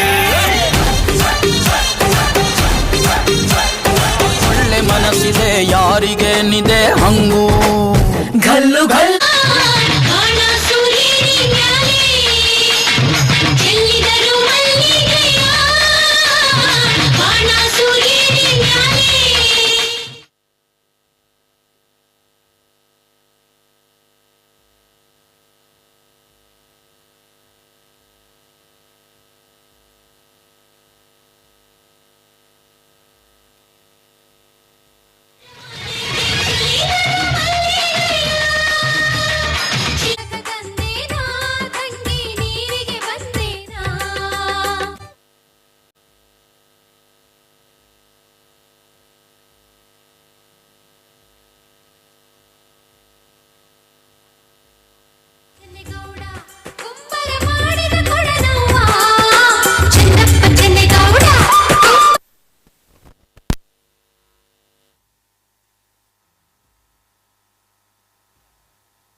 पोली पोली देवा उत्तरी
Check, check.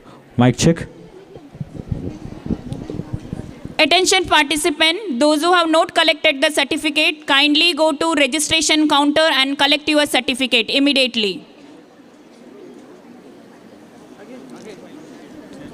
Once again, those who have not collected the certificate, kindly move to registration counter and collect your certificate.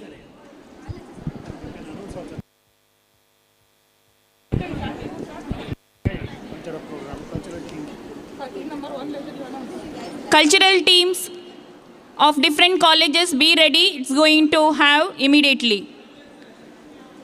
Cultural participant, chess number 1, be ready on the stage.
Ma'am, we are waiting.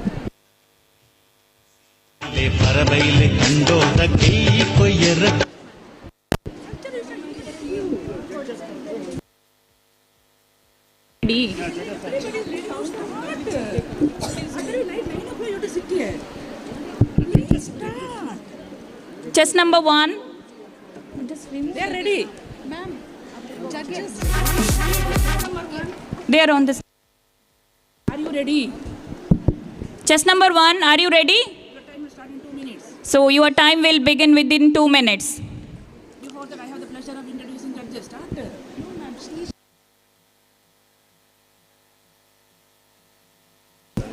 Then why you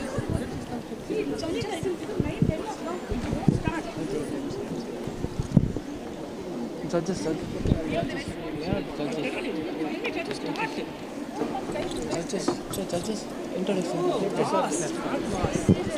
The moment is everything. Don't think about tomorrow. Don't think about yesterday.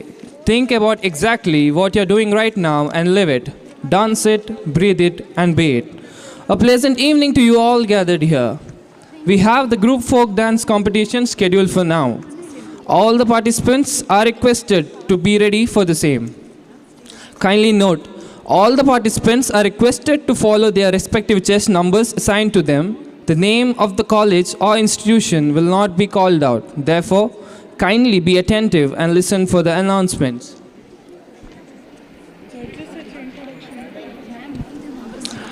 We would like to extend a warm and a hearty welcome to our judges. With a round of applause, let's welcome the judges on to the dais.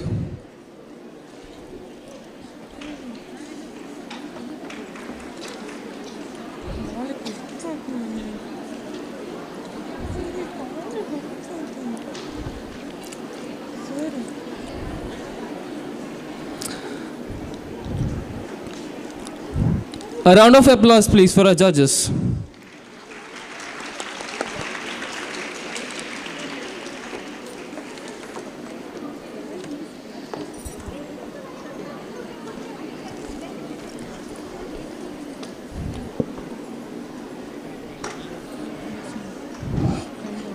Kindly occupy the seats. Introduction of the judges.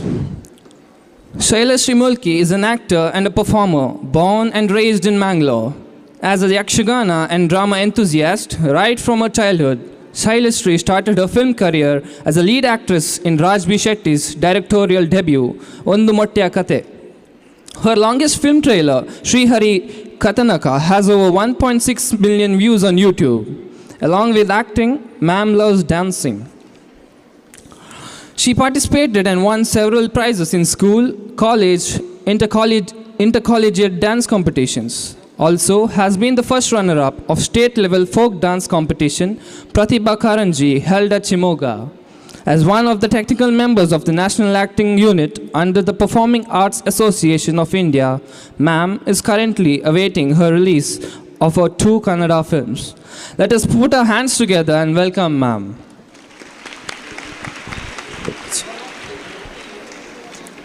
Janvi is a professional dancer and a budding choreographer from Mangalore. She is artistic, performance-driven dancer with 6 years of professional experience. She is trained in various dance forms such as Indian classical, Bollywood, freestyle, contemporary, and folk. She has performed classical and Bollywood routines across several places in Karnataka and South Kannada districts. She is a 4-time winner under the solo dance category. During her schooling, she started taking formal training in Bharatanatyam, Kuchipudi, and Mohiniyattam. Currently, she is working with celebrity dance choreographer Mr. Pramod Alva. Let us put our hands together and welcome Ma'am. Mr. Mario Milroy is a professional dancer and a choreographer who is well known for his fluid movements and quirky style of dancing.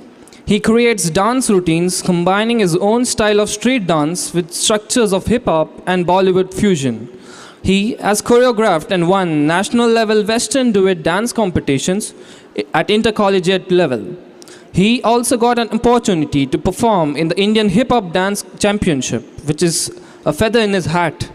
He has participated in several open-style dance battles and has been training in urban style of dancing for over a couple of years now. He's been a part of Mr. Pramod Alva's crew as a professional dancer.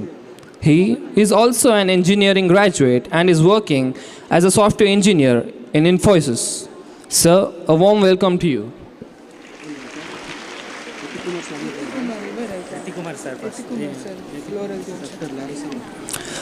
I request Dr. Dileep Kumar, Principal, Alvas College of Nursing Sciences, to do a floral welcome to our judge.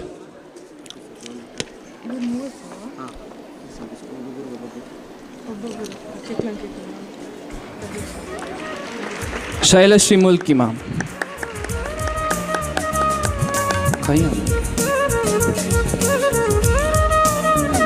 Dr. Larissa Sams, Principal, Lakshmi Memorial College, to do a floral welcome.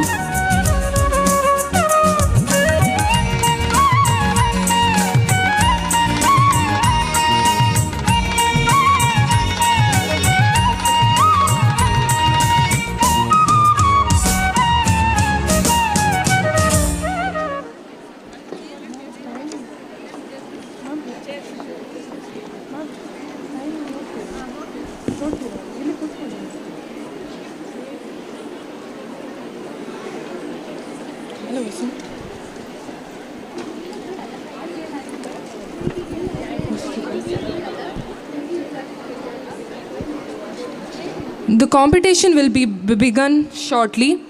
The participants are requested to be ready for the same.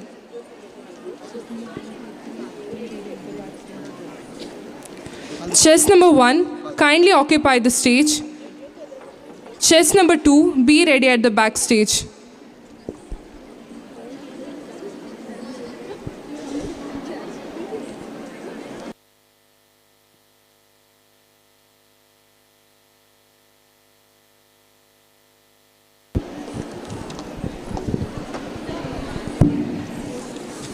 Judges, please note the criteria for folk dance competition.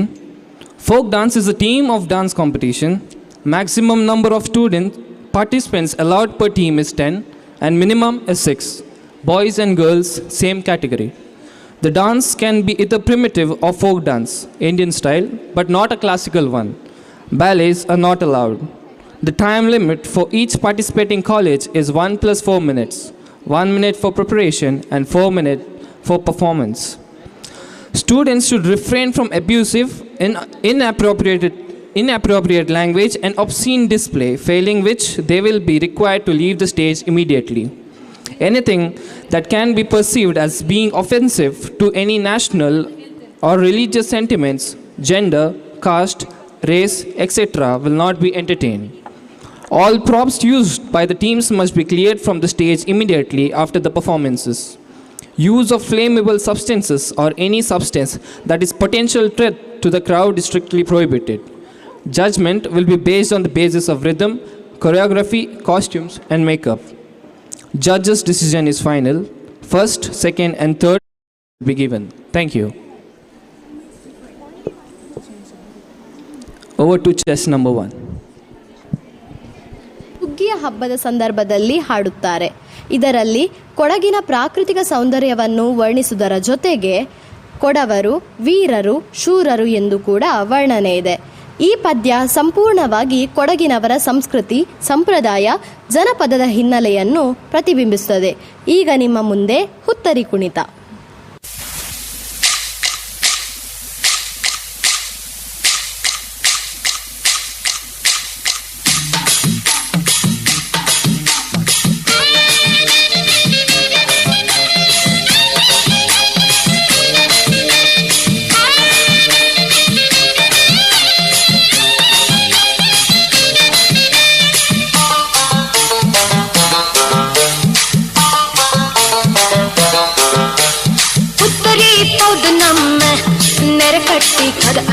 पुत्तरी पोली पोली देवा पुत्तरी पौध नम्मे नरकट्टी कदगड़प पुत्तरी पोली पोली देवा कोलाडोंडो मारी मंद पड़त पुत्तरी कोलाडोंडो मारी हे कोलाडोंडो मारी मंद कोडित पुत्तरी कोलाडोंडो मारी पुत्तरी पौध नम्मे नरकट्टी ಕದಗಡಪ ಪುತ್ತರಿ ಪೊಲ್ಲಿ ಪೊಲ್ಲಿ ದೇವಾ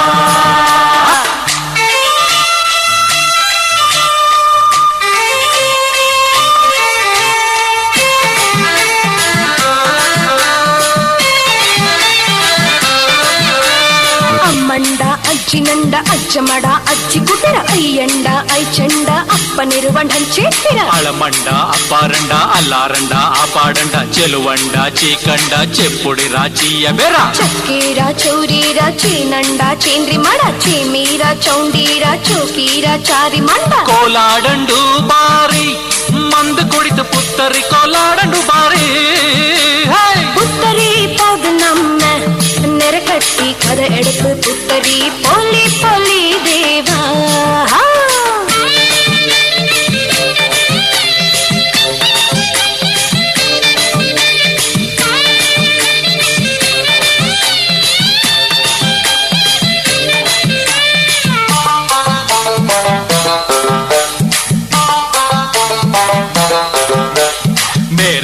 మే కదండ మే చండ మే పాడండ మాళేటిరా మండేటిరా మణియప్పండ మంద పండ నటులండ నా పండ నాయండ నాయకండ నందేటిరా నంబుడిరా నెల్లిరా నెల్ల చండ పాలందిరా పులియండ పట్టమడ పడియటిరా పొంచటిరా పాలకండ ఐచేటిరా అయ్యమండ కోలాడండో బారి మంద కరిత పుత్తరి కోలాడండో బారి పుత్తరి పౌదు నమ్మె నరకట్టి కదిగడుప పుత్తరి పొల్లి పొల్లి దేవా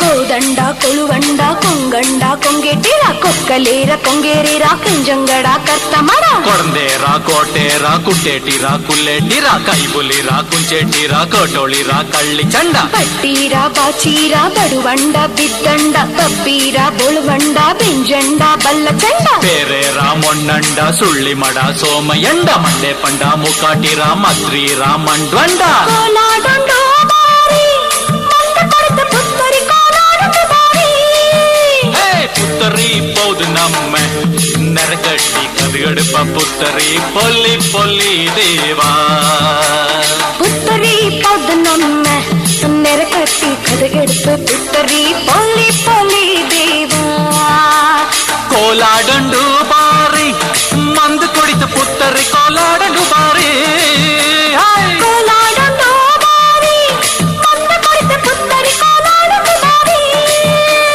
పుత్తరి కోలాడండు బారి పుత్తరి కోలాడండో బారి పుత్తరి కోలాడండు బారి పుత్తరి కోలాడండో బారి పుత్తరి కోలాడండు బారి పుత్తరి కోలాడండో బారి పుత్తరి కోలాడండో బారి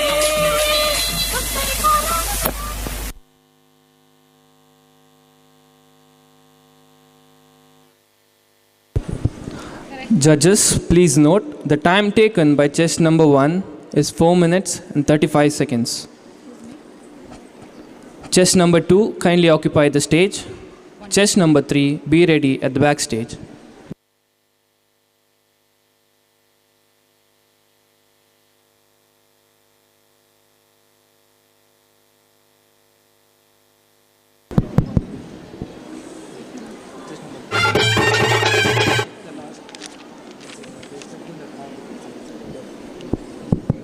Now it is a time to distribute certificate to the winners of the scientific poster competition. The first prize secured by chess number 6, Dr. Priya Reshma Ranna, Subin Raj, Girish GR, Mr. Anand. Now I request Dr. Teresa Madam, please give away the certificate to the winners.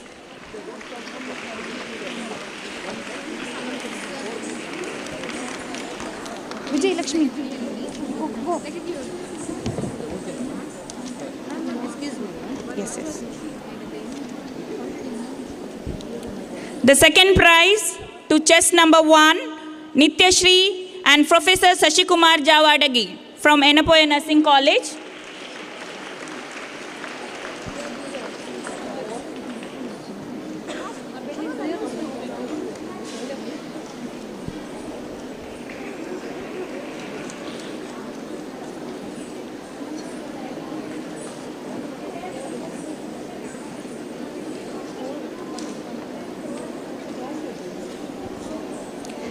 third prize secured by chess number 12, Miss Anusha Sridevi, College of Nursing.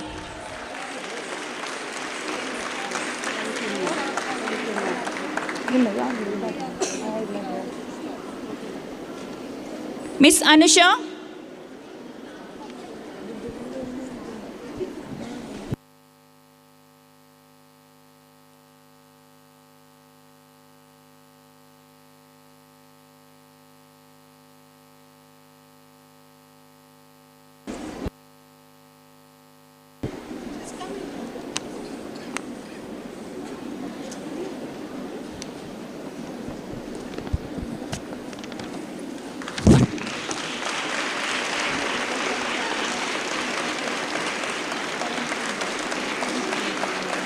Thank you, madam. Now I request Dr. Veena Tauro to give the certificate to the other participant.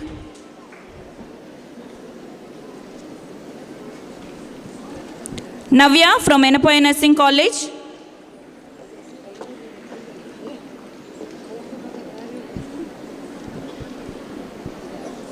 Anand S. from Enapoya Nursing College.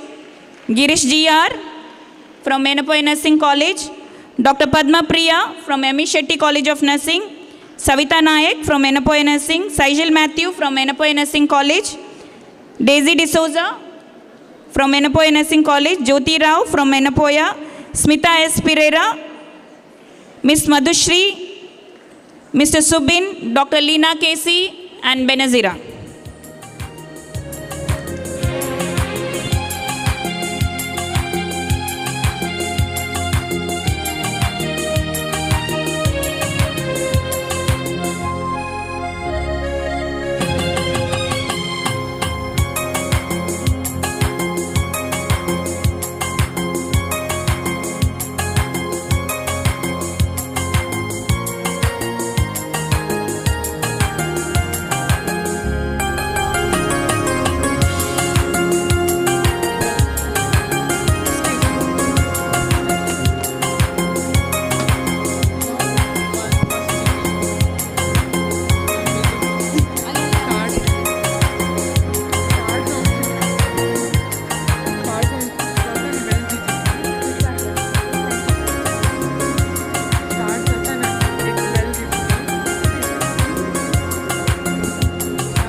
Chess number 2, kindly occupy the stage.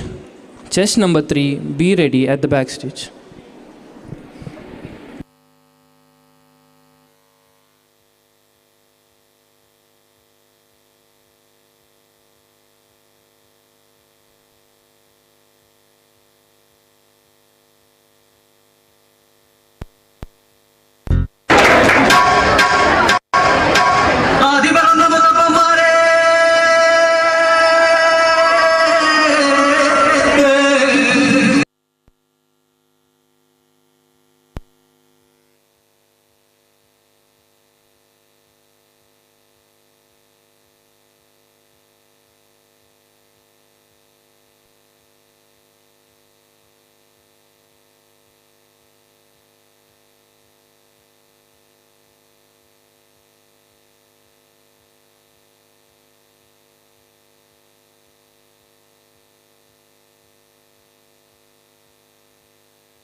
Judges, kindly note, the time taken by chess number 2 is 4 minutes and 4 seconds. Chess number 3, kindly occupy the stage. Chess number 4, be ready at the backstage. Chess number 3, your time starts now.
कोई सेरुनिले परबैले कंडोद कई कोयर कोई सुखी कोयर कोई सेरुनिले परबैले कंडोद कई कोयर कोई तत्ती मुट्टाले पत्ती मातल कई सुंदर कोई तत्ती मुट्टाले पत्ती मातल कई सुंदर कोई सुखी कोयर कोई सेरुनिले परबैले कंडोद कई कोयर कोई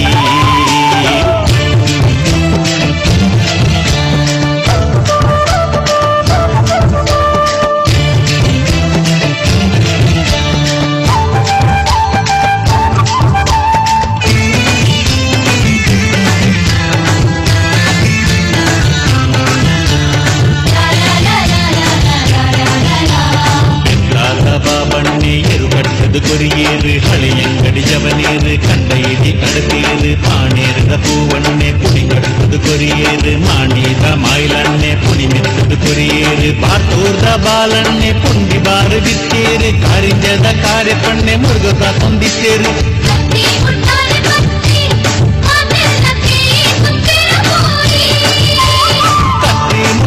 பத்தி மாதல்ல கை சும்பெற போய்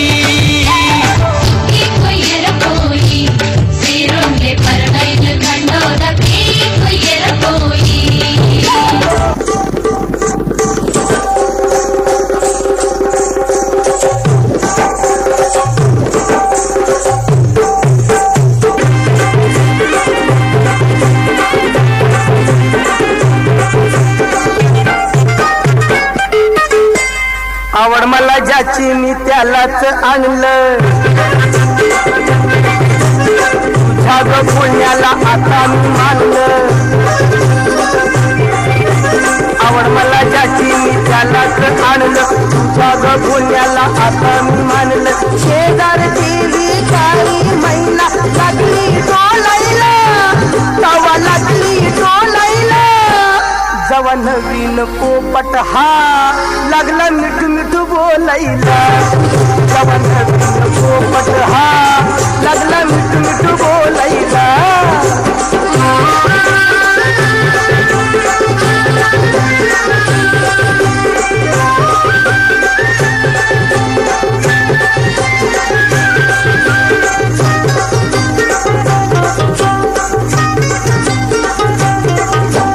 काय सांगू तुला या दोघांची गोष्ट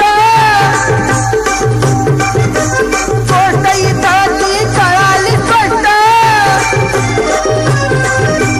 काय सांगू तुला या दोघांची गोष्ट इथं ती कळाली स्पष्ट पाऊन मोका बहिणीचा धोका पाऊन मोका बहिणीचा धोका लागतोय झुलायला कसा लागतोय झुलायला जवा नवीन पोपट हा लागला मिठू मिठू बोलायला जवा नवीन पोपट हा लागला मिठू मिठू बोलायला जवा नवीन पोपट हा लागला मिठू मिठू बोलायला जवा नवीन पोपट हा लागला मिठू मिठू बोलायला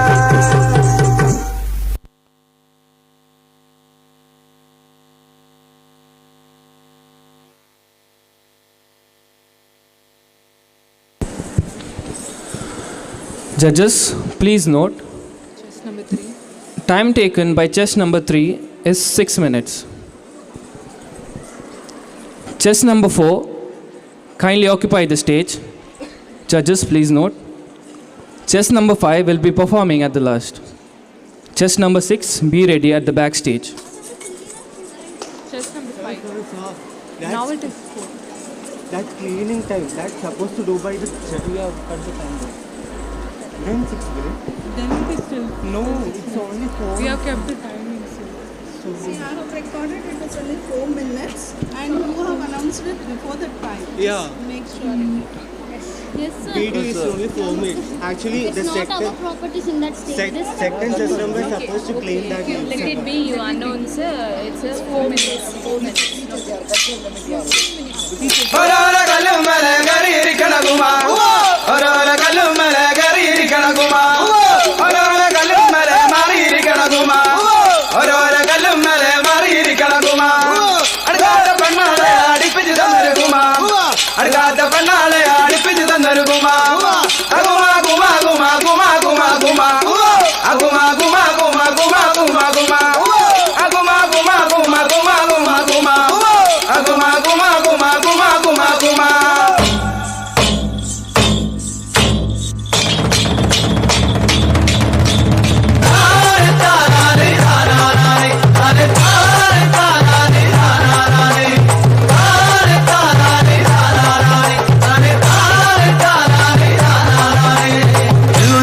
ಎಳ್ಳುಳ್ಳೇರಿ ಮಾನಿನಂಗರೆ ವಿರಾಜ ಪಟೈ ದುಂಡಿಗಯ ಮಾನಿನಂಗರೆ ಎಳ್ಳುಳ್ಳೇರಿ ಮಾನಿನಂಗರೆ ವಿರಾಜ ಪಟೈ ದುಂಡಿಗಯ ಮಾನಿನಂಗರೆ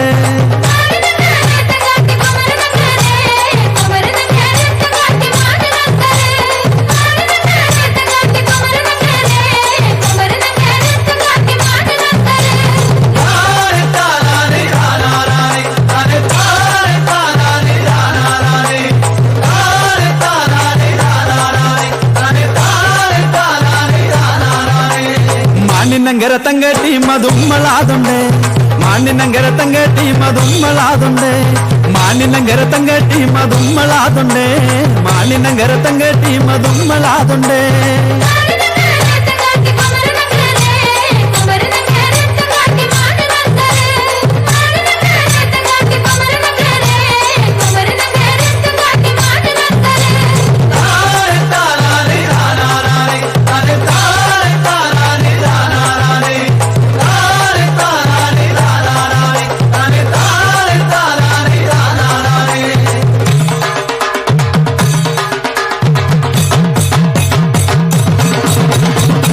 கொண்டா மஞ்சள் கொண்டா மானி நங்க இருக்கு என்ன கொண்டா மஞ்சள் கொண்டா சுக்கட்டி நங்க இருக்கு என்ன கொண்டா மஞ்சள் கொண்டா மானி நங்க இருக்கு என்ன கொண்டா மஞ்சள் கொண்டா சுக்கட்டி நங்க இருக்கு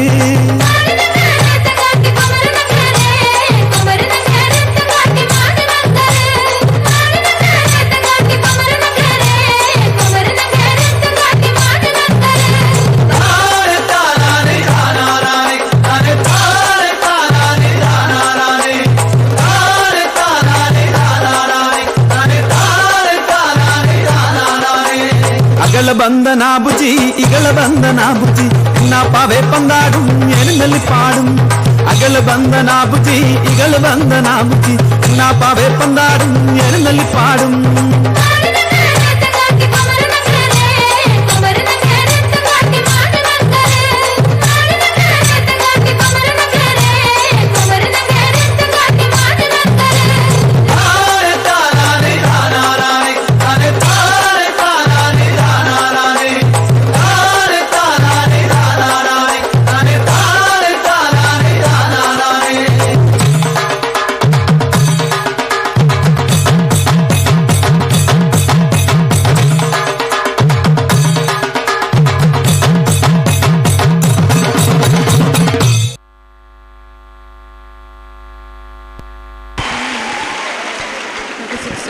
Judges, please note, the time taken by chess number 4 is 3 minutes and 36 seconds. Chess number 6, do not occupy the stage until further announcements. Chess number 6, do not occupy the stage until further announcements.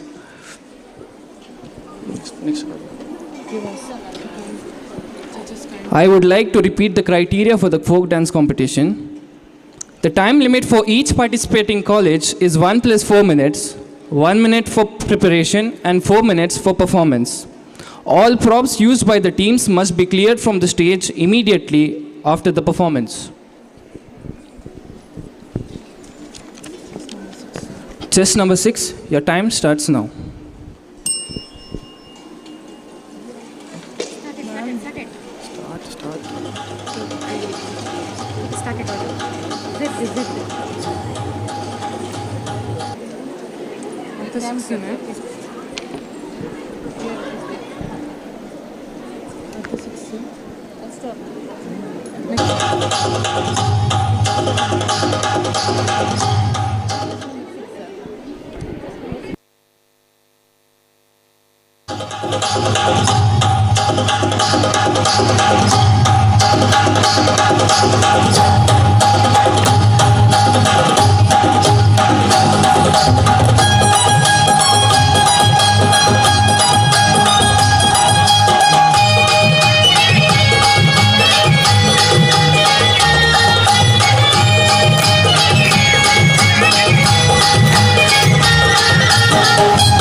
Amba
Judges, please note, the time taken by chess number 6 is 5 minutes and 9 seconds.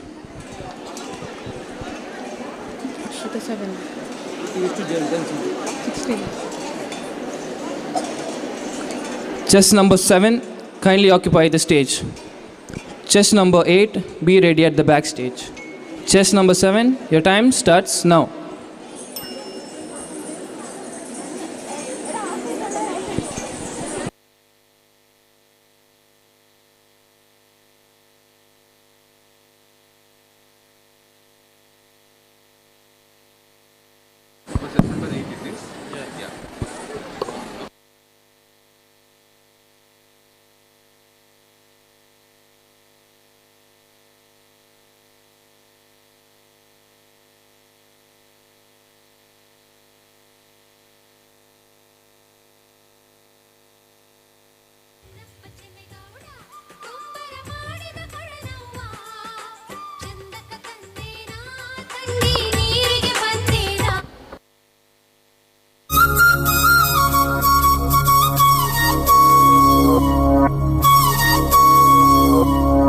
घल्लु घल्लेनु दाव ಗೆಜ್ಜೆ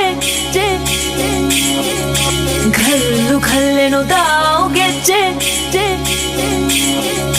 घल्लु घल्लेनु दाव ಗೆಜ್ಜೆ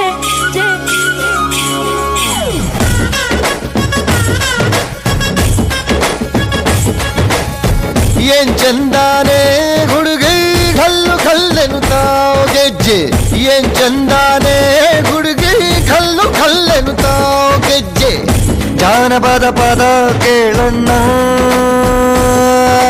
ಬೆಳ್ಳಿ ಮೂಡಿತೋ ಕೋಳಿ ಕೂಗಿತೋ ಬಾನಿಗೇರಿತೋ ರಂಗು ಹಳ್ಳಿ ಹೈದರ ಒಳ್ಳೆ ಮನಸ್ಸಿದೆ ಯಾರಿಗೇನಿದೆ ಹಂಗು घल्लु घल्लेनु दाव दोस्ती घल्लु घल्लेनु दाव मस्ती कुस्तीಯಲ್ಲಿ दोस्ती घल्लु घल्लेनु दाव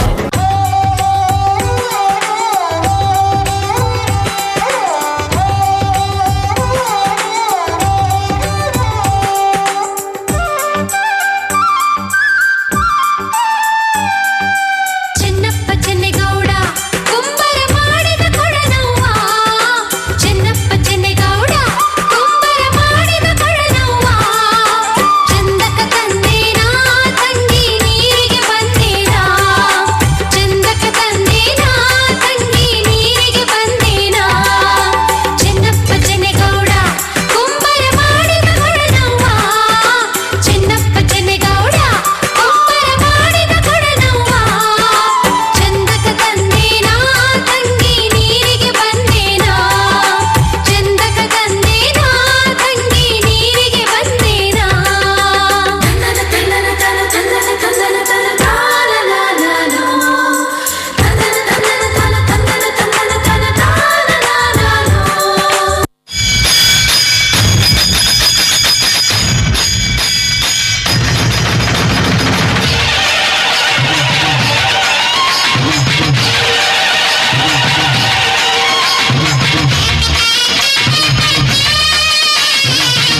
Judges, please note the time taken by chess number 7 is 3 minutes 57 seconds.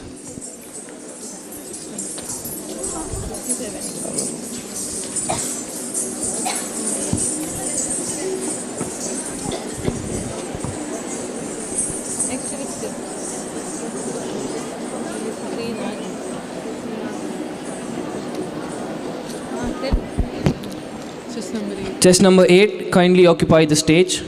Chess number 9, be ready at the backstage. Chess number 8, your time starts now. Rajasthani folk dances are originated from different tribes and mainly used at pastime to entertain kings. Rajasthan has many forms of folk dances which are attractive, skillful and enjoyable by any age group.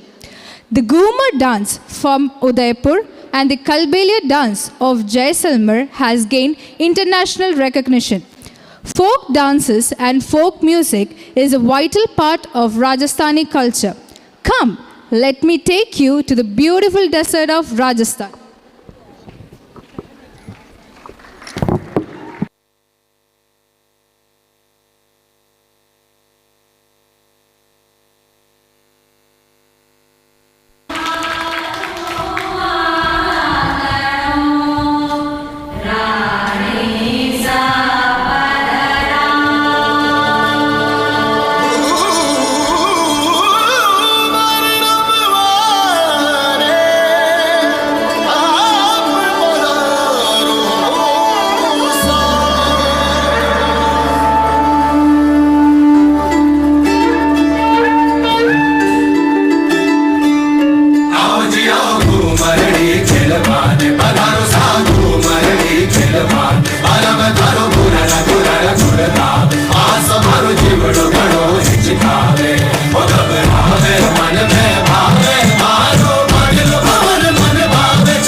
53. Judges, please note the time taken by chess number 8 is 3 minutes and 53 seconds.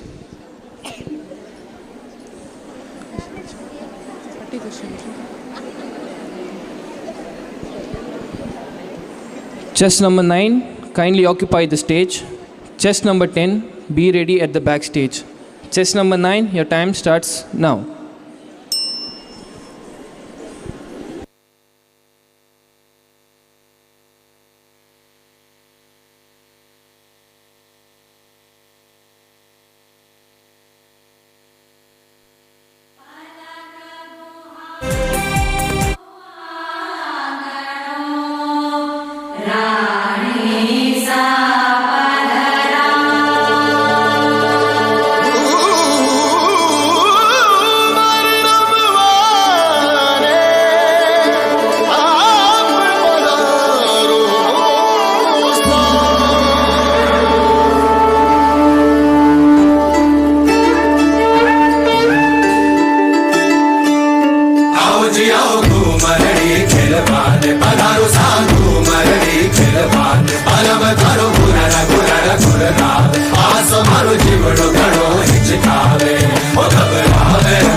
Judges, please note, the time taken by chess number 9 is 3 minutes and 43 seconds.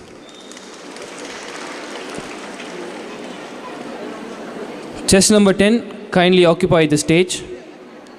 Chess number 11, be ready at the backstage. Your time starts now.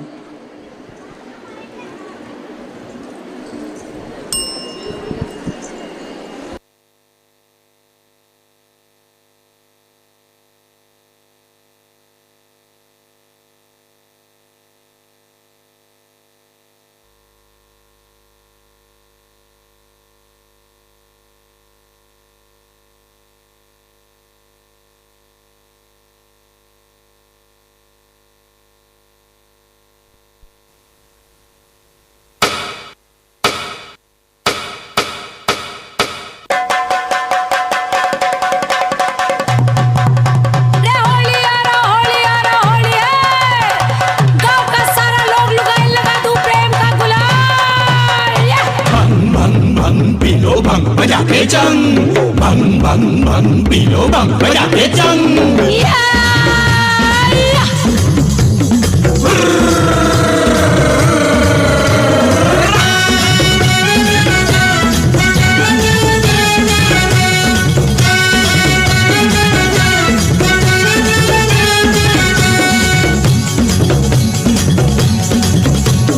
होलिया में उड़ा रे गुलाल कयो रे मंगे जड़ सहा होलिया में उड़े रे गुलाल कयो रे मंगे तर से होलिया में उड़ा रे गुलाल कयो रे मंगे जड़ सहा होलिया में उड़े रे गुलाल कयो रे मंगे तर से मारी है मंगे तर चुड़ला वाली मारी है मंगे तर चुड़ला वाली रे घड़िया वालो रे नवाब कयो रे मंगे तर से घड़िया वालो रे नवाब कयो रे मंगे तर से होलिया में उड़ा रे गुलाल कयो रे मंगे तर से होलिया में उड़े रे गुलाल कयो रे मंगे तर से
Judges, please note, the time taken by chess number 10 is 3 minutes and 55 seconds.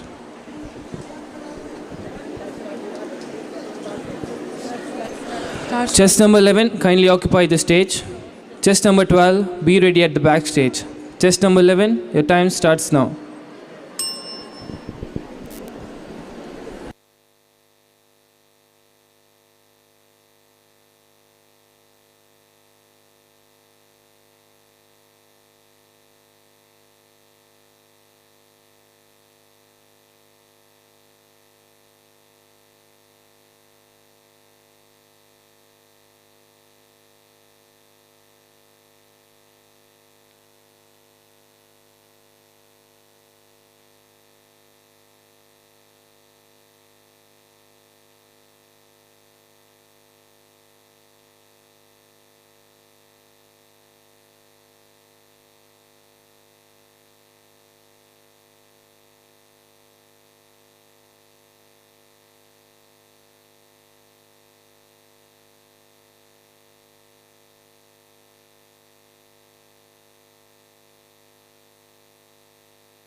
ಕೋಲು ಹಾರಿ ಹೊಡೆಯೋ ಮಾವಯ್ಯ.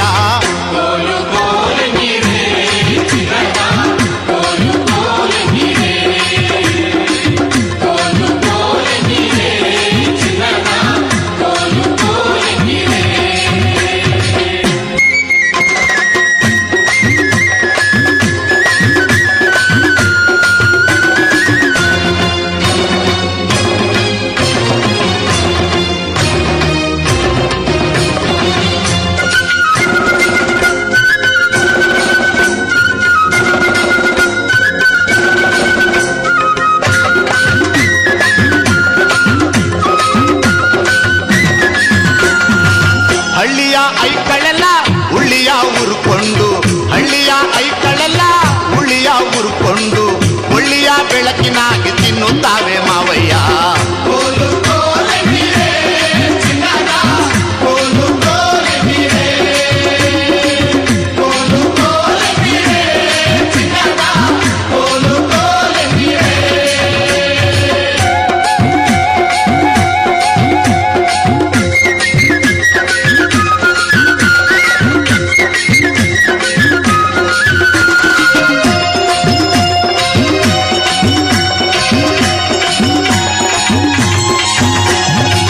ಮದುವೆಯ ಮದುಮಗಳೇ ಬಾರಮ್ಮ ಹಸೆಗೆ, ಮದುವೆಯ ಮದುಮಗಳೇ ಬಾರಮ್ಮ ಹಸೆಗೆ, ಹುಟ್ಟಿದ ಸೀರೆಯಲ್ಲಿ ಒಡಿಕೋಲು ಮಗಳೇ.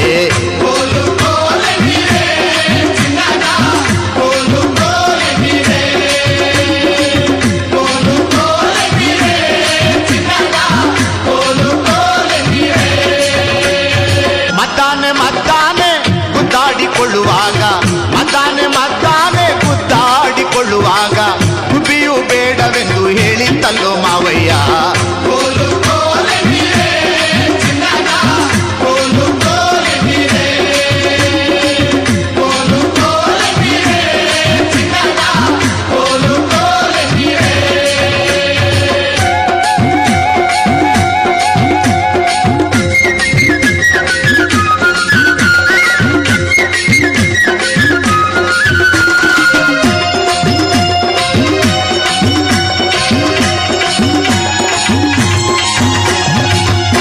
ಕುಂಚಿಗೆ ತಿಂತು ಹಾಸಿಗೆ ನೆಲ ತಿಂತು, ಕುಸು ಕುಂಚಿಗೆ ತಿಂತು ಹಾಸಿಗೆ ನೆಲ ತಿಂತು, ಬಾವಯ್ಯನ ಗಡ್ಡ ಇಲಿ ತಿಂತು ಮಾವಯ್ಯ.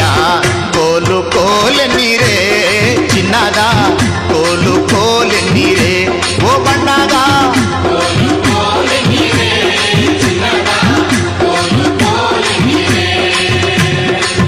ಕೋಲು ಚಿನ್ನದ ಕೋಲು, ಕೋಲು ರನ್ನದ ಕೋಲು, ಕೋಲು ಚಿನ್ನದ ಕೋಲು, ಕೋಲು ರನ್ನದ ಕೋಲು, ಕೋಲು ಮುತ್ತಿನ ಕೋಲು ಹಾರಿ ಹೊಡೆಯೋ ಮಾವಯ್ಯ.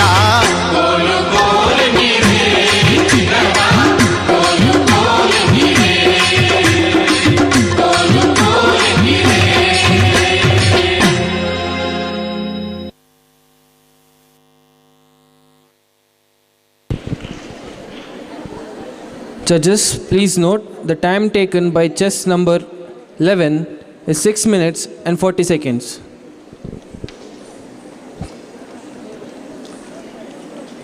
Chess number 12. Sorry. Chess number 12, kindly occupy the stage. Chess number 13, be ready at the backstage.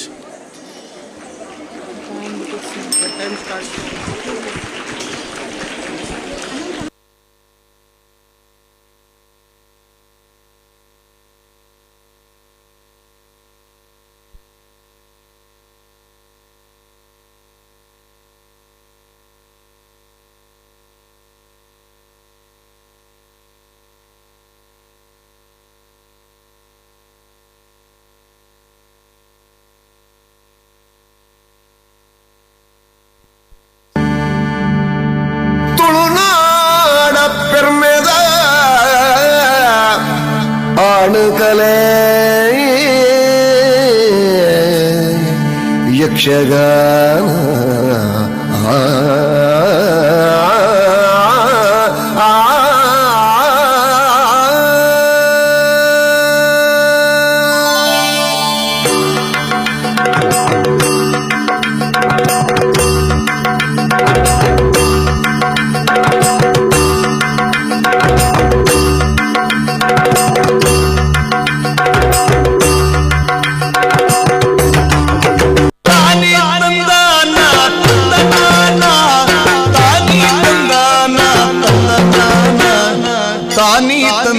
ತಂದಾನ ತಂದನಾನ ತಾನೇ ತಂದಾನ ತಂದನಾನ ತಂದನಾನ ತಂದನಾನ ತಂದನಾನ ತಂದನಾನ ತಂದನಾನ ಆಕಾಶದಂಚಿನ ಸಿರಿಲೋಕದೊಡೆಯ ಲೋಕೇಶ ಜಿ ಹರಿ ಕೊರಳಾಗೆ ಲೋಕೇಶ ಜಿ ಹರಿ ಕೊರಳಾಗೆ ಧರಿಸಿದ ಲೋಕೈಕ ಸೊಬಗಿನ ಮಂದಾರ ಲೋಕೈಕ ಸೊಬಗಿನ ಮಂದಾರ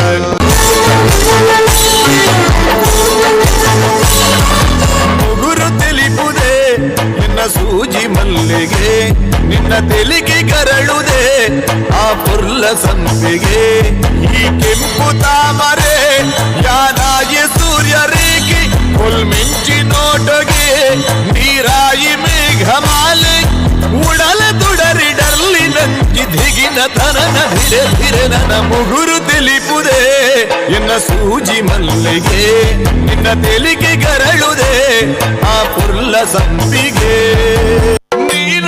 ನೀರಾಟವಾಡಿದರು ನೀರಾಟವಾಡಿದರು ಸರಸದಲ್ಲಿ ಸಾರಸ ನೇತೆಯರು ಸರಸದಲ್ಲಿ ಸಾರಸ ನೇತೆಯರು ಆಡಿದರು ಆಡಿದರು ನೀರಾಟ ಆಡಿದರು ಸರಸದಲ್ಲಿ ಸಾರಸ ನೇತೆಯರು ಸರಸದಲ್ಲಿ ಸಾರಸ ನೇತೆಯರು ಹಲವಂಗದಿ ನೀರೊಳು ಮುಳುಗೇಳುತ್ತಾ ಹಲವಂಗದಿ ನೀರೊಳು ಮುಳುಗೇಳುತ್ತಾ ನೀರೊಳು ಮುಳುಗಿ ನೀರೊಳು ಮುಳುಗಿ ಏಳುತ್ತಾ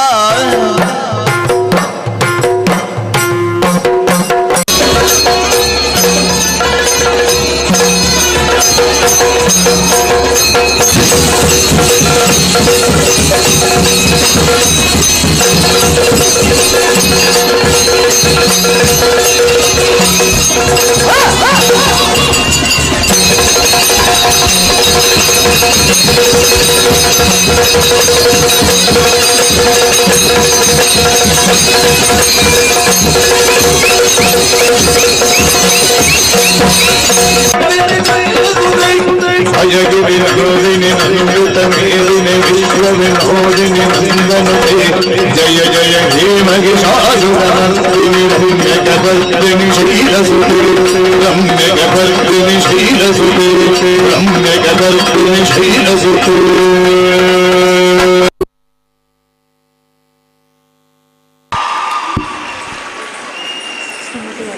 Judges, please note the time taken by chess number 12 is 4 minutes and 32 seconds.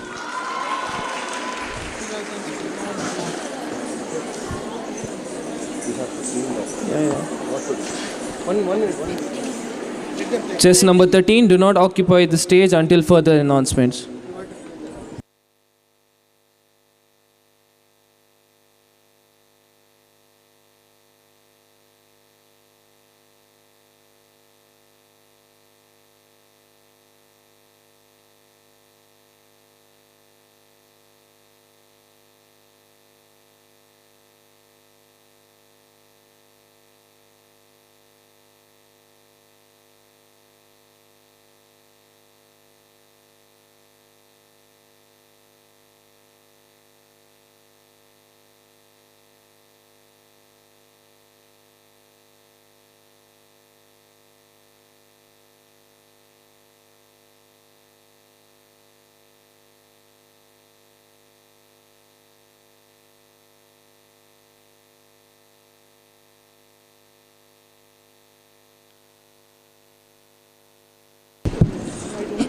Chess number 13, kindly occupy the stage.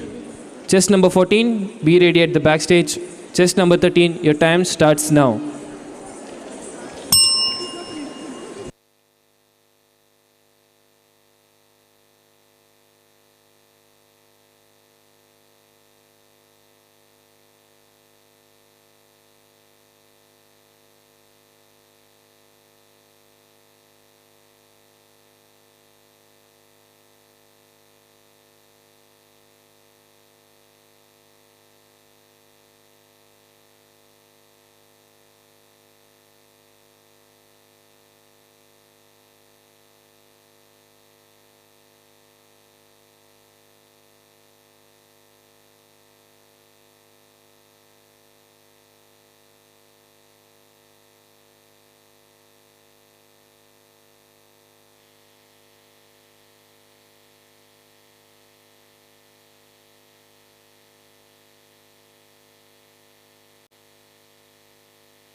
Judges, please note, the time taken by chess number 13 is 5 minutes and 12 seconds.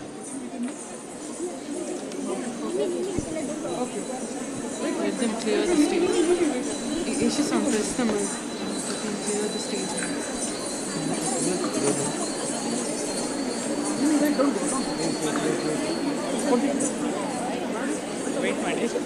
Wait.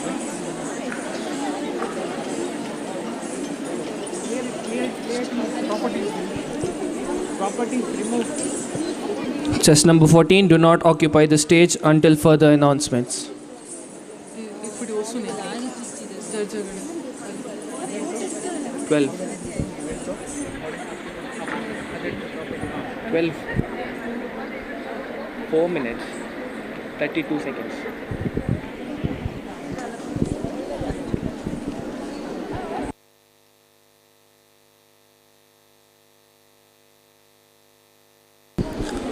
Chess number 14, kindly occupy the stage. Chess number 15, be ready at the backstage. Chess number 14, your time starts now.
Puturko puparika pogila movimena te pakilamo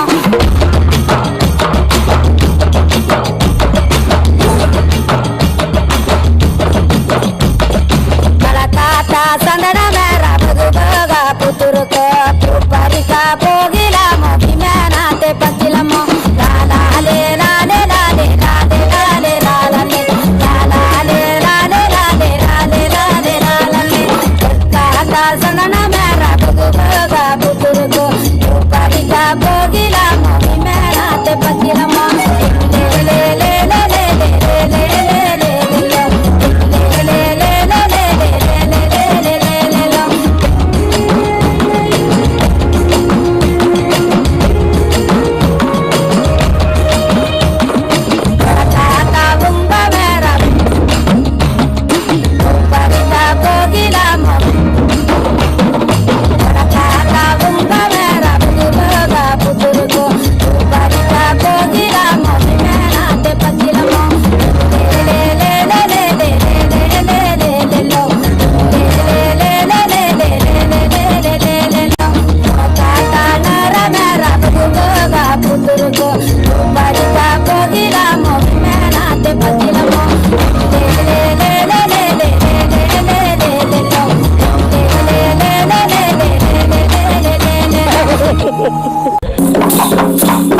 Judges, please note the time taken by chess number 14 is 4 minutes and 30 seconds.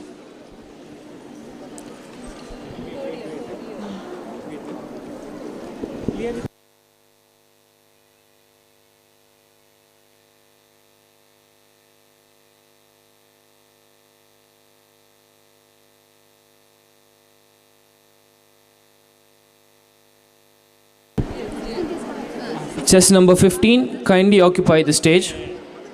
Chess number 16, be ready at the backstage. Chess number 15, your time starts now.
रेशम का रूमाल गले पे डाल के तुम आ जाना दिलदार मेरे माँ।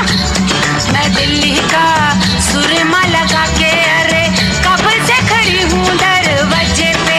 ओ रेशम का रूमाल गले पे डाल के तुम आ जाना दिलदार मेरे माँ। मैं दिल्ली का सुरमा लगा के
Judges, please note the time taken by chess number 15 is 4 minutes and 51 seconds.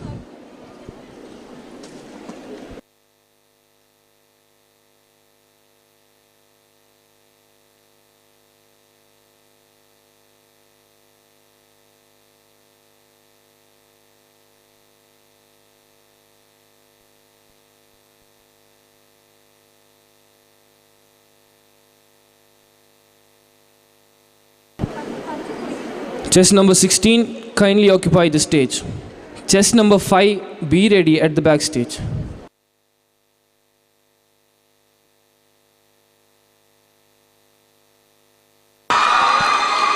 The time starts now.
Judges, please note the time taken by chess number 16 is 5 minutes and 45 seconds.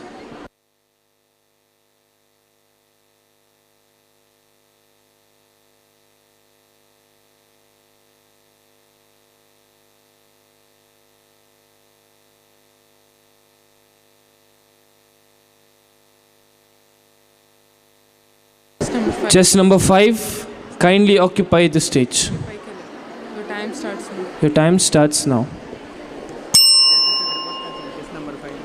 Judges, kindly note that chess number 5 will be performing now.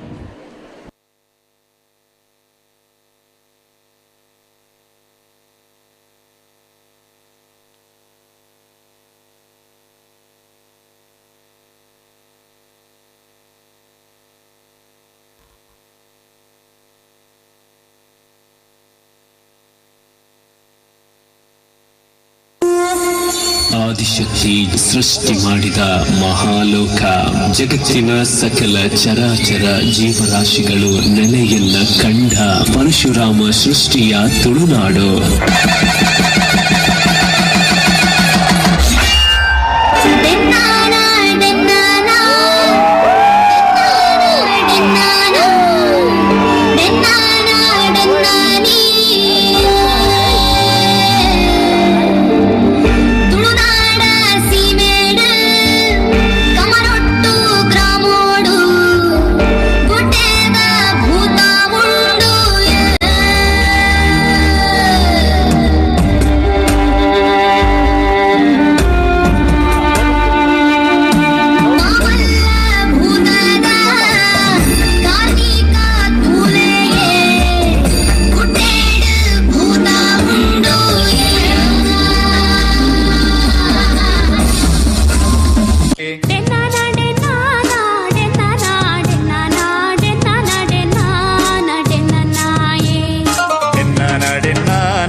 ಚಾವಡಿಡು ಒಲಿ ಮಡಲ ಕುಡಿಯಡಿಟ್ಟು ತುಳುವ ನಾಡದ ಸಿರಿ ಚಾವಡಿಡು ಒಲಿ ಮಡಲ ಕೊಡಿಯಡಿಡು ಸಿಂಗಾರ ಸಿಂಗಾರ ಮಲ್ತೊಂದು ಜೋಗೊಡು ಓಕೊನುಡು ಮಾಯುಡೆ ಸಿರಿ ಸಿಂಗಾರ ಸಿಂಗಾರ ಮಲ್ತೊಂದು ಜೋಗೊಡು ಓಕೊನುಡು ಮಾಯುಡೆ ಸಿರಿ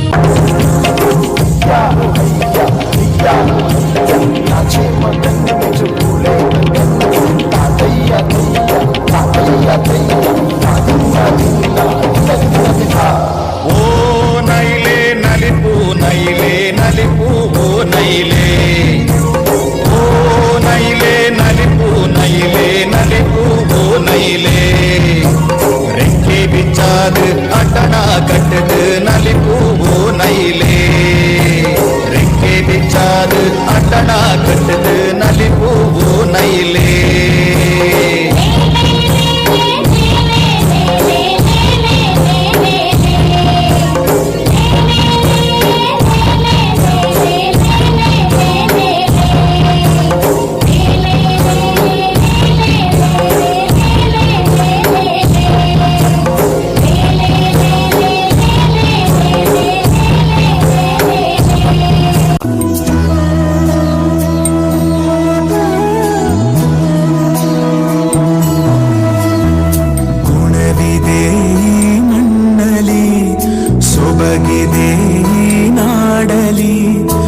ಪರಶುರಾಮನ ಕಥೆಯಲಿ ಕಡಲ ಜನರ ನಗುವಲಿ ಹುಟ್ಟಿದ ಒಂದು ಸಂಸ್ಕೃತಿ ನಮ್ಮ ತುಳುನಾಡು ನಮ್ಮ ತುಳುನಾಡು ಎಂತೆಲ್ಲ ತುಳುನಾಡು ಮೊದಲ Tulunadu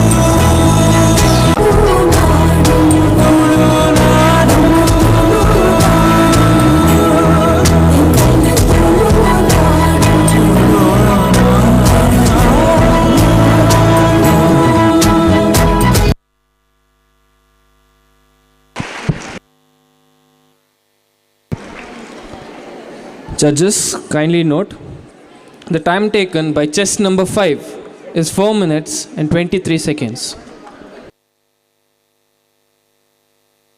We have now come to the end of the folk dance competition. The results are being awaited.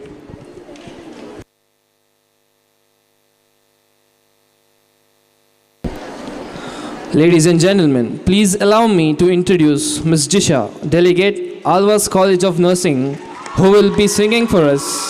Please join me in welcoming her onto the stage. A round of applause, please.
रे जिया रे जिया जिया रे जिया रे जिया जिया रे जिया रे जिया हो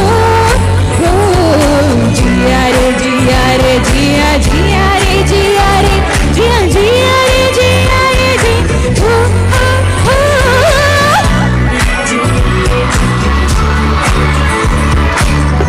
Thank you.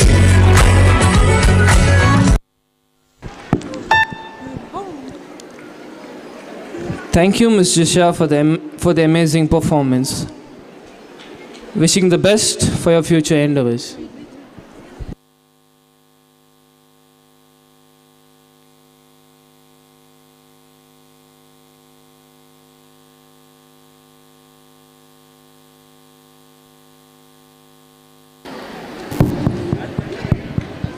I now call upon Ms. Sherlyn D'Souza, student, Estes College of Nursing Sciences, to sing for us.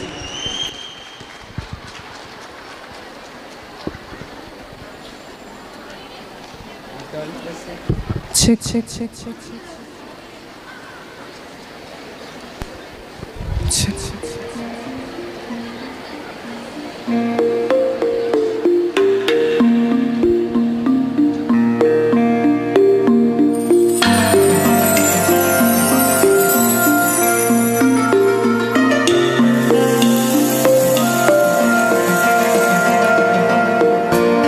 मैं तेनू समझावांगी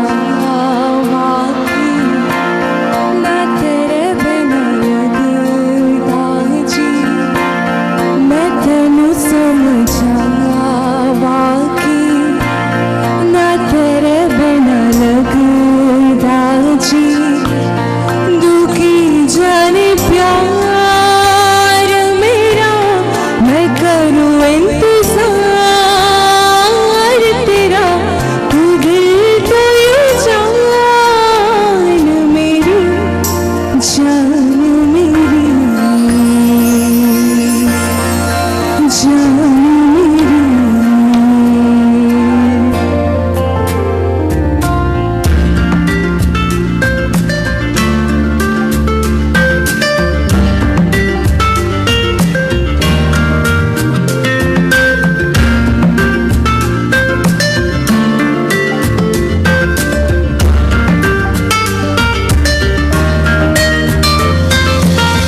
मेरे दिल में चुन लिया ने तेरे दिल प्यारा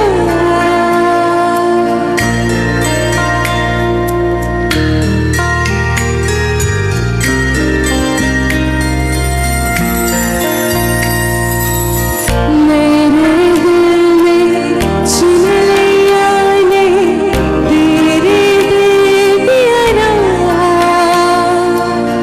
तू जो मेरे नाल तू रहता तुर पे मेरी आसा जीना मेरा उन्हें तेरा की मैं करा मैं कर एतबार तेरा मैं करूँ इंतजार तेरा तू दिल तो यूं जान मेरी जान मेरी जान मेरी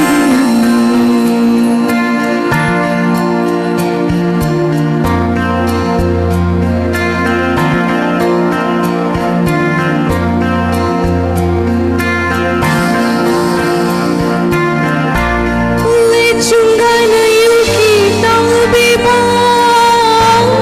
बेचूंगा नहीं उठीता बेबा दिल मेरा तोड़ के मैं बड़ा पछताया का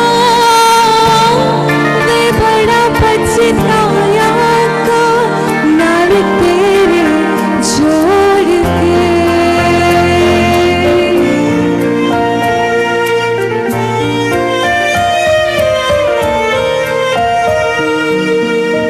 Thank you.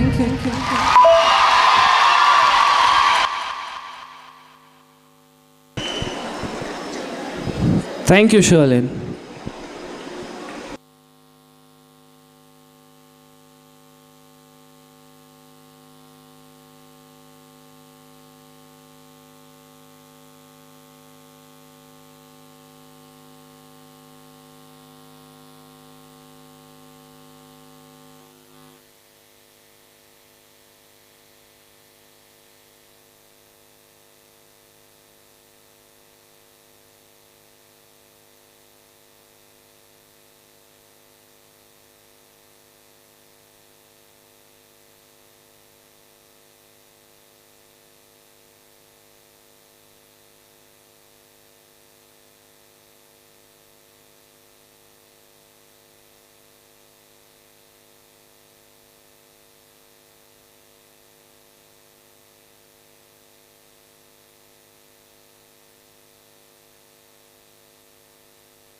Good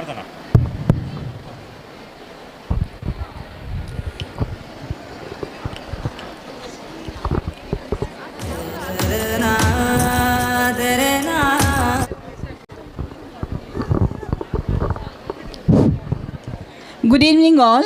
I kindly request any one of the delegates to come and give the feedback regarding the conference.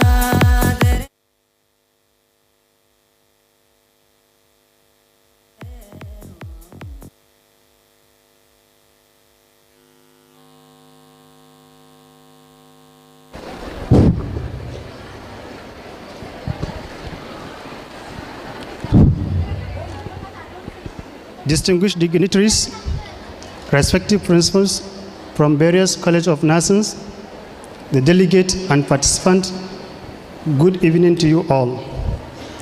I am Tanimu Montari, a Nigerian from Yenefoya Nursing College, studying MSc Nursing second year. It is a great privilege and opportunity to be part of this occasion organized by Trained Nurses Association of India in collaboration with DAKSHINA, KANNADA and UDUPI districts. The occasion was quite inquisitive, educative, and interesting in terms of career development in nursing education and practice, and also the administration part. Another great aspect of the occasion was the cultural performance from the various participants who has really wonderfully entertained the gathering. I'm sure every one of us here has benefited from the lectures delivered from the expert resource persons who has wonderfully treated the topics, which I'm sure every one of us has benefited greatly. Finally, I would like to extend my sincere gratitude to my mom, Dr. Lina Casey, Dean Principal of Yenefoya Nursing College, the HODs, and entire faculty members who has given me the opportunity to be part of this occasion. Really, it is a wonderful occasion for me being part of this, to participate, to witness such gathering involving the nurses and midwives of the Karnataka, Mangaluru districts involving DAKSHINA, KANNADA and UDUPI. I have so many things to say, but due to the time factor, I will limit my talk here, but emphasizing on the unity and future development in our nursing practice. Indian nurses are great. By the president of Indian Nursing Council has already said more about it. I'm sure all parts of the world you go, in the developing countries, Indian nurses are doing greatly, especially during this pandemic period, which everyone has witnessed it. Finally, I say thank you. I am here representing Nigeria, all Nigerian nurses. Thank you very much. And finally, after leaving this India, collecting my certificate, definitely my nurses in Nigeria will see changes, because I have really benefited from the knowledge, education, practice, and administration given to me. Thank you very much.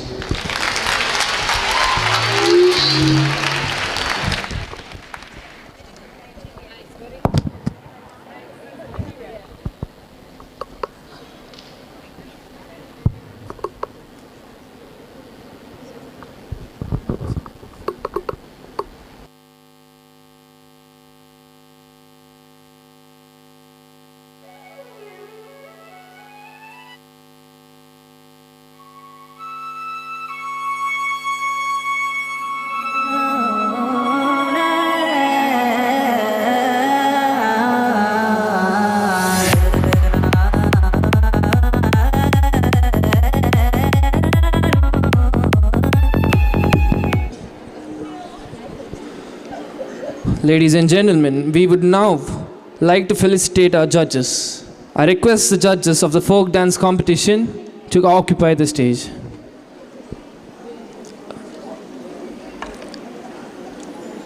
A round of applause for our judges, please.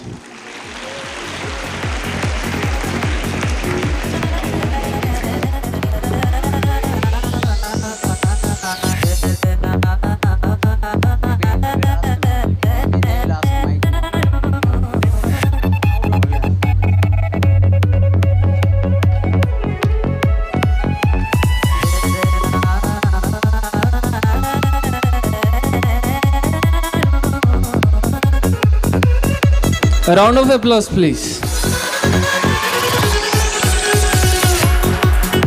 I request Professor Mrs. Lolita S.M. D'Souza, Principal, SCS College of Nursing Sciences, to present the mementos to our judges.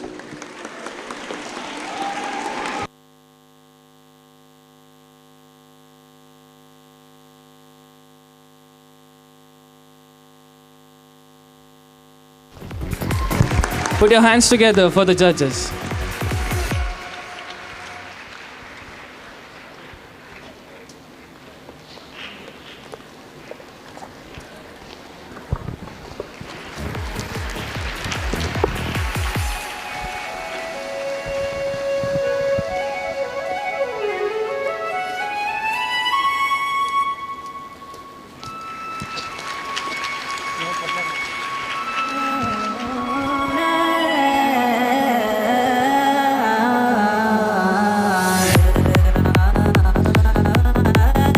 I now request our judges to exhibit their dancing talents and perform for us on this occasion.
चले सांस मेरी ये मेरी, हाँ मुझे प्यार है तुमसे, हाँ तुझ में ही तो मेरा जहाँ, मनहारी तनहारी सुकुमारी प्रीतमा, हितलांग में देवतेना गुरुपे में कपटलेना, दुआनारी मनहारी सुकुमारी निंबथमा.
ना जाने दिल विच की आया, एक प्रेम प्याला पी आया.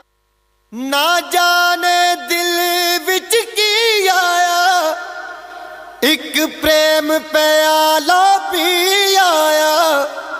मैं जी आया, मैं जी आया, मैं प्रेम प्याला पी आया.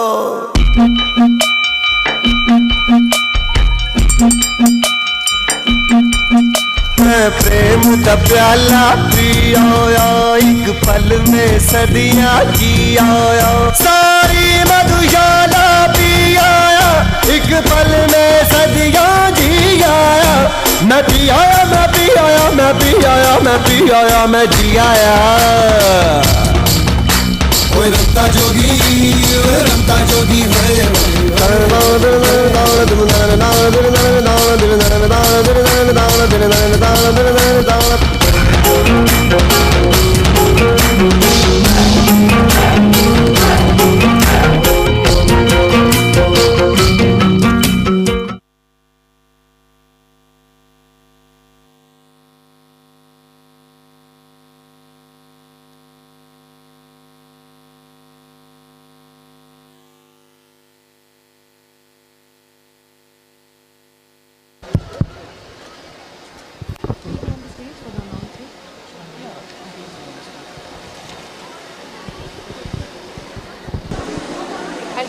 I now call upon Shailashri ma'am to give us the feedback about this folk dance competition.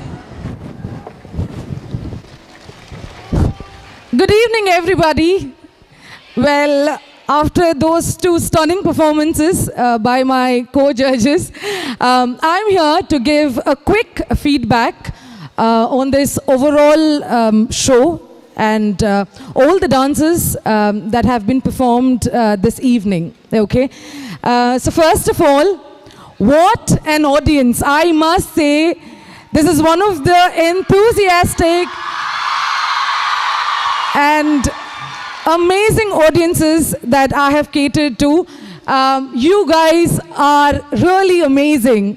I would like for you all to give a big round of applause to you all, because as a dancer, as a performer, I'm very sure my co-judges would also agree that energy is something that has to be radiated from the audience.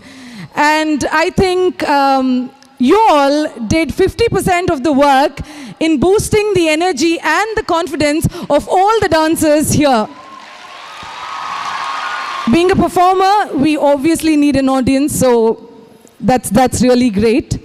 And to the Trained Nurses Association of India, Karnataka, that is the state branch, Dakshin, Kannada and Udupi district nursing colleges folk dance competitions, I would want to say that usually nurses are called the angels with the stethoscope.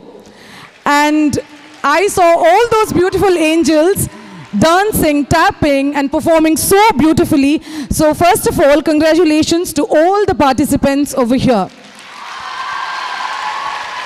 And because this is a folk dance competition, I would quickly want to tell you a few criteria based on which we have judged here. I would also like to call upon my co-judges on the stage. Well, to start off with, like I said, because it's a folk dance competition, we have evaluated all the performances based on 5 broad categories. The first one being presentation, choreography and originality is the second one, coordination and teamwork, third, fourth, costume and makeup, and finally, the overall impact. Okay, so because this is a folk dance competition, we have made sure that we give some sort of importance to the originality, because that's the whole point of us performing folk dances, because we do not want our folk culture to just disappear as time goes by. So the originality is seen, and also we have seen through the entire presentation as to how it is presented. It involves the usage of the stage, the usage of the properties, also the selection of the song for that particular dance form. And then, because it's a group dance, it's not a solo dance, coordination is very, very important.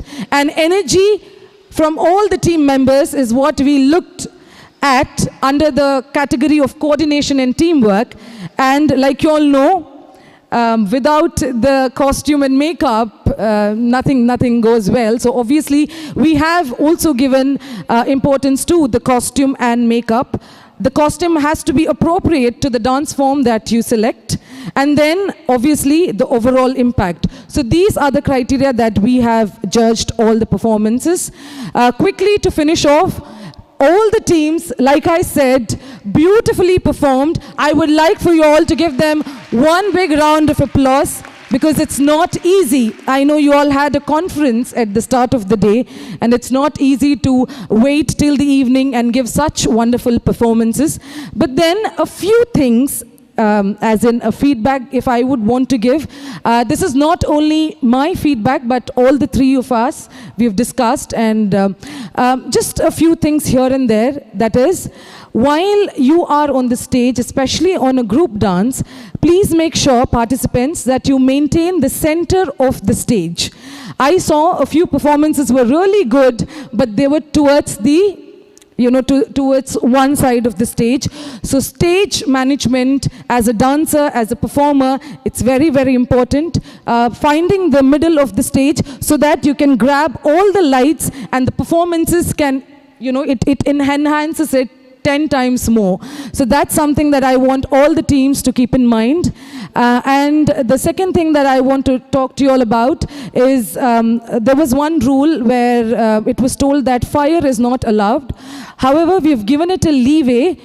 Fire is something that, yes, we do not entertain on the stage, but, provided it's causing, like, maybe it's disturbing the properties or causing harm to the electronic devices, yes, we prohibit fire. But today we have given it a leeway because we did not see as much as, usage of fire on the stage. And last but not the least, energy and coordination is something that I would request you all to please just have that in mind, because it's a group dance performance and not a solo dance.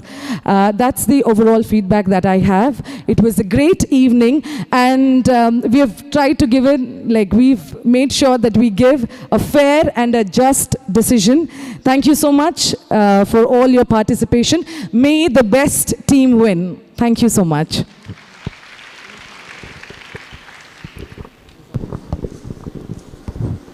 The results of the folk dance competitions are out. This is the moment we all were eagerly waiting for. I request our judges to call out the names of the winners of the folk dance competition. I now call upon Dr. Larissa Martha Sams, Principal, Lakshmi Memorial College of Nursing, to give away the prizes and honor the winners.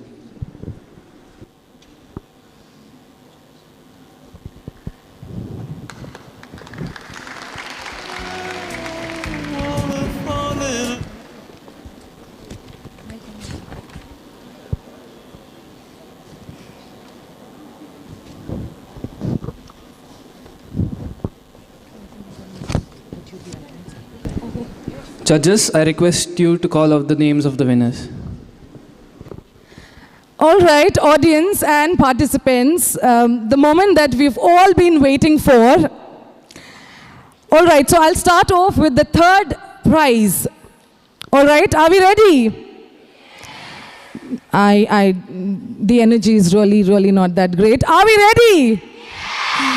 All right, so the third prize goes to chest number 2. Chest number 2, they had the demigod performance. So can we have chest number 2 onto the dice, please?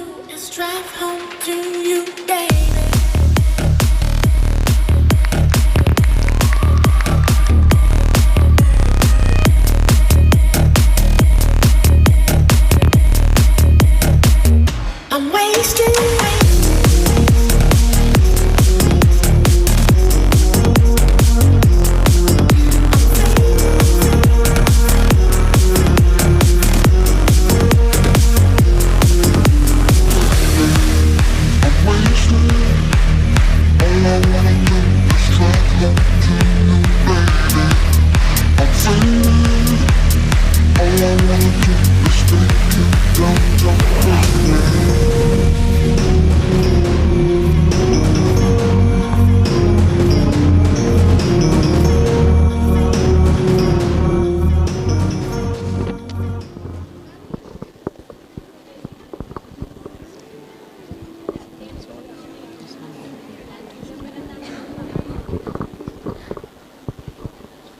Well, congratulations, chest number 2. Now, moving on to the second prize, I would like my co-judge Mario to do the announcement. Any guesses? Tough, right? Chest number 10.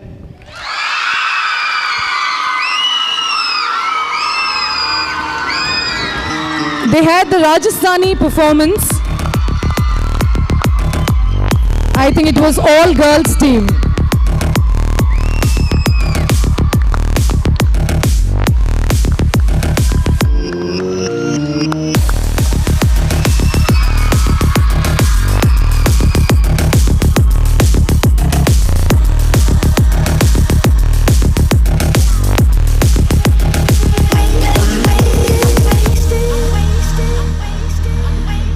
Congratulations, girls.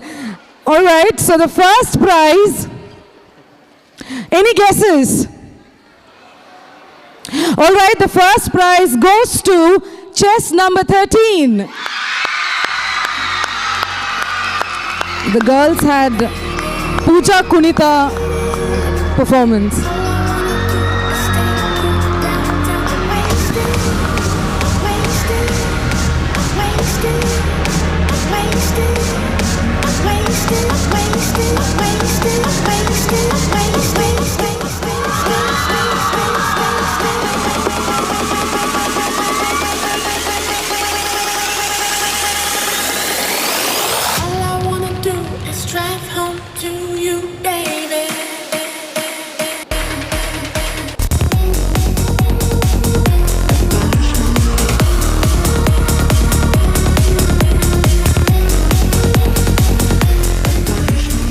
Congratulations, winners. And just to add, the competition was very tough. It's been a difference of probably 1 or 2 marks, and people who have not made it, all the best. There's still a lot of time for you all, and life, is a stage, and you guys have performed really well. Thank you to the lovely coordinators, Anita ma'am and Lakshmi ma'am, for having us over here. Thank you so much. Thank you. Thank you, judges. On behalf of the Cultural Committee, I would like to thank each and every one of you for gracing this program.